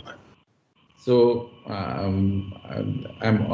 so this is what we see. This is very well known figure to all of us. So I just looked at how good model is doing for the tropospheric temperature. So normally in the era interim we are getting 1.29 days, and ROM is 130 days, and onset withdrawal is much more clear. Here it's a little bit longer. And also what we see when we look into the kinetic energy in the standalone RCM is much higher than the ROM, and this black is era interim, and that's why the distribution is also getting better. So now to conclude, so what we see, what we are saying that the high resolution or system model is implemented over Cortex South Asia region. Model skill is demonstrated in simulating the Indian summer monsoon characteristics. The improved representation of dynamical and thermodynamical process, propagation of mesoscale system, regional scale airs interaction and feedback processes in ROM yields better simulations compared to standalone RCM. ROM showed better skill compared to MPI SMLR in simulating the tropical Indian Ocean climate, and significant improvement in subsurface ocean thermal structure in thermal ocean structure. So with this, I thank you, and I share some of my photographs with Dr. Sahai, and I have a lot of but some I am shared here. One is from the Lancaster Indo-UK program, and this is, I think, in the TropMed 2 years before in Varanasi. Thank you very much. So thank you, Pankaj, for very nice presentation on the original model and global model comparison and all those things. So I think there are no questions. Madhu, there is any question in YouTube? No, sir. There is no YouTube question, sir. Okay. So I have a question. Yes. Yeah. Can I ask? Yes. Yeah. See, Pankaj, yeah, it's a good effort, good initiative. But you know, as you pointed out, the equatorial winds, there is a large easterly wind bias and the currents, and the Somali cooling is not at, here you can see the Somali cooling is absent. So you know, it is maybe that this model, the regional air system model, has, you know, the wind bias. So that is what is attributed, and it may have a very good IOD monsoon relationship. So that is why, because you have a easterly bias, so it is giving you, it is favorable for good monsoon. So your the climatological get improved. So please explore that point. So yes, sure. Yes, obviously. Another point you can stress on is, see, normally in any climate models, the monsoon IOD relationships are, but you can see it appears that this model has a better IOD monsoon connection, so that you can explore. Yes, we are working on this. In fact, we are working on monsoon, and we also have a facility because, as I said, the global model is also running. MPIOM is also running in the background. So we will also look into the ENSO impact. So this runs are still on. So there is a direct, we can see the ENSO things also, because the SST is for whole globe, which we have. Yeah. Another point. Do you argue that a fine resolution ocean model, 20-kilometer ocean model in the Indian Ocean, is actually helping improve the monsoon, or what is your hypothesis? You have any hypothesis like that? I mean, resolution higher, because you have a regional system model, so the resolution is high in the Indian Ocean region. That is what is able to, you know, couple the the so that is what you feel? Yeah, that's what we are arguing. Yeah. Hypothesis. Yeah. Yeah. Okay. Okay. Okay, so if there are no more questions, let us again thank Professor Pankaj for this nice talk. And now it is time for our third talk of this session, none other than by Dr. J.R. Kulkarni, under whose shadow I have grown up for all my career in IIT. So he will be giving landslide prediction system developed by CCS Pune talk. So I invite Dr. Kulkarni and Smriti to say a few words. Thank you, sir. Our next guest speaker is Dr. J.R. Kulkarni, retired senior scientist and ex-advisor IITM, ETWMR WMO. He has worked as program manager of KIPEX, Cloud Aerosol Interaction and Precipitation Enhancement Experiment. He is now actively involved with IMS Pune chapter activities. His area of interest are weather forecasting using numerical models, synoptic meteorology. He is also a founder director of All India Internet Weather Radio Station. He is presenting his talk on landslide prediction system developed by CCS Pune with us. Sir, you are welcome and you may now please present your talk. Thank you very much. Am I audible? Yes, sir. Yes, sir. I am sharing my PowerPoint. Now is it? Yes, sir. Available to all? No. Okay. Please upload, sir. Okay, okay. Please, I will. Where is share? Okay. Open share tray. Okay, share tray. Right.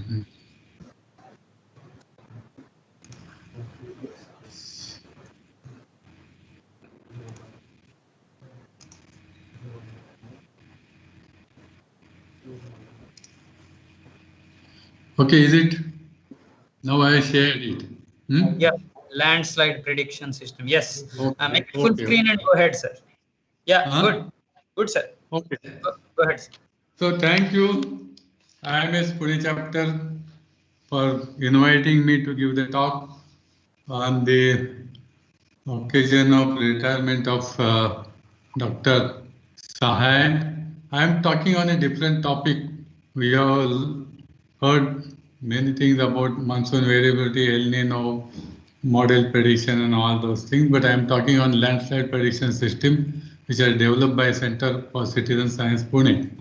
Before that, I want to say something about Dr. Sai. We had a long association with Dr. Sai. Our group, that's climate and global modeling, started with a few people. And when Dr. Sai joined the group was strengthened, activities strengthened. So Dr. Sai contributed to the development of modeling system in IITM, IMD also. His contributions to the activities of IMS Pune chapter are immense.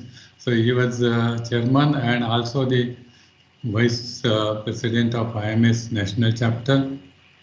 Today IMSP is one of the active IMS chapters in India. So all the credit goes to Dr. Sai. I wish him happy, healthy and wealthy retired life. Though he is retiring from the active IITM service, he will remain active after retirement also. So with this now I start my presentation. So what is citizen science? First of all, I will explain. There are very few job opportunities in the national laboratories all over the India and universities. So very few people are fortunate to get to those opportunities and facilities that are available in the national laboratories.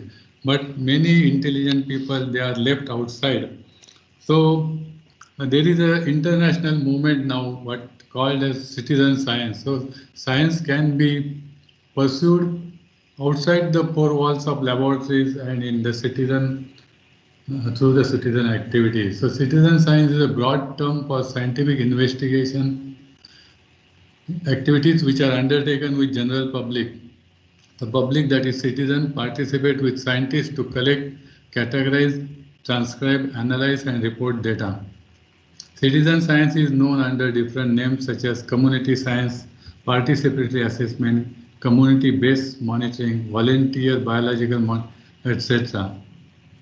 So citizen science has its root in physical sciences. Today, citizen science projects engage in different fields including ecological restoration, water monitoring, conservation, methodology, public health, and many other fields. So now citizen science has also become the now specialized one. One of these high impact weather project, that is 10-year research project, which was established in 2016 by WMO and WWRP.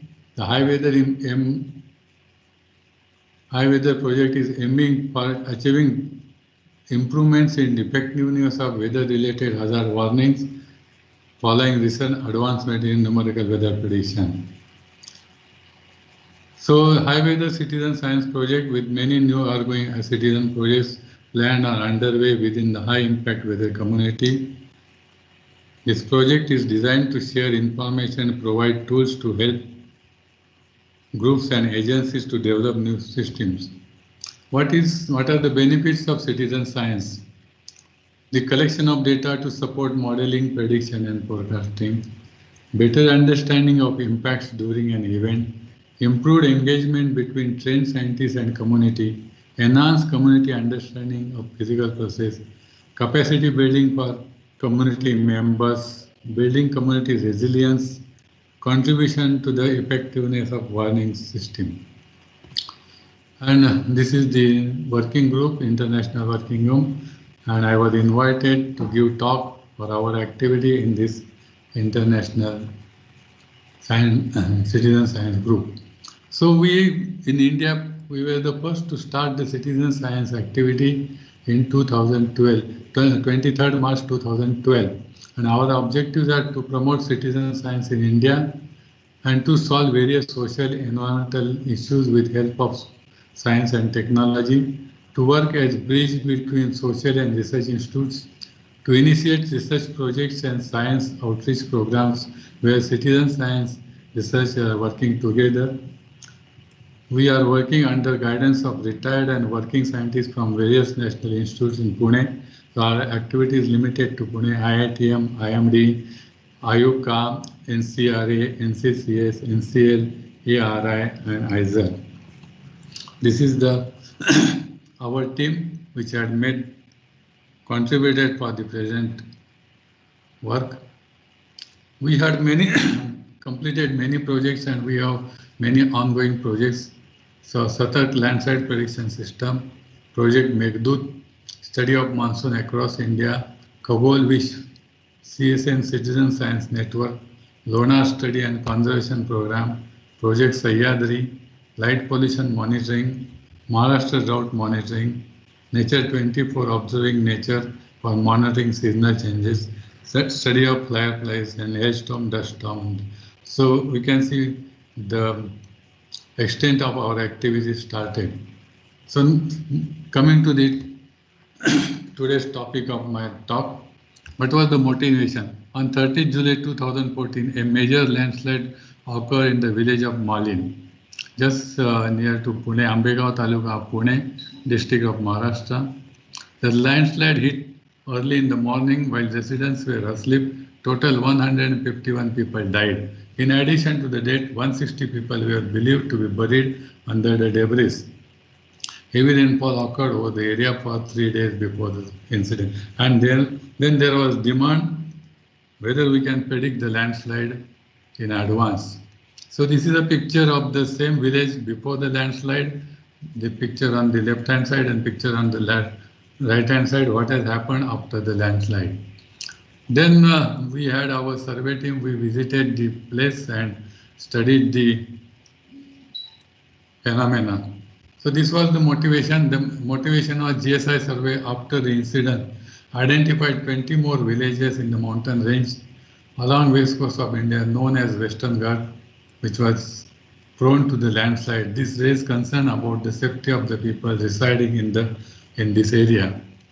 Risk and damage due to landslide increase in many areas in the Western Ghats region in the recent time due to increase in population residing near the hillsides, increase in road and building construction activities near the hillside. As a consequence, a demand arose in all sections of society for identifying landslide-prone areas and, if possible, an early warning of landslide over the Western Ghats region for taking proactive measures. So with that, we started working on this one. The landslides, the incidence of landslides, which include rock slide, rockfall, debris flow, occur at many places in the Western Ghats region in the summer monsoon, that is June to September season. In the past, the problem was difficult to address because in the past, information of such incidences remained confined to the local area, and hence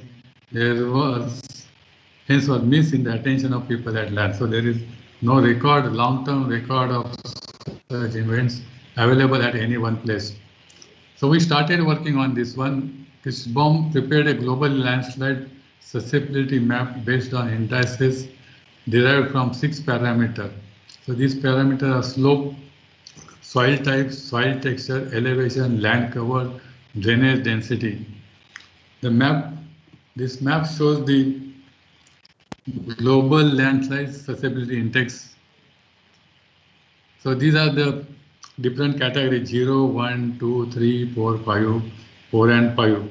The higher the number, higher the susceptibility or intensity of landslide. So if you see Indian region, most of this Indian region having the index between 4 and 5. So this is region highly susceptible for landslides throughout the year in the monsoon season. So what are the factors? Two factors. The factors which drive the landslide are grouped into 2 categories. One is preparatory variables, other is dynamic triggering. Preparatory variables, these are the topography, tectonics, geological history, weather and land use. And dynamic triggering, heavy rainfall, earthquake, coastal erosion and construction activity. The link between heavy rainfall and landslide has been discussed by many authors. Continuous heavy rainfall increases the pore water pressure and decreases soil cohesion in soil subsurface. This develops sliding force which overcomes the resisting force to activate the landslide.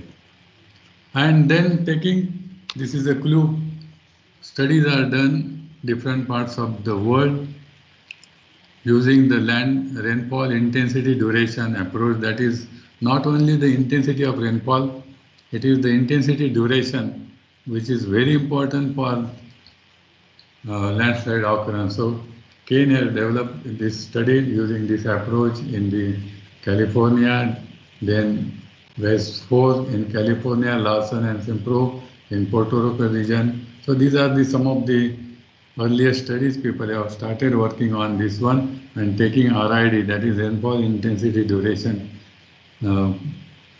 calibration curve or threshold curve for each of this one.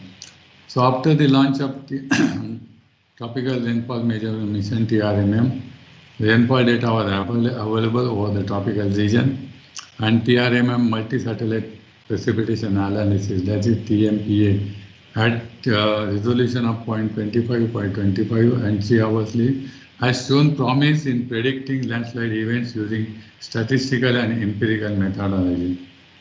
So now people have started using TMPA rainfall data to predict the landslide.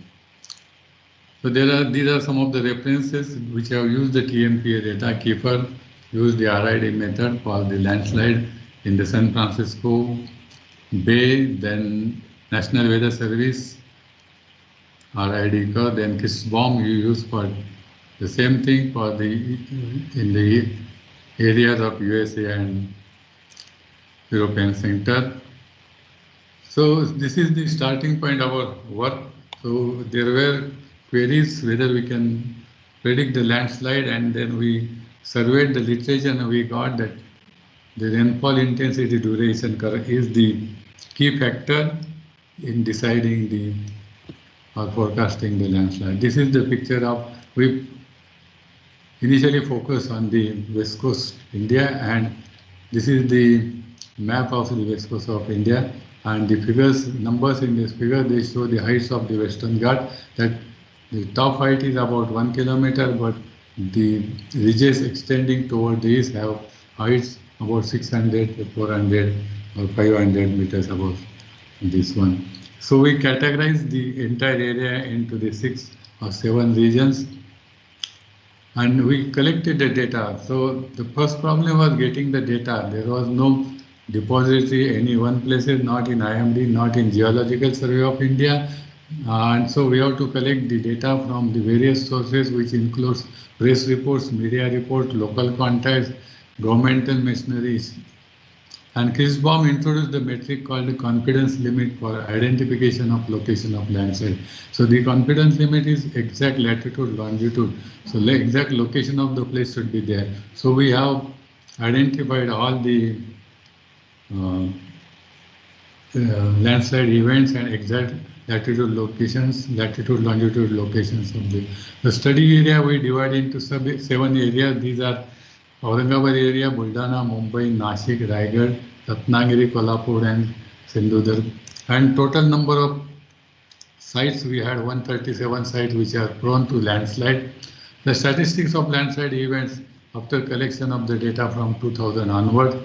Number of landslide increased with time due to increased awareness about the landslide reporting and improved reporting of the events. June has 15% of events.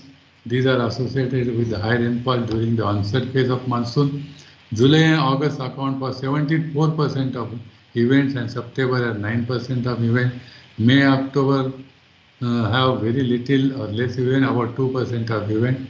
Sometimes a multiple landslide event occur on a single day. So, for example, on 1st August 2016, 10 landslide events occurred. That is the maximum in this one.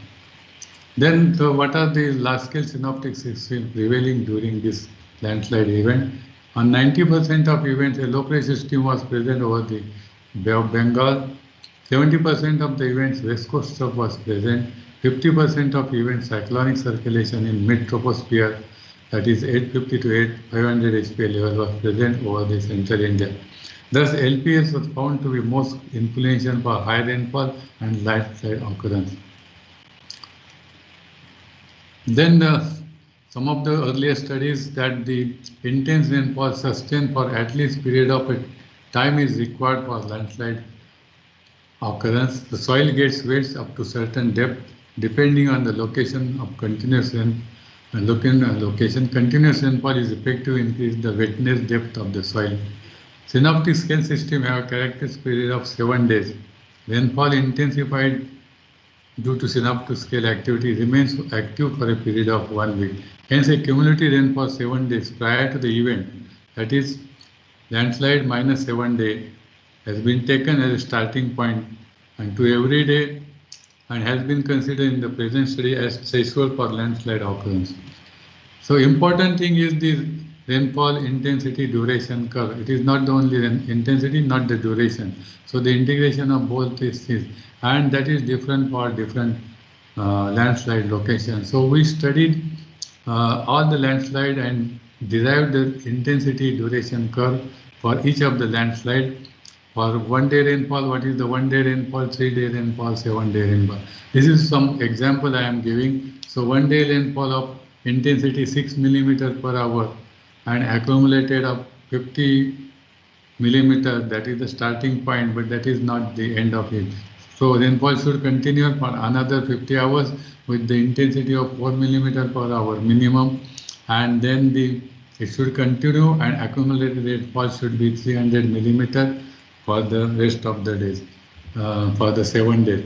So we have calibrated the threshold curve for all the landslide events which occurred in 2000 to 2020. Then we have used the forecast products from different agencies. IMD gives the short range forecast for 72 hours and medium range for 10 days. These have been used to anticipate the occurrence of high rainfall. Then IMD publishes IDWR, which covers the description of synoptic system. This has been also used. Then we have used the products from international centers. These are obtained from the predictions by 5 international centers. These are ECMWF, UKMO, JMA, NSEP, and MCGE. So these products from these centers have been used to anticipate the high rainfall activity over the region. Then for each of these landslide prediction events, we have developed the prediction system in 3 stages. A watch stage, first is a watch stage. If the rainfall forecast or IMD over the landslide prone areas shows intense activity for coming 7 days, if there is low pressure system and other thing, then per day of the forecast is watch stage is invoked. People in the area are sensitized to keep watch on the rainfall intensity and duration.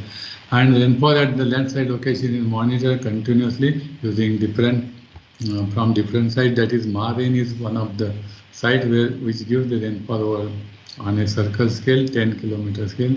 MRSAC this one. So this is the first stage. Watch stage is just to sensitize people something will happen, but the probability is not very high. Then rainfall continues for another 2 days, persists for next 3 days, and accumulated rainfall crosses the reference value at each of the sites. Then alert stage is rainfall. So next stage is alert. So people are now informed that the probability of landslide is increased. Then if the rainfall persists for the next day and accumulated rainfall crosses the threshold value, then the landslide prediction is given. So we give the warning of that saying now the probability is more than 90%. With that, we give the prediction on our site, Satark site, and people do use up this information. Then we have, after the season is over, we assess our prediction system. This is a copy of one report of 2016 we have prepared and submitted to Government of Model, then Government of India. Then performance of the model. The system was launched on 15 August 2015, and then Mumbai, Pune, Raigad, Ratnagiri region.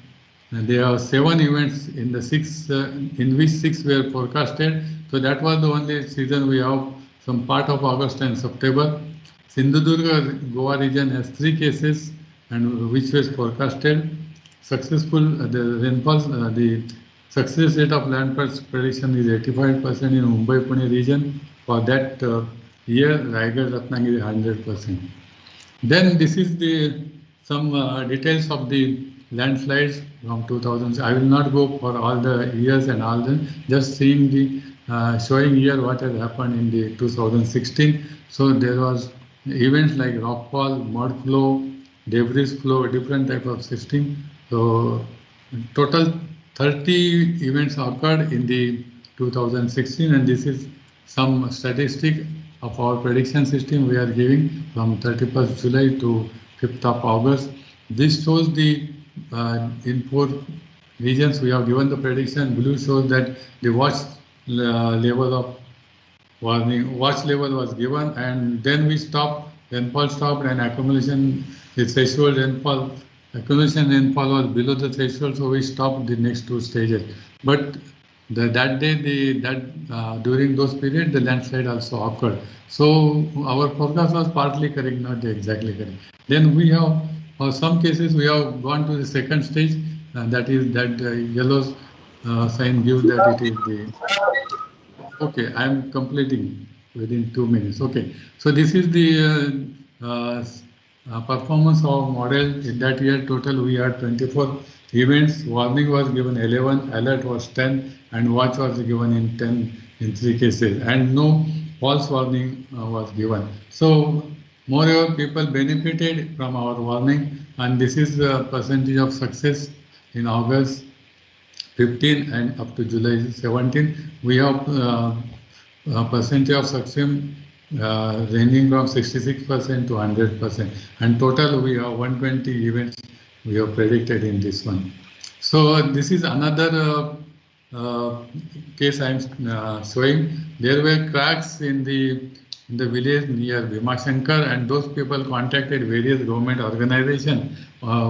Is it a dangerous thing or thing? But no government organization has any knowledge or information about this thing. In the night they contacted us, so we told the cracks are there, so we cannot come in the night. But one thing you can do, you vacate the houses, and they, after our advice, they vacated, and next day our team visited. We saw all the houses were collapsed, but because of our advice, there were no deaths and to the casualty to the humans and this one. So this is one advantage of our thing. With this, I summarize our reports are coming in the newspapers and other things. So concluding summary, I will say that it is the very useful product for the society, and people who are not in the four walls of the government laboratory, they don't have any facility, but still they can do a good work, and this is the international now movement, and we are part of it. Thank you very much. Thank you, dear, for very nice presentation, and this has given some input to me also that after retirement there are a lot of things to do.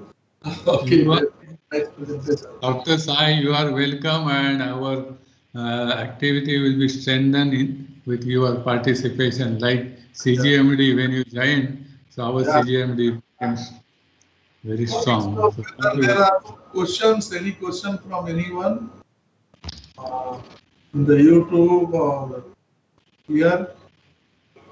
Yes. There is no questions in the YouTube. Mostly it was informative, and the system, how it was developed. So it was very nice. Most of the people are congratulating you. At the end, I have one suggestion, Dr. Sahai, if you permit me. Yes, sir. Yes, sir, please. Yes, lastly, I want to suggest IMSP Pune to suggest name of Dr. Sahai for Fellow of Indian Meteorological Society. Sure. We will definitely will recommend. That's a great suggestion. So, Venu Gopal is the question. Venu? Dr. Kulkarni, hello, how are you? Hello, I am fine. Yes. Yeah. After long time we are again on the next cloud seeding campaign here in Karnataka. Definitely. So I have a question. So most of your landslide hotspots, as you would expect, are along the coast and then the upper reaches in Assam, the Brahmaputra basin. Where you have cases of soil caving in, say in the plains, do you find any such similar damage? Relating again to, yes, so the river after banks, doing this work, we had many invitations from the Himalayan region, Northeast region also. The important is the getting long-term data. So this data is not archived in any of the organization. So we have to go there and see the old newspapers, because if landslide occurs in some small village like on the west coast, that is reported in a local paper. It is not coming in the national paper also. So personally, we have to go to that place and see the old newspaper if they are available. And that way we have collected data from 2001. So we suggested if Himalayan region somebody takes the initiative and collects the data, the same thing can be applied. This is NASA is applying same thing. Actually, our motivation started when the Malin event occurred. NASA said we have given the prediction. Then we thought, why, if NASA is able to give prediction, why we can't do it? Then we saw NASA's prediction. They showed a big area. So that is not a perfect pinpoint to this one. And they say they have given the prediction and they claim that is a success for them. But then we went and tried to go to the pinpoint of this location. That is the thing. Okay, thank you. Okay, thank you, dear. So now the next presentation will be by Dr. Somnath Datta on some basics of climate services for health sector. With Dr. Datta also I am associated since the first Sarki school in 1994, and there are very good memories for those Sarki schools, and after that we worked on many things jointly. So I will invite Dr. Datta and Smriti to say a few words about it. Thank you, sir. It is really indeed, I am privileged to give. Just one, Smriti, you want to say something? Yes, sir. Yes. Dr. Somnath Datta, Scientist F and Head, Meteorological Training Institute, Office of Climate Research and Services, India Meteorological Department. He is heading training activities, training policy, training curricular development, and overall human resource development of India Meteorological Department. Besides, working as a focal point, RTC Director of IMD, Pune, component of WMO RTC India. He is also looking after IMD's climate application for public health program. And today's talk is related to the same. Let's hear from Dr. Datta. Thank you, Smriti. So without wasting time, I will straight away make my presentation. I think my slide is visible to everyone. This is my topic, some basics of climate services for health sector. And as I understand, this is being seen by common people also. So one slide I dedicated only for climate. By the term climate, we understand the long-term average of weather at a place, and weather refers to the state of the atmosphere at any time, at any place. And it is expressed in terms of certain weather elements. And climatic elements are temperature, humidity, type and amount of cloudiness, precipitation type and amount of precipitation, pressure, wind speed and direction. At any place, climate is decided by some factors. These we call climatic control. These are nothing but latitude, altitude, proximity to seas, ocean currents, topography, vegetation and prevailing winds. And climate system has some components. They are nothing but the atmosphere, the hydrosphere, the cryosphere, land surface and the biosphere. Climate variability, we are very much interested. Climate variability, it is defined as the variations in the mean state and other statistics of the climate on all temporal and spatial scales beyond individual weather events. It may be due to natural variability. It may be due to some anthropogenic external factors also. Now, since the topic is climate services for the health sector, first of all, I must tell about what we understand by climate service. As per the WMO literature, climate service refers to production and delivery of relevant, accurate, timely, and usable, actionable, science-based climate information and their impacts to improve the decision making in climate-sensitive sectors. Climate service has a couple of objectives which are nothing but correct interpretation and optimum application of the climate information in decision making, improvement of climate information product, climate predictions, and climate outlook through feedback from the users, facilitation of the use of relevant climate information across different sectors, and to manage risk and adapt accordingly to future climates, and to ensure the continued growth of key sectors at both the local and global scales. There are certain prerequisites for the climate services. First of all, it must be available at all time and space scales that the user requires. It must be dependable, it must be usable, it must be credible, it must be authentic, it must be responsive and flexible to the evolving user needs, and it must be sustainable. Now, climate service without telling anything about global framework for climate service, it is incomplete. As I told, climate services, many countries lacks the infrastructural, technical, human and institutional capacities to provide high quality climate services. And not only that, climate services in many cases does not go to the last mile. So there is a need for a coordinated and integrated approach to further reinforce the capacities of the developing countries, especially the least developed countries, and to expand multidisciplinary partnership. In response to all these, GFCS came in 2009 in the WMO Climate Conference 3. It is nothing but a tool to strengthen the production, availability, delivery, and application of climate information.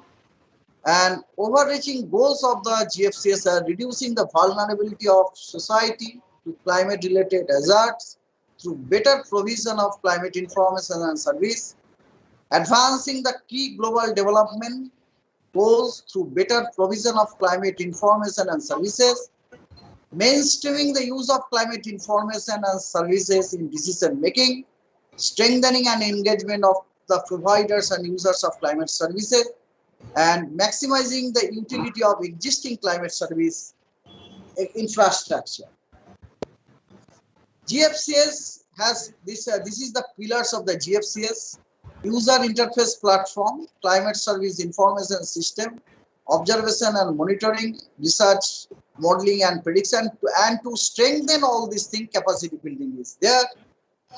And there are certain priority areas: water, disaster risk reduction, health, agriculture, food security, and energy. So we can see health is a GFCS priority area. So now let us come to climate services for health. For that, first of all, we all know the climate change and health. There are three kinds of health impacts: a relatively direct impact, usually caused by weather extremes; then consequences of environmental change and ecological disruption in response to climate change; and consequences that occur when populations are demoralized and displaced by the following climatic change induced factors, just like economic dislocation, which we have recently seen, environmental decline and conflict situation, including traumatic, infectious, nutritional, psychological, and other health consequences. This is the pathways. This is a very well-known slides. Climate change, it is affecting there, and all are having this impact. This is the mapping links between the climate change and health. These slides are explaining how climate change is impacting the health. Impacts of temperature increase on health, many speakers have already told: heat cramps, heat exhaustion, heat stroke, all these things.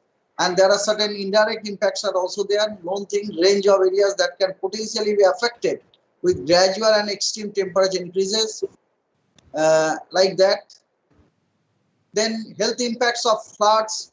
Just now Kulkarni Saab has also already told in his talk: immediate health and injury, non-specific increases in mortality, infectious disease, just like hepatitis, diarrhea, etc., exposure to toxic substances. These are all known things. And these are also known the potential health impact of ozone due to pneumonia, COPD, asthma, etc., particulate matter, toxic gases, and particulate matter, then wind-blown dust. These are all these are having potential health impact. So we have understood that climate has a potential health impact. So now question: why does the health community need the climate services? Health professionals are increasingly concerned about how changing patterns of the climate variability and long-term climate change are mediating the health risk and affecting ability of health professionals to protect the health of citizens. Extreme weather events can seriously affect people's mental and physical health and can compromise their access to health care, flood, clean water, physical safety, resulting in vulnerability, illness, injury, and health. Even small or gradual change in weather and climatic conditions can result in significant shifts in people's exposure to harmful or beneficial conditions, from disease transmission to changing water quality. There are different possible climate services for health. Sir. There are a few of them only I have noted here. Identification of climate influence on disease dynamics, then mapping disease transmission risk at high spatial resolution to indicate when and where populations may be at risk for seasonal disease exposure, then production and supply of customized information for high risk populations during heat waves, to understand drought risks and reduce vulnerability to rapid and slow onset impacts of droughts. And there are many different possible climate services for there are many. Now, different kinds of climate information which are useful for the health sector at different time scales it is there. Historical record, climatic observations, short-term climate information, mid-term climate information, long-range climate information, and these are some examples which may be available for historic record, historic time series data, summary statistics, for short-term risk indices, for extreme temperature, long-range forecast of average, maximum, minimum temperature. Then mid-term climate information, just like annual to interannual forecast describing the large-scale state of the climate status of El Nino conditions. Long-range is your 10 to 30-year decadal forecast of surface temperature, etc. And these are the corresponding health decision application. Historical time series, epidemiological trend, regression analysis to understand association of climate and health can be done. From risk indices like this, from short-term climate information, short-term operational investment in preparedness, outbreak, prevention, resource needs. These are decision. Then your mid-term climate information application is 1 to 5 year policy decision for disease control, research, health system planning, and for long-range climate information, long-term health infrastructure investment, research, demographic and population models, health system planning, increased understanding of disease trend, etc., epidemic behavior on a regional scale.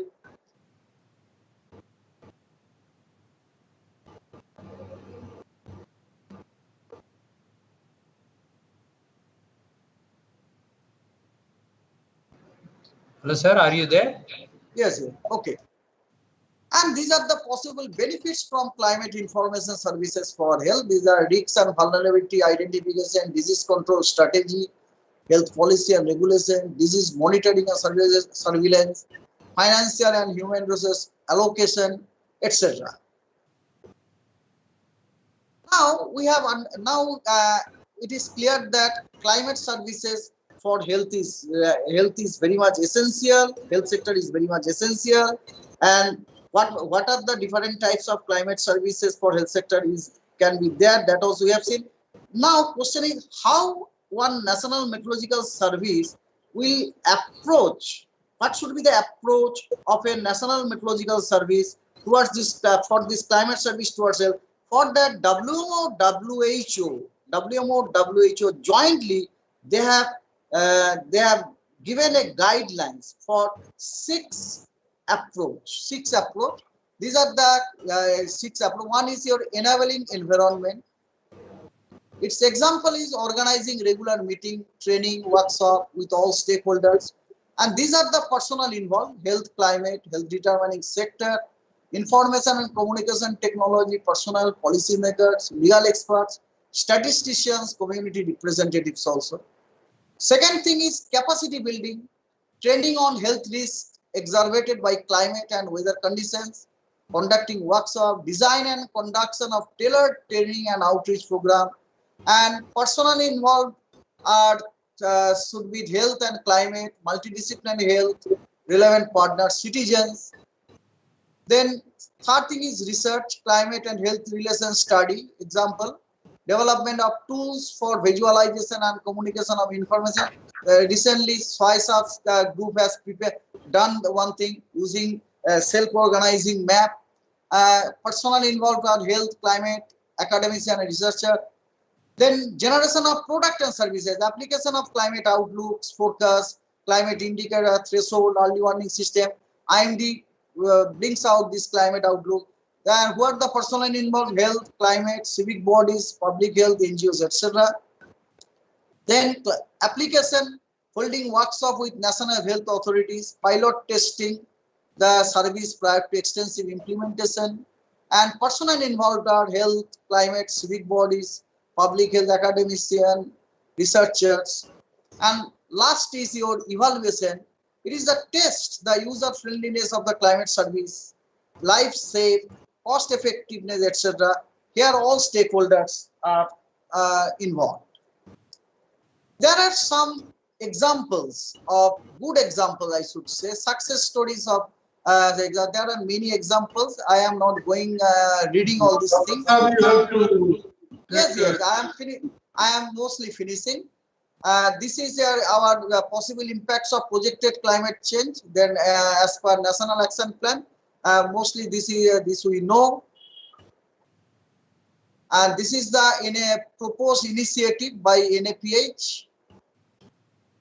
And in our country, some initiatives we have taken, just like enabling environment during SASCOP meeting in the last 4 or 5 years. I remember there is a meeting with the health sector, capacity building 3 days event consisting of 1 day outreach, 1 day training.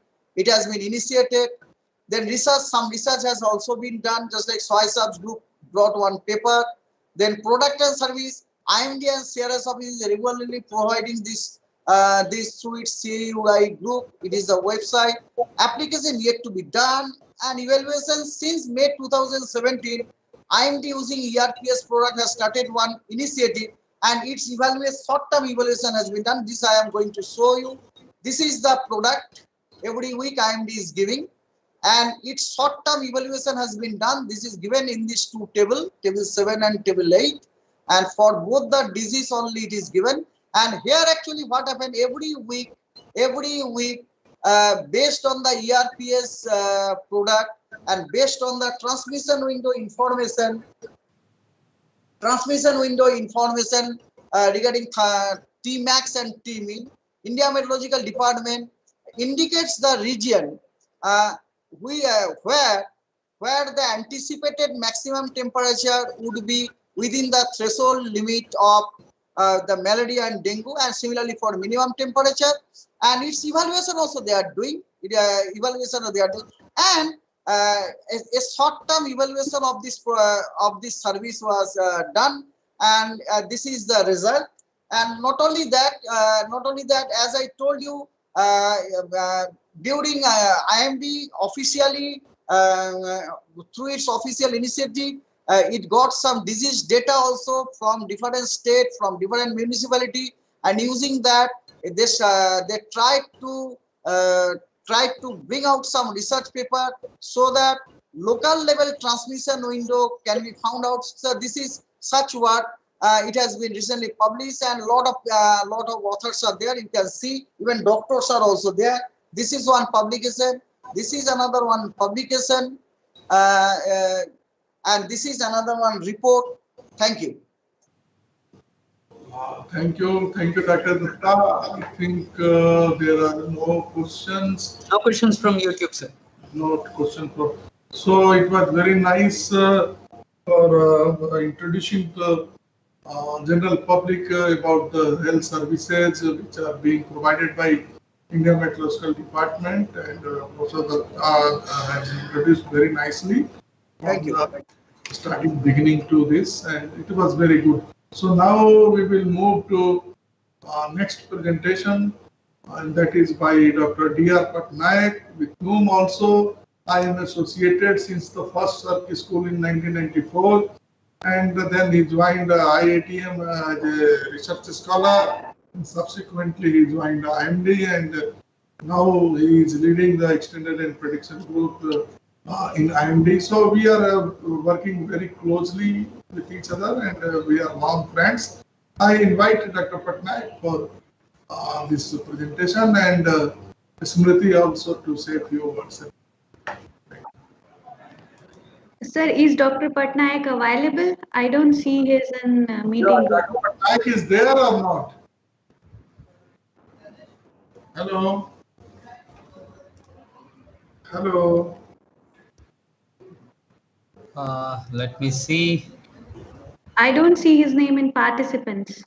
Yes, you're right. We will take the next one and we'll see whether he will join later.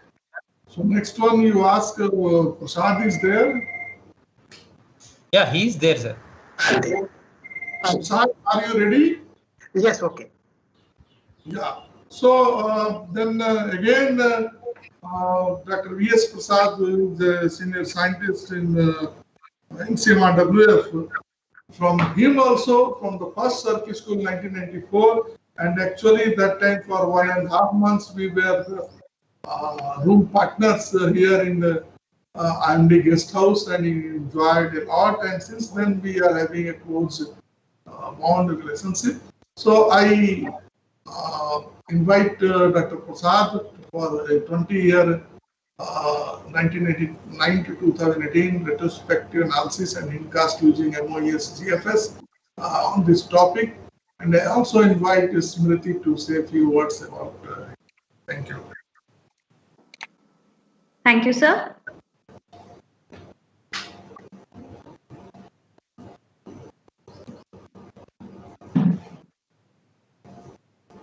Shall I start? So just a minute. Yes. Dr. P.S. Prasad, Scientist G from NCMRWF. His research interests are numerical weather prediction, satellite data retrieval, and data assimilation. He is also working on GSI, ENKF. Dr. Prasad is going to present his talk entitled 20-Year Retrospective Analysis and Hindcast Using MOES GFS. Dr. Prasad, you may please present your talk. Is it visible now? My presentation? Is it visible? Yeah, Prasad, yes. Okay. In the first instance, I thank organizers and for giving this opportunity. I am very happy to present this one in the felicitation function of Dr. A.K. Sahai. As Sahai noted, we are the first, I met Sahai during the first time in circus school, and we are the roommates. And that is the time Sahai was a lecturer. He came into the active WP field of that one. And I also, before that, I was working as a project scientist in NRSC, working on remote sensing of ocean and for populating the PFJet. And I also almost started a career same time in 90, during that period only by joining NCMRWF. And mostly after that, my association became strengthened when the Sahai Saab started extended range forecast in around 2010. And that time I am running I am looking about the GFS forecast at NCMRWF, and that is giving the initial conditions to him, and we started this one. And this work was also started by the demand of Sahai and Dr. Surya for having the long-term climatology of the model. So this is the result of the Sahai and the Surya's demand. We did this work. As you all know, the GFS is the legacy system of NCMRWF of India. We are running this one from 1993 onwards operationally.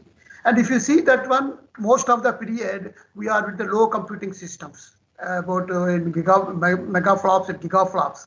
And so our forecasting system mostly remained as T80, L80 up to 1988 to 2006. So many years there are not much changes, and we are left with because of mostly of the computing powers. So and 2006 onwards, we have started increasing the computing power. With the formation of MOES, lot of computing power was there. And the first compute super in teraflops, major system came is IBM Power 6 with 24 teraflops, in which Dr. Sahai and Dr. Carr are involved in the getting the system. And this is the first most powerful system that we have in India. And on that system, I was involved in putting the GFS system completely. Previously, because of the lot of things, we are running the lower version of the models compared to that one. So with the system, we started using the T574 GFS system, the contemporary model, and all the data sets, and we have the most of the things. If you see, the 0.6 anomaly correlation, so there is the usable forecast. 0.6 and above is usable forecast. So if you see that one, when we implemented the T574 GFS system, the forecast reliability of NCMR forecast is increased from the about more than 1.5 days. There is a major improvement. with just within a short span, because we are implemented the state-of-art systems and the simulation systems. You can see that same thing that how it is implemented in the day-to-day compared with the radio sound observations that are shown here, and you can see that improvement. And in terms of anomaly correlation, you can see the improvement. There's a lot of improvement came in that system. So this was we reported in JESS. And before that, the system what we are intending is only the short range forecast GFS system only. Around the 2010, the Sahai and Surya, they came with the CFS models, and extended range and seasonal forecast systems are started running the forecast being given. So the application of this one was increased from the only short and medium range forecast to the extended range forecast. Same way, at present, this HWR, a lot of applications were built up under the monsoon mission, and a lot of developments were coming on that one. So it demanded the long-term climatology, long-term analysis, and what is the possible that thing is. The demand was created, and is mainly on behalf of Sahai the demand came. And if you see that one, before that we are planning the reanalysis. It is not available. We planned regional reanalysis only. One is SARR with NOVA, and another one was with India monsoon IMDA with UK meteorology. Your slides are not moving, and you are not in slides. So how it is moving? No. You have to be in slideshow mode, and then yeah, but by this it is moving. Okay, you can go like this also. Fine. Hello. Okay. Okay. Then this seasonal requirement of the long-term same model initial conditions came up, and then we started doing that one. And for that one, as I shown earlier, our improvement was. You have seen that improvement, no? That this slide earlier. Are you able to see this one? That improvement was shown that more than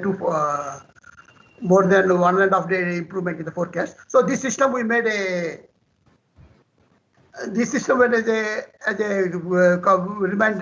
it the operation, used it for the analysis. And we done the GFS forecast, GFS version 12 with 3D GSI and feeding the GDAF system of 2011 setup. And observational data, earlier the systems have not having the good archival system. Present systems were well planned, and we are getting the very good archival systems. We are able to archive the data. Earlier systems, archival was not given that much importance. So retrieving the old data became a big hurdle. So that's why I taken the CFSV and depth from the January 2019 to 2010, the data. After that, our data system, reception system was increased a lot. You see, we have the satellite data program, and also we have not only GTS, we are also having the connectivity with the UMetCast, NOVA, and other satellite data providers, CMA, KMA, all the major satellite centers. So we started getting a lot of data. So data gap that what India is facing earlier has also been removed. So 2010 onwards, I started using the only data we got the India. And this is the model what we are using, that one, GFSV11, that model details are giving that one. And these are the hybrid levels that we are using in that one, that model. And analysis was run for the system for the complete. I did it 2 phases. First phase is up to 99 to 2001, that is 10 years, and the next 10 years was done on the different systems, but with the same configuration. So 2 things: first 10 years and second 10 years or later. And to this data was being used by Dr. Sahai and also Dr. Surya, and also in IITM et al. And for seeing the quality of the data, how the data is there, I also studied, few people from NCMRW, my colleagues, studied various aspects of this one. One is to see the data quality, how the forecast, how the analysis is, the case of heat waves, cold waves, and the precipitation. These things were studied in the data, how the quality is appearing, how the analysis is appearing. So first one is the heat wave things. And same thing in this thing, we have taken the. Is okay? We are seeing the heat wave conditions that were defined by IMD or the East Coast. Not seen. Still, it is model and a simulation system and observation. System is low, I think. No, you have to move. You are not in slideshow mode, so you have to go on one by one slide. Click on the slides, and then you will be there.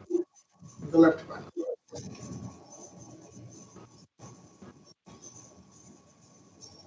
Fine. See.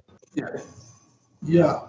Now you have to click heat waves. Yeah. Oh, heat waves. So, or the heat waves or this region we are studying this one, and as defined by IMD, we have taken the heat waves. Now, next slide is coming. Yes. This slide is there, heat wave. Heat wave. Next time, showing the one heat wave condition that we identified. You have to click on the left side slides. Yeah. Now it is. Okay, now these heat wave episodes, we have identified this one for showing that one. So this is the black line, strong line is the climatology of the 20 years, and the blue line is for the year of 2013, the mean, and the lines, dashed lines are the red line, +4 degrees, +5 degrees, that is heat wave definition. So we are, if you see that one, the heat wave beginning and ending was very well captured in the model. And the same case, if you see all the 20 years, we have identified different heat wave episodes.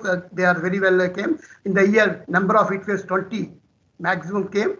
And also in 2015, about 15 waves came, and 14, 10 heat wave episodes. So all the episodes has been capturing very well. And this was we reported in International Journal of Climatology. And click on the first slide. You are saying that this slide? Okay, fine. Yeah. Okay.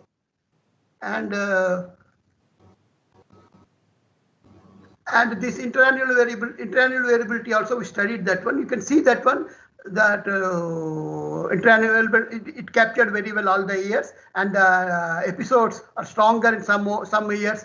Same years it is able to identify. And if you see the slope of the intensity of heat wave, about 0.6 slope is coming in the maximum temperature during the heat wave period. That means the heat waves with this 15 years, the strength intensity of heat wave is increasing about 0.06 degrees centigrade over the years. So that increase of the heat waves also we are able to capture that one.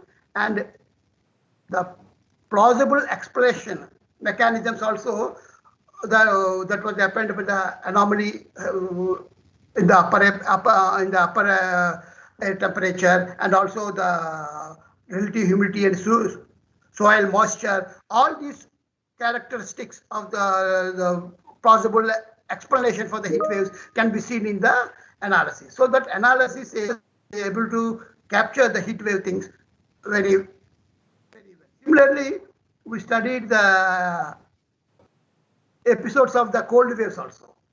The cold waves, similarly, -4 degrees and -5 degrees thing we have seen in the one case for the January 2018 was explained is very well. And you can see the beginning of the heat wave and ending, and its second episode of the heat wave and ending, it is very well captured. And number of cold waves, these things are also very well captured. And that shows that this analysis is working very well. And another thing what we taken is on the monsoons, Indian summer monsoon, how it is working. Here is the 20-year first figure. You are seeing the 20-year mean of IMDA also. We are comparing the three analyses that is available. What is monsoon done by the IMDA, and another is the global, that GFS thing, and we compared with the ERA 5. And the lower plan shows that anomaly. You can see that in case of IMDA, the strength of the monsoon current is somewhat lower, and this is GFS and ERA5 captured the strength of the monsoon current very well. But in the case of NGFS, spread is more. It is going up to the Gujarat, whereas ERA5, the spread is confined to not that much. It is confined anomaly spread. It is confined to over Kerala only. But in the case of ERA5, spread is more, and but the core is captured. And similarly, if you see the precipitation extremes that got in the morning in the Kripalani presentation, we have seen that ERA5 is not capturing the extreme heavy rainfalls or the Indian domains, and it is true. We are also trying to find the extreme cases. Similarly, with the IMD definition of heavy, very heavy, and extreme rainfalls. If you see that one, this NGFS and ERA5 captured very heavy, high rainfalls very well. And in the case of IMDA, the rainfall over the foothills and northeast, it is very high. It is extreme is very high. And central India, this monsoon core region, it is very well captured by GFS, whereas the very heavy rainfall, whereas the IMDA and other rainfalls are not capturing. And it is case of extreme heavy rainfall, you see that almost in the ERA5 it is absent. You are not finding the extreme rainfall very well, whereas the IMDA and they are captured extreme rainfall up to some extent. Of course, there is some shifts are there, and west coast things are not coming very well, and amount of the extreme is very high in the case of these two rainfalls. And the second figure shows the frequencies. Frequencies also show that extreme rainfalls are not captured by the ERA5, whereas this Indian reanalysis, they are capturing the frequencies of the extreme rainfalls comparatively better. So for rainfall analysis, this Indian rainfall analysis, these sets are better. And same thing, you see the probability, the rainfall, probably you can see completely this extreme rainfall here. The red is the ERA5. The extreme rainfall, it is not at all simulating. And if you see that extreme rainfall, this both Indian reanalysis data sets, they are capturing better than the ERA5. But extreme is in the case of IMDA, it is much more, and GFS is in between these rainfall sets. So for the rainfall, it is also working very well. And if you have Taylor diagram for all total precipitation for the whole annual, if you see that one winter and pre-monsoon, this GFS reanalysis is doing better, and whereas the monsoon, the correlation factor, there is not this is monsoon rainfall, the season correlation with the observed rainfall, that is IMD rainfall, that Rajivan rain 1.25 degrees rainfall, that one we are using, and that is the correlation with ERA5 is better. But as you see that extreme and low rainfalls are not captured well, but otherwise it is in monsoon season the ERA5, the correlations are better. And if you see other seasons, the GFS is better, is going to that one. That's why these precipitations also, they are reasonably excellent. Other thing what we did is we done not only this one, for using the 20 years analysis, we done the reforecasting also. Reforecasting, we did it with the present day model, for that means GFS 1534, so that we can use this one as the climatology for correcting the rainfall forecasts of the GFS system. With that thing, we enhanced the these initial conditions to GFS to regrade it and run the forecast for the all the 24-year for 10-day period. And if you see that one, and using that biases of the model, we try to see how the forecast is coming. Is it improving the forecast or not? And if you see the Uttarakhand rainfall 2013, this extreme rainfall was morning. Professor Ghosh is showing that GFS is not captured Uttarakhand rainfall well, but when you're using this climatology and correcting that one, day 1 and day 2 up, we are able to capture we have to bring back the extreme rainfall. If you see the direct observation, you may not getting this signal because the model biases are the things. But when you are when you do the model bias correction, you are getting the extreme rainfall up to day 3, even up to some extent to day 5 also. Other signals are very less. Similarly, we have taken a maximum temperature anomalies for the 2000 for this 20-year period. One case we are showing about fellow in Rajasthan. We are able to capture the temperature anomaly up to day 10 by using the bias corrections. And similarly, rainfall over the Kerala also, we are able to get up to bias correction of using hindcast. Up to day 5, the forecast has been able to capture that Kerala 15th rainfall. So this we reported in the JESS, and this is this application. It is also working very well. So these hindcasts are available. Morning, Professor Ghosh is asked. Requesting for the about making availability of the hindcast. So this 20 years hindcast also is available. And using this one initial conditions for using the CFS ensemble as an ensembles. I made an ensemble. We prepared an ensemble also by using the Whittaker-Hamel 2012 methods. That is additive inflation methods. We draw using 48 hours minus 24 hours forecast differences. We made mean ensembles, and ensembles are calculated for all the 10 years.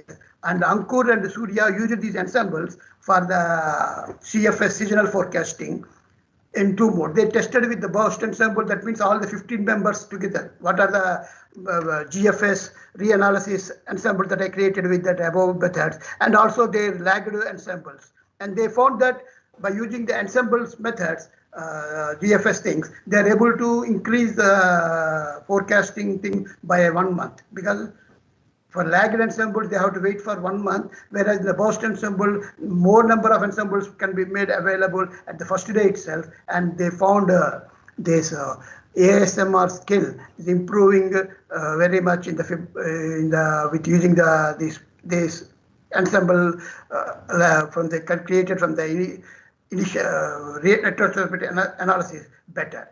So these are things. These ensemble reanalysis data is made available on the things. Morning I'm seeing that most of the people are using all other products available there, and as I shown, this precipitation and maximum temperatures are coming very well, and I encourage the people to use these data sets that are available, and all the other details also provided there. Thank you, Prasad, for a very, very important effort what you have done for the reanalysis and reforecast, and IMDA and NGFS data is now available in very high resolution temporal and spatial also for all the users to use this. So now we have to use this data extensively, and it is the great effort by Dr. Prasad that we could get these things, because he is continuously improving and involved in this since last 25 years or so. So it is very good, very nice. So is there any question from someone? If not, we can again ask Dr. Patnaik to start. Yes, sir. Sorry. So is my slide visible? Yeah, it is visible, but just wait 1 minute. Smriti, you want to say something about? Sure, sir. Yeah, please.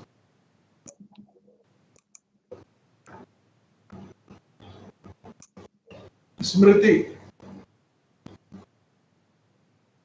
you have to unmute yourself and say something about Dr. Patnaik. If you are not able to unmute, then I request Patnaik to start presentation.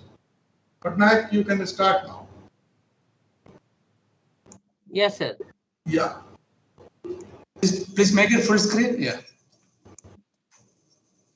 Okay, it is? No. You first share the entire screen and then you select your presentation. Then only it will come. So you first unshare and then share again. Yeah.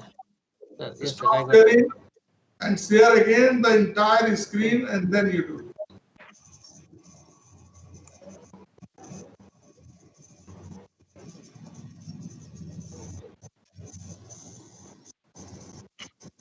Now go in slideshow mode. Is it okay now? Yes, fine. Okay. Okay, so very good afternoon. I'm sorry because I was just in some other connection and so on talk. So my talk you will be on application of extended forecast in hydrological operations, prospect and challenges. And this is the area I have chosen actually is so that it is very challenging area. And since issue of hydrological application, so that I will slightly one or two slides on that one. And particularly, I will give an example of 2011 flooding, how it is actually a real problem of prediction, how good prediction can help for a good decision making. That example will be for 2011, and IMD operational extended forecast, what is there, and how these applications we are generating product what means water resource management. And since I have title also mentioned about the prospect and challenges, so what are the challenging area pertaining to this I'll cover. So this hydrological water cycle, you know, this is a very sustainable strategy for resilient agriculture and water man. But hydrological operation, the reservoir management, these are another area where we have to focus. And if we this last part, if we see improve the performance of actually existing scheme through extended hydrological prediction. So that's why that will help you how the monitoring operation and regulating this your reservoir operation. So that is the focus area in this topic. And in the hydrological modeling means all this runoff forecast, this river discharge, evapotranspiration, these are the there, which is not very easy part actually. And in recent research in hydrological modeling try to have a more global approach to the understanding of the behavior of hydrological system to make better prediction and to face the major challenges in water resource management. So that is the main area how we can do a better water resource management by improving our forecasting system. So for that, I will give the one example, as I said, Mahanadi River Basin, that is a case of 2011. It is quite old now, but this is 10 years back. But it is that problem is still relevant now because we have seen 2018 Kerala also having similar for flooding. And how an extended prediction of this monsoon can be helpful in managing this reservoir operation. And this is the longest dam of the world, actually the Hirakud Dam, which is situated over the western part of Odisha. And this is the dam location. If you see here, this is the reservoir. And if you see, this is the Odisha and this is the Chhattisgarh. And if we see, this is the Chhattisgarh, it is the our upper side. That means more rainfall over Chhattisgarh will bring lot of water to this reservoir dam. And when this reservoir dam will receive a lot of water, it will have to release so that through Mahanadi it will go and most of the eastern Odisha and many parts will be flooded. So this is the geographical position of this dam. And when you see the reserve, our water resource management, there we have the upper Mahanadi, this is the upper Mahanadi and this is the lower Mahanadi basin. So there are two very big basin, Mahanadi River Basin, upper Mahanadi and lower Mahanadi. So more rainfall in upper Mahanadi, more influx of water to this reservoir. And at the same time, if there is also more rainfall in lower Mahanadi bed, then this flooding will be more severe. Okay, so this is the background. And if you see the 2011 case, this is a very typical case actually, 2011. And this is the Odisha Met subdivision, Odisha. And this is the Met subdivision Chhattisgarh on weekly basis, week-wise basis, and this is the normal, and this is the week-wise actual, the vertical one actual. And if you see, these 2 weeks are very crucial here. 29 August to 4 September.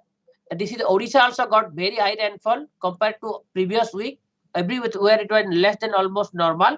And these two, 29 August to 4 September, and again 5th to 11 September. These 2 weeks, Odisha got severe, means very high rainfall. And at the same time, Chhattisgarh also, during these 2 weeks, we got very heavy rainfall. If you remember, just 29 August to 4 September and 5th to 6. So these two, that means both upper and lower area, both got heavy rainfall over this. And this is basically due to the associated synoptic system where there is very strong monsoon circulation, and this is the anomaly during first week 29 August to 4 September, and this is the week 2, that means sorry, this is the anomaly and this is the mean. So here very strong, both the system was forming here and move here, and very east-west trough line was there, and monsoon, very active monsoon condition type of flow is there during the September, that is first week September. So that is some sort of unusual case actually. Yeah. And on daily rainfall, now when I come to the water resource problem, let us upper Mahanadi and this is lower Mahanadi. We have categorized into upper Mahanadi and lower Mahanadi. Upper Mahanadi is blue color and lower Mahanadi is red color. So this particular week, this is the around this this is a daily rainfall on 6, 7, 8, 9, 10 September. And when we see the weekly rainfall, this 5th to 11 September, 5th to 11 September was the actually main rainfall both in upper and lower Mahanadi. Okay, so this has caused, if you see entire season, we have not received any week this much rainfall. And remember that Odisha is very close to Bay of Bengal, and more rainfall that is occur only in July and August. Okay, July and first half of August, in fact. So so this is very unusual that even this Mahanadi basin, this past second week of September almost, here we have got this rainfall. And if you see the problem, because that time I was analyzing, so the reservoir, why severe flooding occurred, because this reservoir may have the decision making problem also in addition to the forecasting. So the rule curve, they have a standard rule curve. All reservoirs are under by CWC, Central Water Commission. They maintain a rule curve how to operate this depending on the climatology of the rainfall. So between 1st July to 1st August, this is the they maintain 590 to 595 feet of the water level, which is near to the dash to rain. This is the level that after that they are not expecting too much rainfall, something like that. But here the flexibility will be there that if there is rainfall, for managing the flood, they can release them. In case there is heavy inflow into reservoir, water can be retained and discharged in regulative manner. So this way. But from 1st August, the reservoir level would be rise. That means after August 1, since there will be less rainfall expected after that, so what they start accumulating the rainfall reservoir level till 1st October. Okay, they go increasing. When reservoir will be filled up full reservoir level, that by 1st October it will be full reservoir level. So 1st August onwards they will start increasing the thing. The curve, the rule curve provides to higher rainfall in inflow in July and August. At the dash today, that will high rainfall in July, August, and lesser rainfall in September. That will lesser rainfall September. So September always they will have a higher level, because after that they are not expecting more rainfall. So this is the rule curve, say 619 feet to 627 feet on 1st September. And when we see the 2011 case, what happened exactly? On the 1st September, if you see the 1st September, reservoir level is this 624 feet. This is the thing, but that means it is slightly on the higher, but still within the rule curve, because as per the rule curve, but still it is slightly on the higher side. That means they are not expecting too much rainfall during that period, so that they have already started increasing the reaching toward the full reservoir level. So here on that day, this is the inflow and this is the outflow. Okay, and change in inflow minus outflow, this is negative, that is more outflow. Okay, this one is going. Next 7th September, this reservoir level slightly increased, because now their outflow has to be increased, then only the reservoir level can be down. But it is outflow, once you increase the outflow, that flooding will be there. And then this is on 8th September. 8th September, again, there is slightly increase here, 627.27 feet. Now, during that year, 2nd September to 10th September, reservoir level were within the limit of prescribed rule curve. Whatever rule curve was there, that level was there, though towards upper limit during 5 to 10 September. That means slightly on the upper limit, but within the loop curve.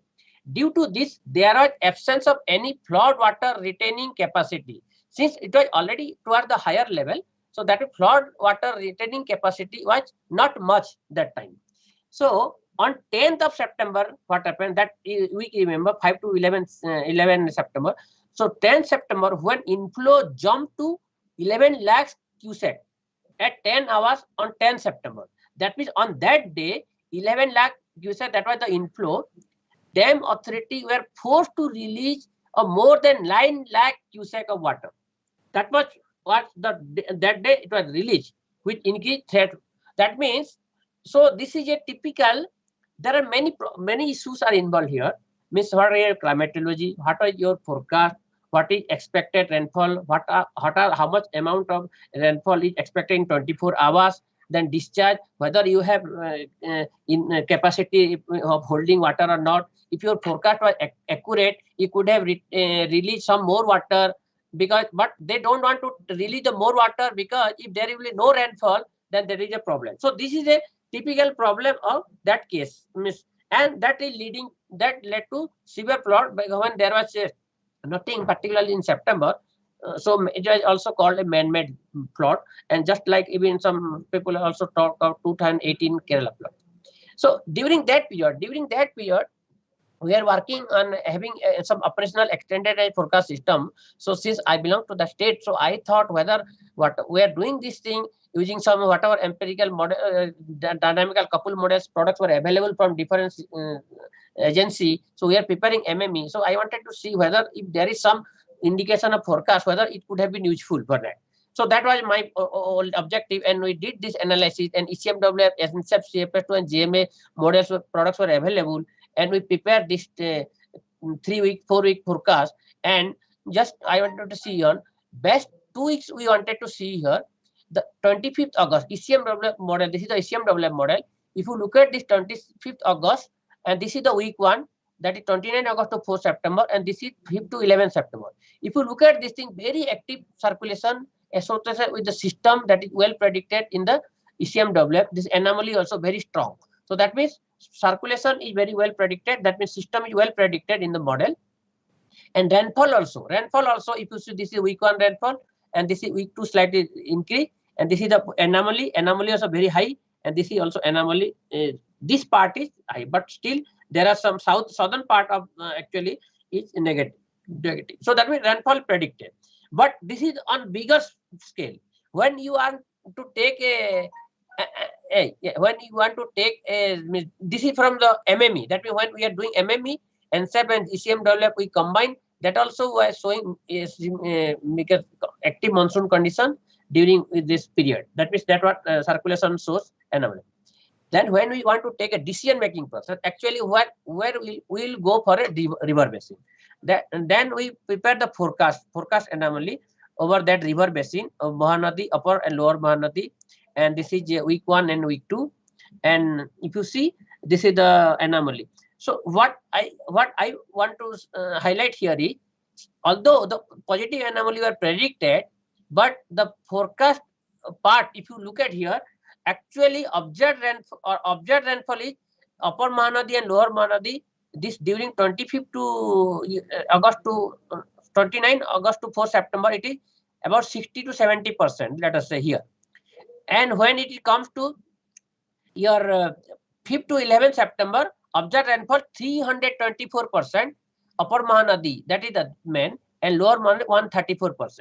Okay, but when we come to the model forecast only over that smaller river basin, if we go for this, it is about 30% only. That means actually it's quite high, 30%, but still model is able to predict 30% ever. That's why CFS was not very well predicted, ECMW was well predicted, but when you're taking model average, you're 30%. But then when only 30%, you cannot warn that the dam authority that there will be heavy rainfall, so you release it. But how you can utilize that decision making? So that I will going through the literature how to have an effective decision support system. Decision support system is not that only it will absolutely give the rainfall forecast over the particular river basin how much you expected. That means you have to take the account forecast uncertainty. Right location it is not raining but heavily raining. So that's the other parameters we look the vorticity.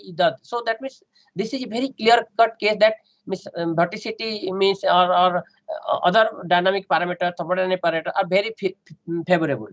So when you in that paper we have discussed, when you come to decision making process, then many things you have to consider: the forecast uncertainty, how much that means reliable it is forecast, so that the decision maker will take that input and they can at least take the risk of 30% or 20% depending on the accuracy of the forecast, because there will be no quick fix solution. Even the 2011 also case, and last year also we have seen, last 2018 case also it is like that. So that even if, unless somebody is forced to release the water, nobody them authority will release that water, even if you are expecting some rainfall, because otherwise all blame will go on to them.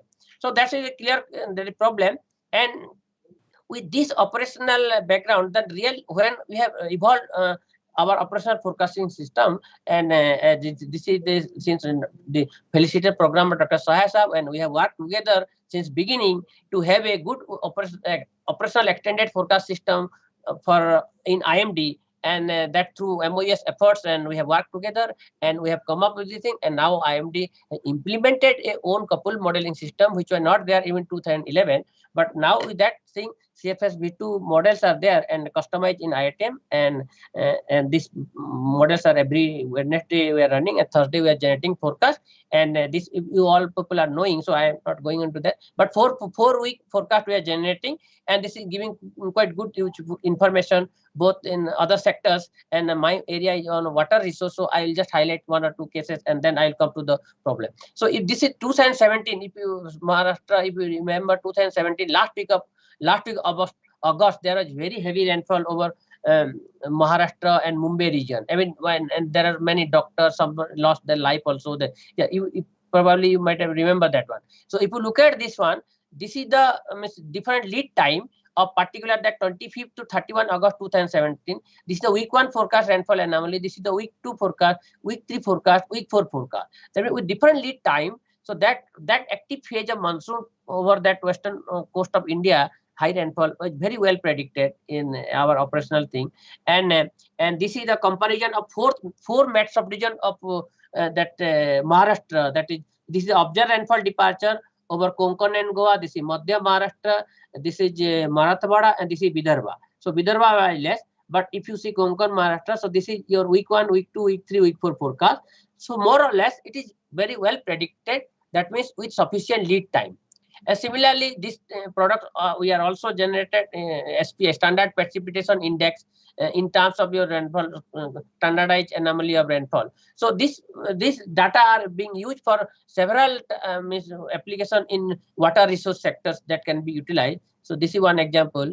And as usual on monsoon case, this is widely used, and agriculture people are utilizing this forecast on week 1, week 2 basis on smaller spatial scale, and agro is very well predicting the active and back cycle, and we have discussed in our many papers by jointly our IMD, IITM scientists, and that you can refer here. So it is well predicting. And 2020 case, it is very fresh in our memory. It was very good monsoon year actually, with a lot of active phase, and entire August, if you remember, it was very high active phase of monsoon. And this is the thing, 7 to 13 August, this is upper panel is your observed rainfall anomaly, mostly it is positive anomaly over north and central India, and with 3 different lead times. So this is predicting well actually, 2 to 3 week lead time. This active phase of monsoon is well predicted. That means whenever there is very extreme active or extreme dry cases, it is very well predicted. And in fact, when there is very normal type of thing, something special rainfall distribution is some problem. But when the signal is very strong, either you are going for a extreme or extreme below or extreme high, so that model is very well predicted. And this is a very on a smaller spatial scale, different subregions or different homogeneous regions. This is good, showing good scale, except the northeast India where it is slightly less. Then that we are for hydrological application, as I said, we are categorized into more, because agriculture application, it is just above normal, normal, below normal.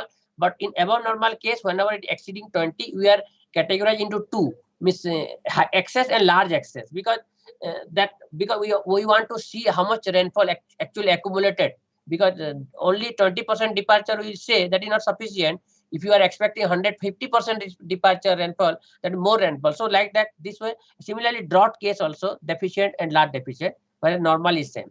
So we are using this one, and now we are preparing that forecast into smaller spatial scale and even large 5 category case, so that if we can category, we are not going for a correlation with direct means value of your exact value of departure, but here we are going for the category forecast, so that it can be utilized in a judicious manner by our different user. So this is giving good useful, and we are doing verification. Similarly, whenever there is some lack of rainfall deficient, that also we can but since we are doing verification, we have not yet hosting this particular rainfall part into the website, and other part we are already giving the temperature part at district level. We are already making available in the website, but this is where we are working, but it can be utilized. And smaller, we are going for statewide forecast, so that category means heavy rainfall or large excess, so that at least decision maker can use this forecast for decision making process.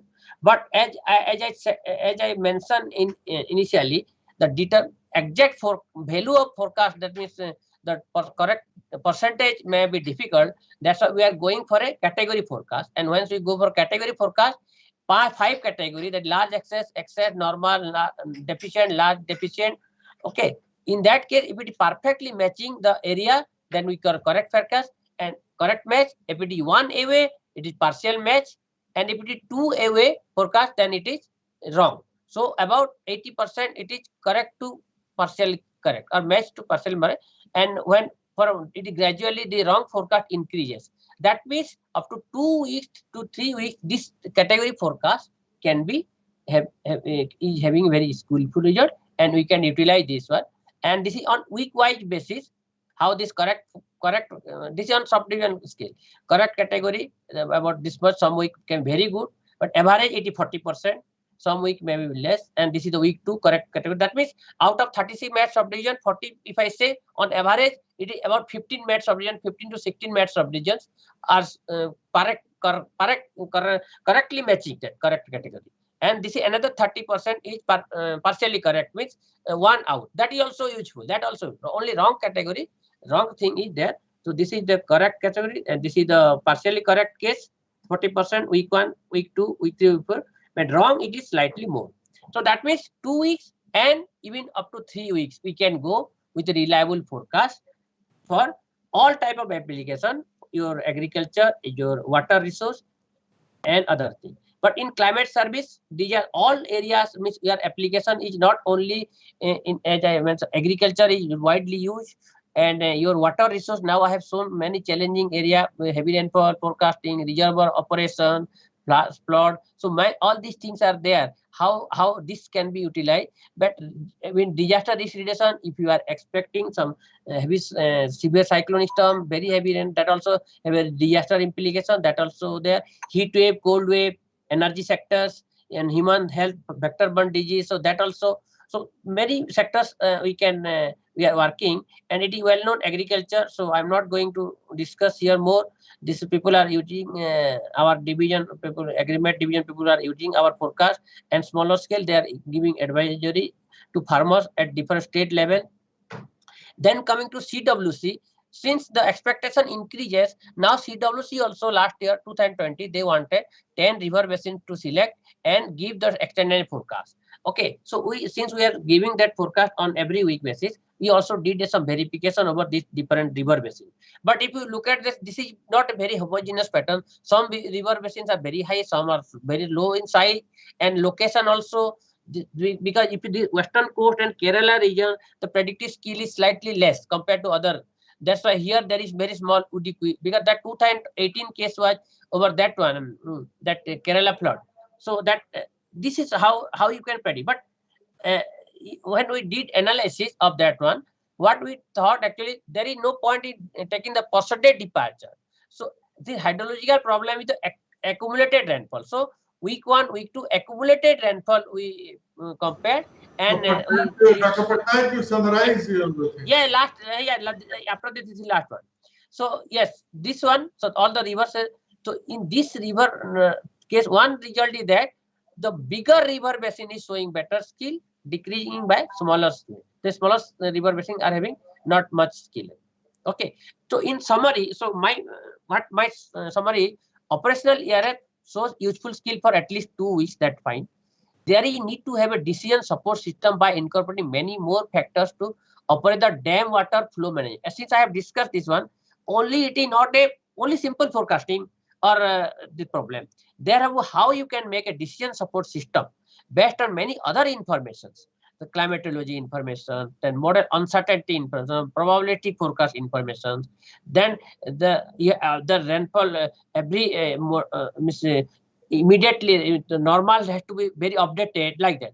The better decision making process will enable the dam authority in moderating the flood by keeping the reservoir at appropriate level with likely scenario of rainfall condition.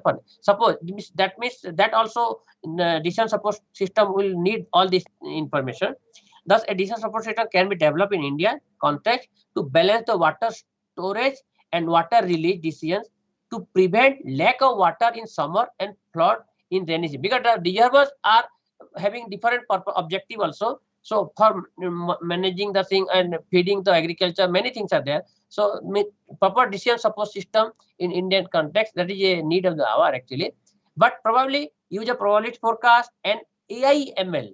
There is another tool whether that can be also utilized for decision making process by incorporating all other inputs to have a better decision support system, so that there will be a good effective decision support system, particularly for water resource management. Thank you very much.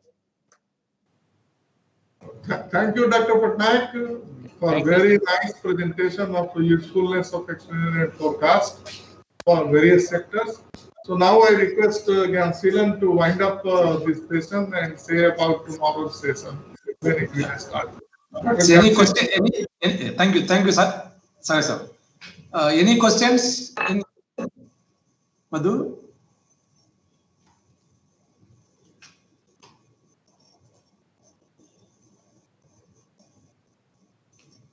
It seems no questions from YouTube. Madhu, any questions from YouTube? Any questions, audience here?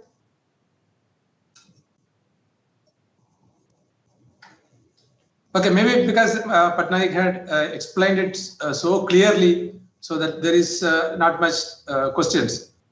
So first of all, I thank all the speakers. So there were 6 talks.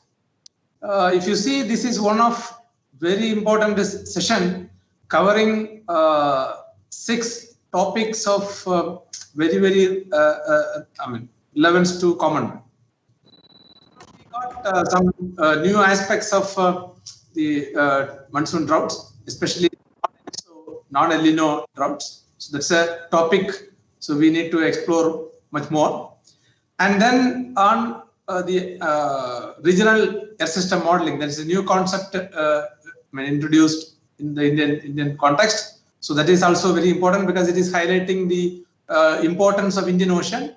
So that is something which is overlooked by most of the other climate models, maybe because of the resolution and other issues. So that is very important. And application areas like landslide protection, health sector, the hydrology sector. So we are highlighting the importance of meteorological predictions on several sectors. So that is very important. And one of the highlight is the reanalysis being created by MCMRWF. So I think we need to use this product to the extent possible, so that in future, like what you see, Kalna et al. Paper, the citations. So I think we need to get a lot of citations for our Indian paper and Indian product. So I think so Dr. Prasad had demonstrated the applications and the benefits and use of and the accuracy of the products. So I think it is time for the researchers to use it and make it more publicity. Okay, and I thank Dr. Sahai sir to chair the session nicely and conducting both morning and afternoon sessions very efficiently. And thank you all for watching. So thank you all, and I thank Madhu Smardi for conducting it very nicely. Thank you all. So we'll see you tomorrow afternoon at 2:30. Dr. Sahai, congratulations. Thank you again. It was very nice. Whole day's session. Yeah, it was actually worth spending time for Sahai sir. So it's really nice. So his products are now, used in many sectors. So it's really good. Actually, he can be proud of, like, when he retired, he can be proud of that. Okay, see, people will remember me for so many years. Good. Thank you, Sahai sir. Yeah, I'm not going to retire for. I know. You will. No. I know you will. I know. You will be. Yeah. We wish that. You will be here only. Yeah. Retirement के बाद और भी हम लोग pressure डालेंगे आप पे. अभी तो बस. You cannot retire, right? You cannot retire. So you have to continue this support. Keep the grooming the. Because there are many things yet to be done which has not been done.